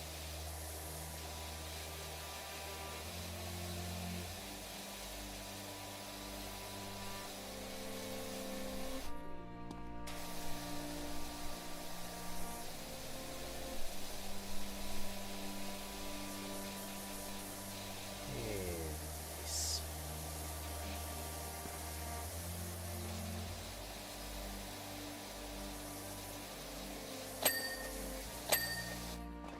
Excellent. I've played my summer car. Not familiar with it.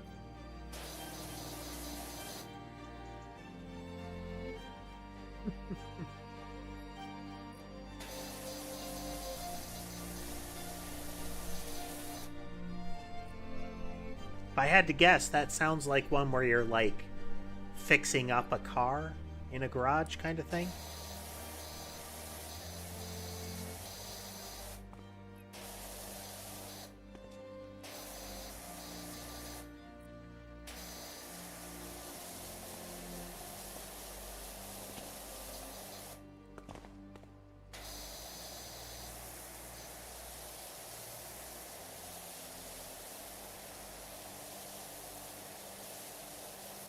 I don't know the game at all, but based on you saying it was similar to this in the name, that was my guess.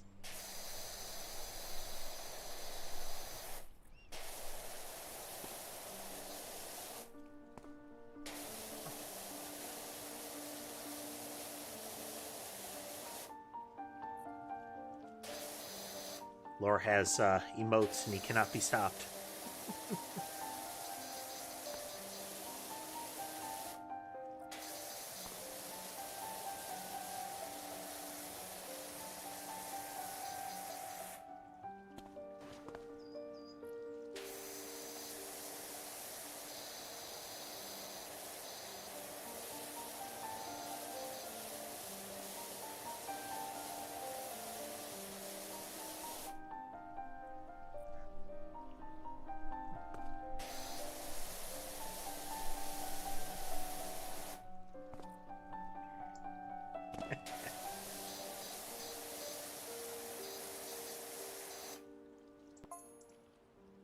Unfair Fun Squad. Apology accepted, Kevin.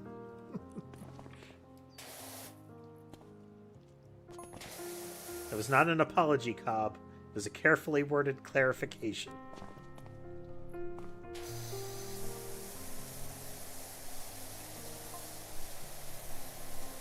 Always the last word, Kevin. Which inevitably... Yep, there's Kevin again.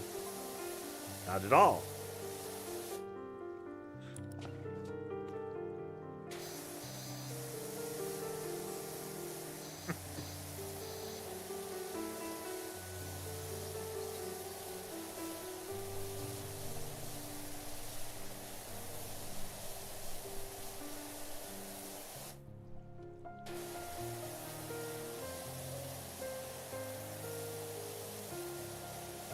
Almost out of the interior, which is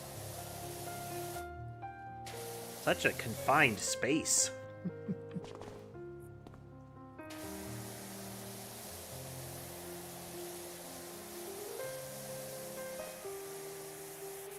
Like that tiny pop-up restroom felt like it had more room inside of it.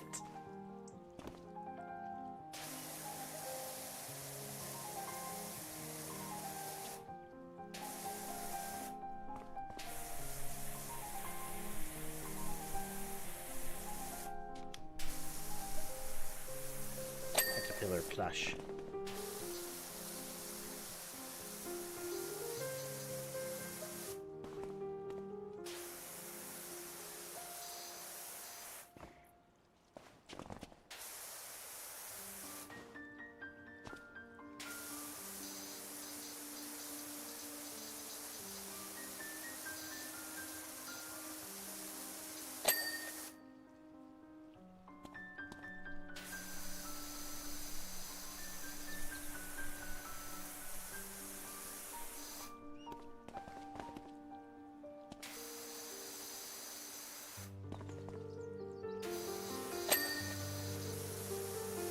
Man, the entire ceiling framework was a single instant.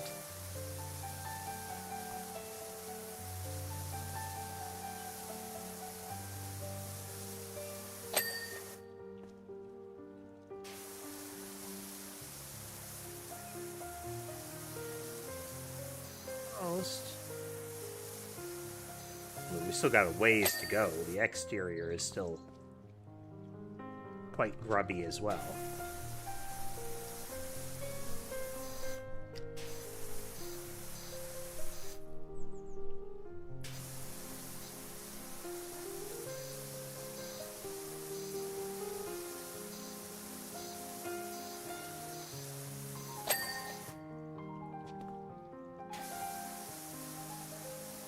Almost done with the interior.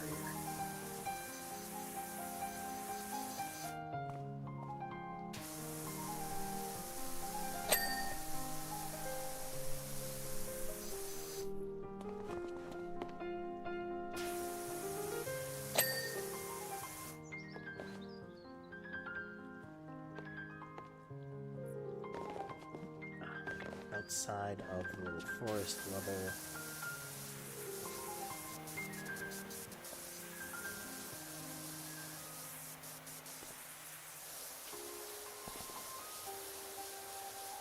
That is Ember Rapid Fire.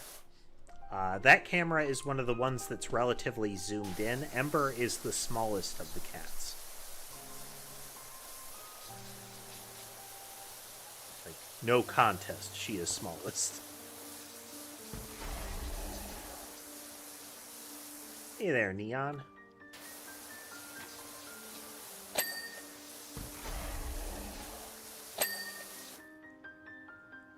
Okay, I think that's the interior done.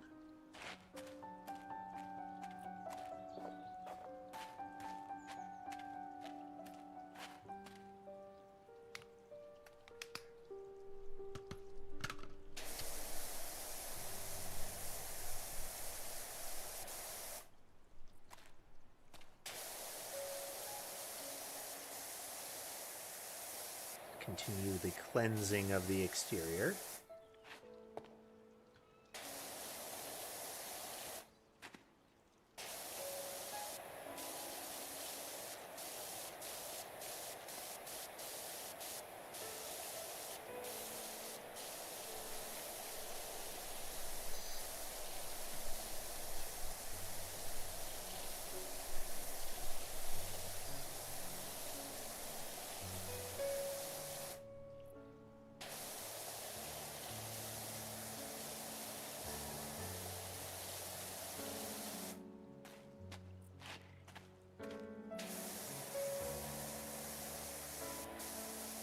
Stuff on top is caked on a little bit. We might end up breaking out soap up there.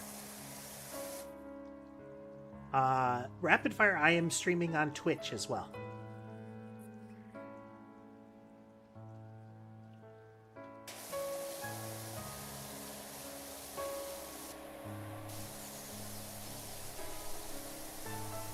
I have a widescreen on YouTube and Twitch, and then the tall format, which you are watching through on YouTube.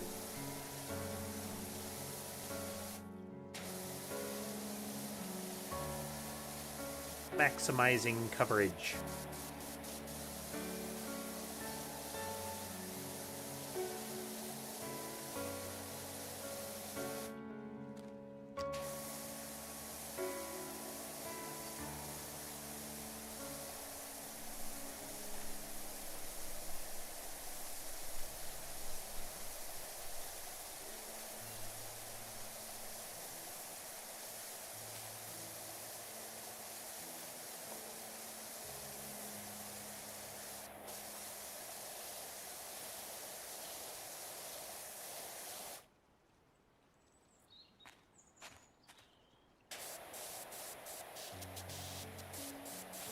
Thank you for the follow over there on Twitch, Rapid Fire.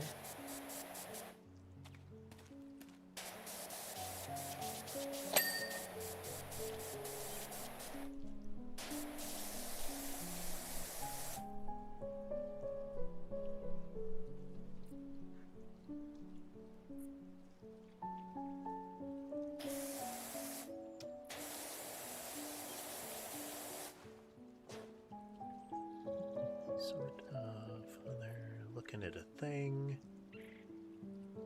Huh. Yeah.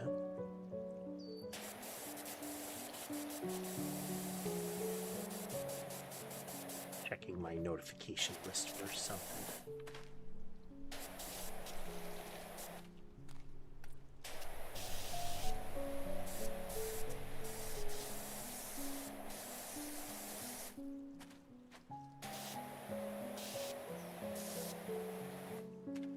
I feel like pressure washing a generator in use is something that you shouldn't do.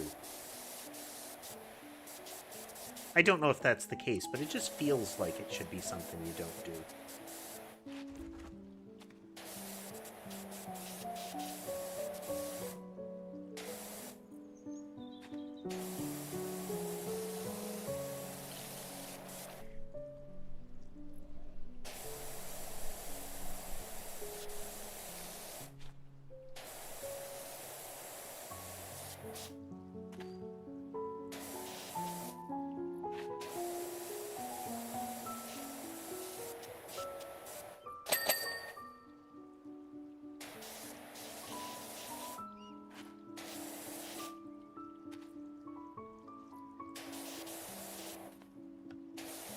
Like that Dirt League sketch about water cooling.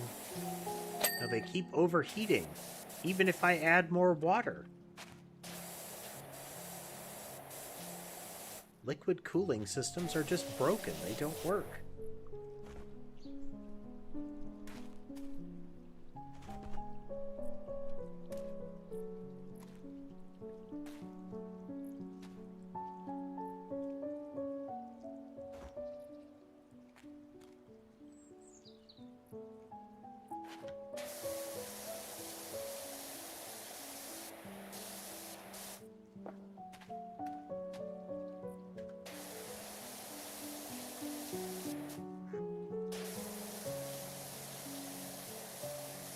How you think liquid cooling works. Pulls out a desktop PC with the the case of it opened in a tub of water. See? PC? Liquid cooling. Dumps water on it. Sparks everywhere.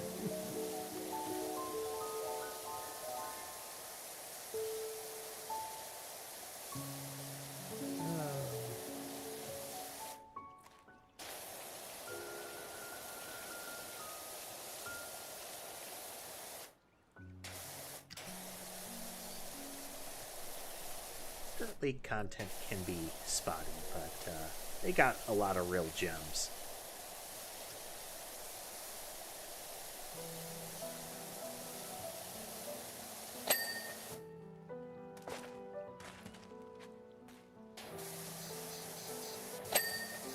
It's ultimately true of anybody making content. Not everything is gonna stick, you know.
Quite a bit up on the roof, I guess.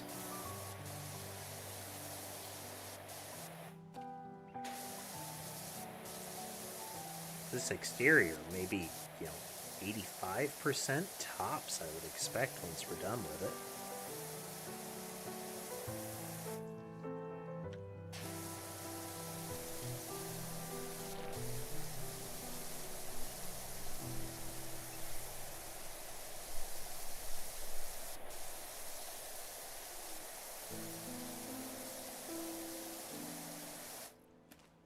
Maybe more, but...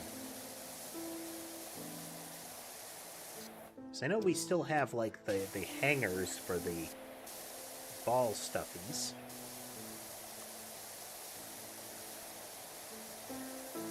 Those and the lights associated with them have to be cleaned from above.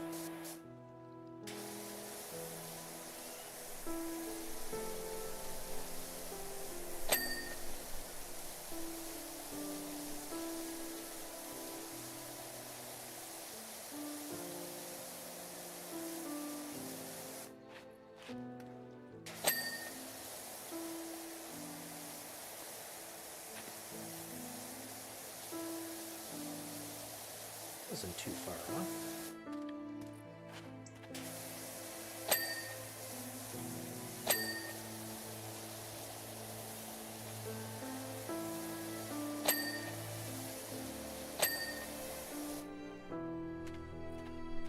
Okay.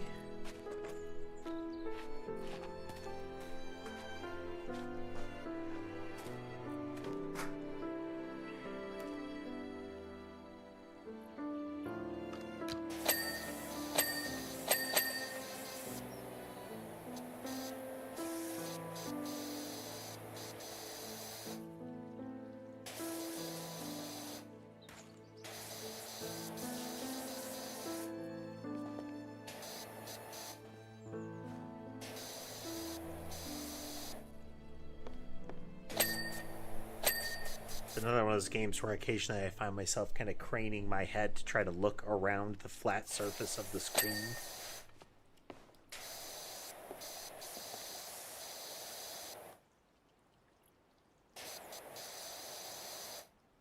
You know, it's the classic leaning when you're playing Mario Kart.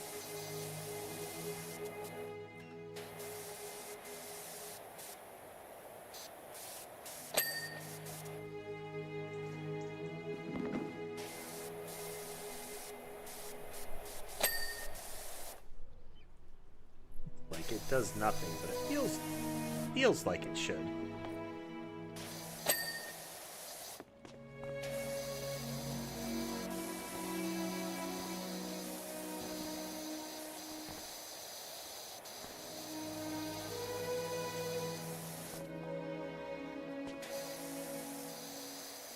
We don't have any purple up here, which implies that this is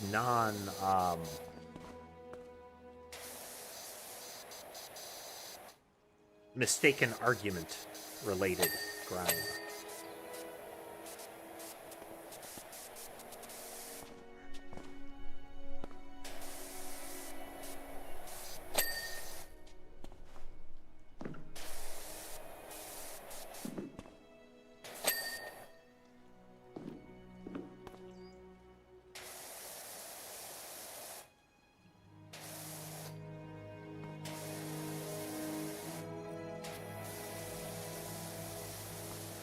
Expecting it to be caked down a little thicker here, but apparently not.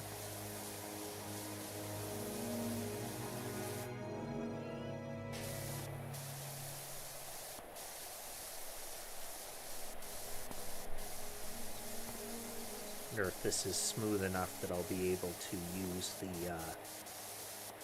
big floor cleaner one.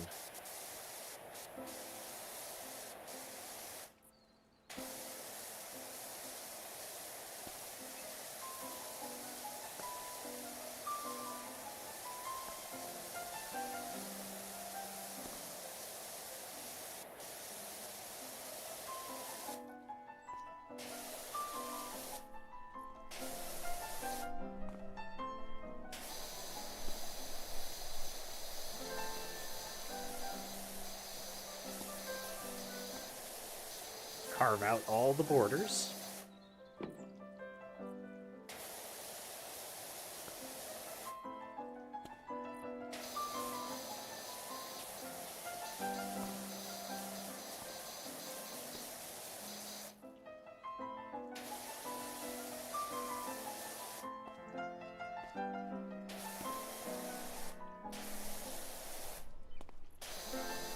Big circle cleaner doesn't do great on edges.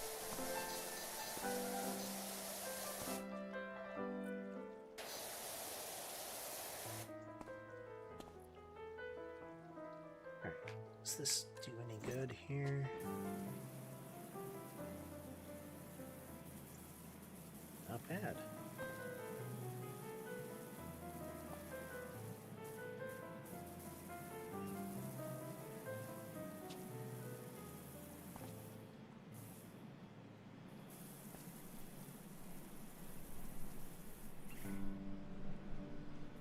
Wow, we can even get that rounded edge up there. Not bad.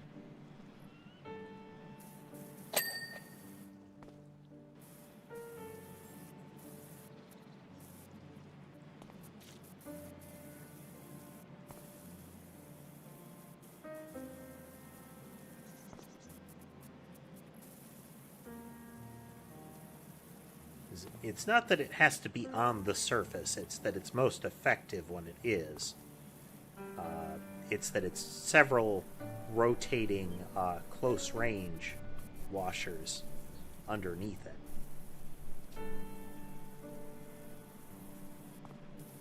So underneath the disc you get a lot of good coverage.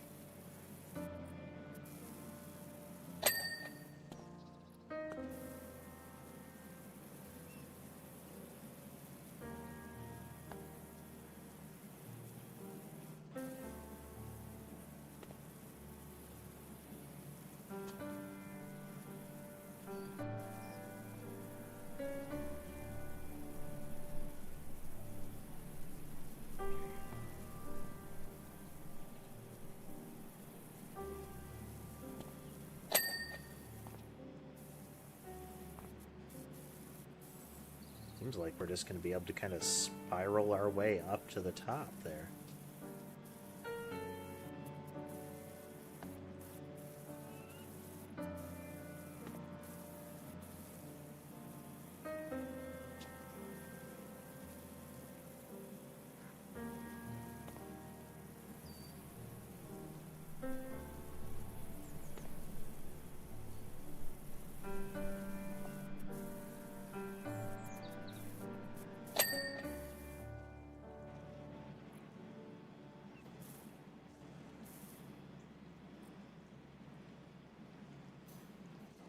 won't be viable to get the whole of this surface here, but we can get a nice initial pass.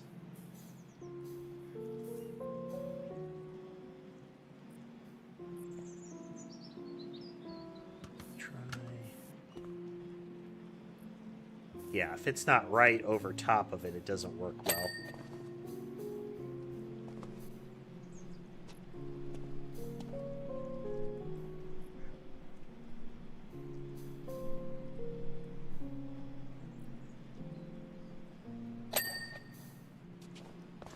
A really good initial pass for it.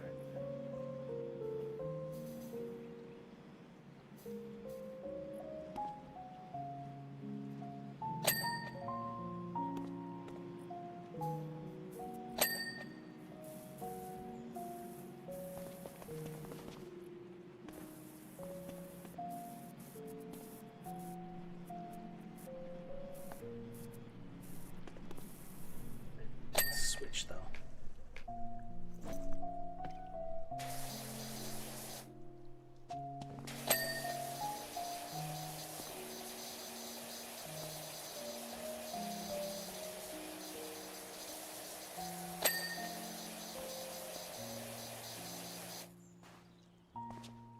Deeper angle makes it more awkward to use on the top of the slope.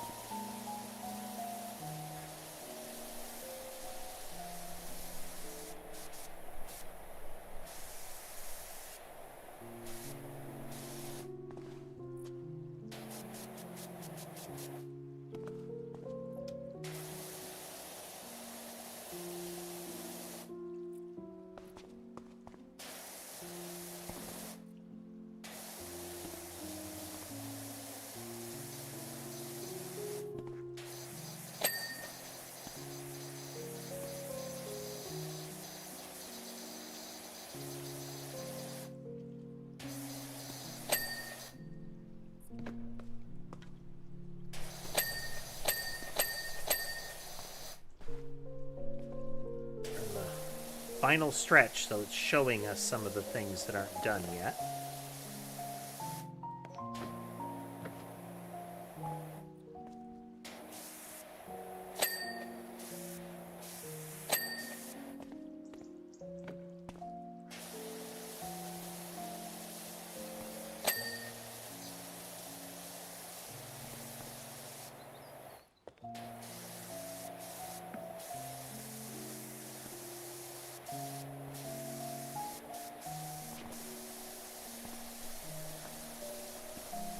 Getting there.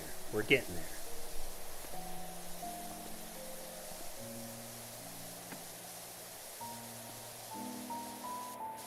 Wondering how it'll handle the time lapse on this one. Will it give us an alternate view when we're inside, you know? It did on the little restroom thing, so...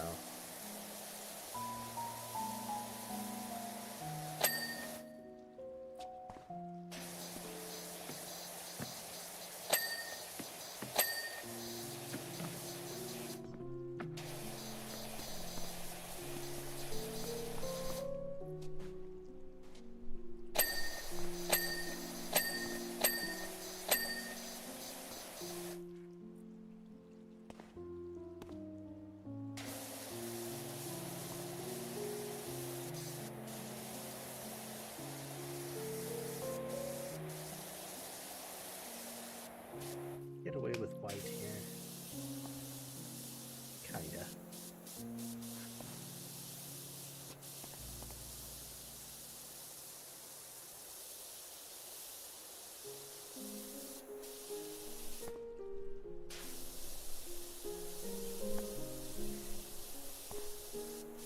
That determination of, is the wider nozzle good enough? Get sufficient coverage that you only have to go back and forth a little bit with the wider area, you might be able to save overall number of brush strokes as opposed to perfect coverage and sweep might be still slower than occasionally having to go back.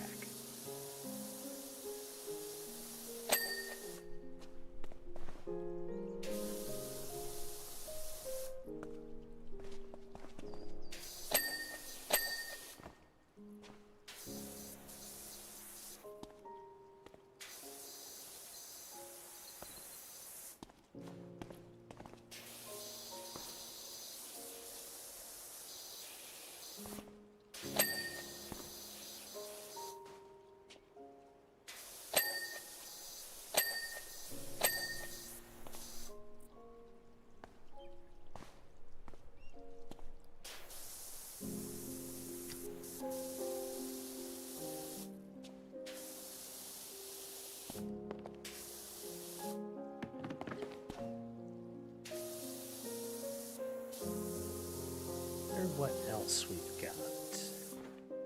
Oh, okay, well there's that other side of the tent top, so that'll probably be it.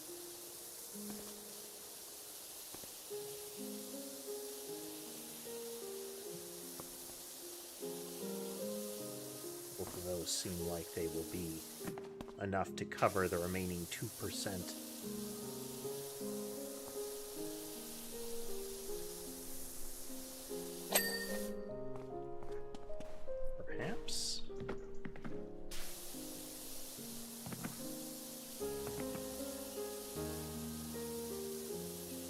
Seemed like it would be 2%, but could still easily be something down below that we missed.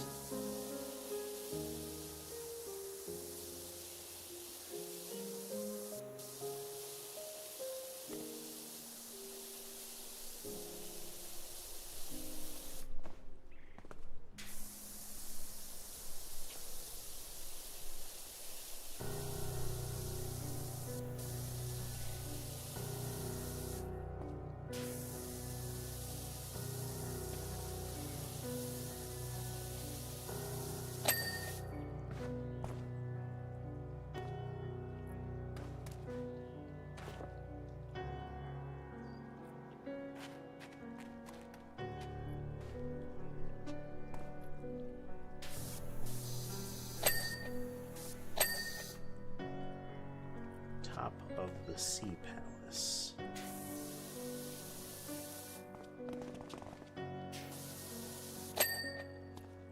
Okay.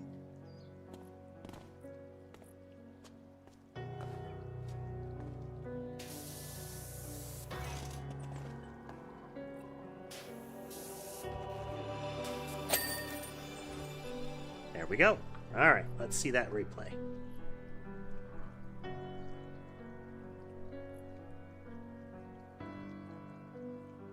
Okay, still primarily, almost pretty much exclusively from outside in the front. It's amazing. Can't wait for Kevin to see this. This is the ultimate final word.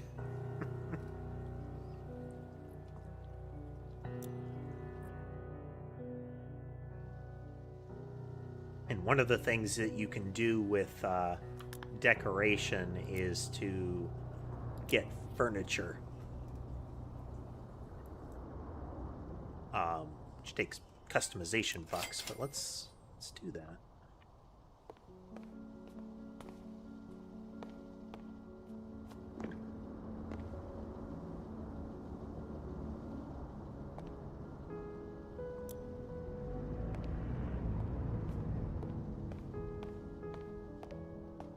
Yep. Okay, you buy the furniture and then you have to clean it.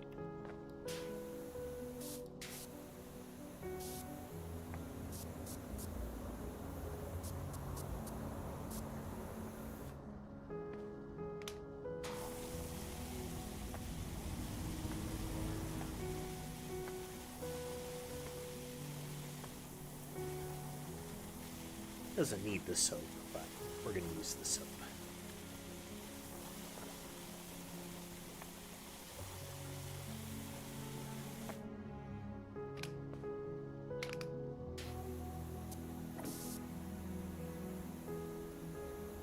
Futuristic rug, it says.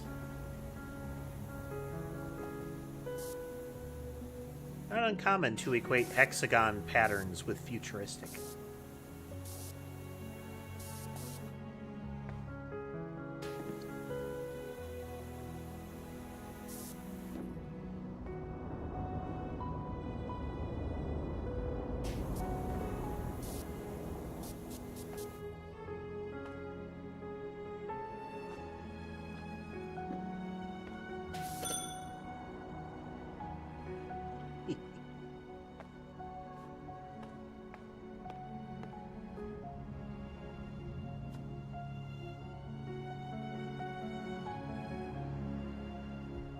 Rug. Nice. Button. All right, folks. Hope you had a good time watching with us today. We're going to be continuing our kind of PowerWash 2 stream hiatus here. Or hiatus streams. We will be getting back to programming soon enough, but for now, probably lots of PowerWash. It's nice and relaxing. Well, if you like what you saw and would like to see more, remember to like, follow, subscribe, comment. All that good stuff does help the channel. If you'd like to consider supporting the channel more directly, you can do so through platform-specific means like memberships and subscriptions, as well as through off-platform means like Patreon and Coffee. All links to my channels are in the link tree in my bio and profile. With that said, though, I hope the rest of your day is good, and I'll see you next time.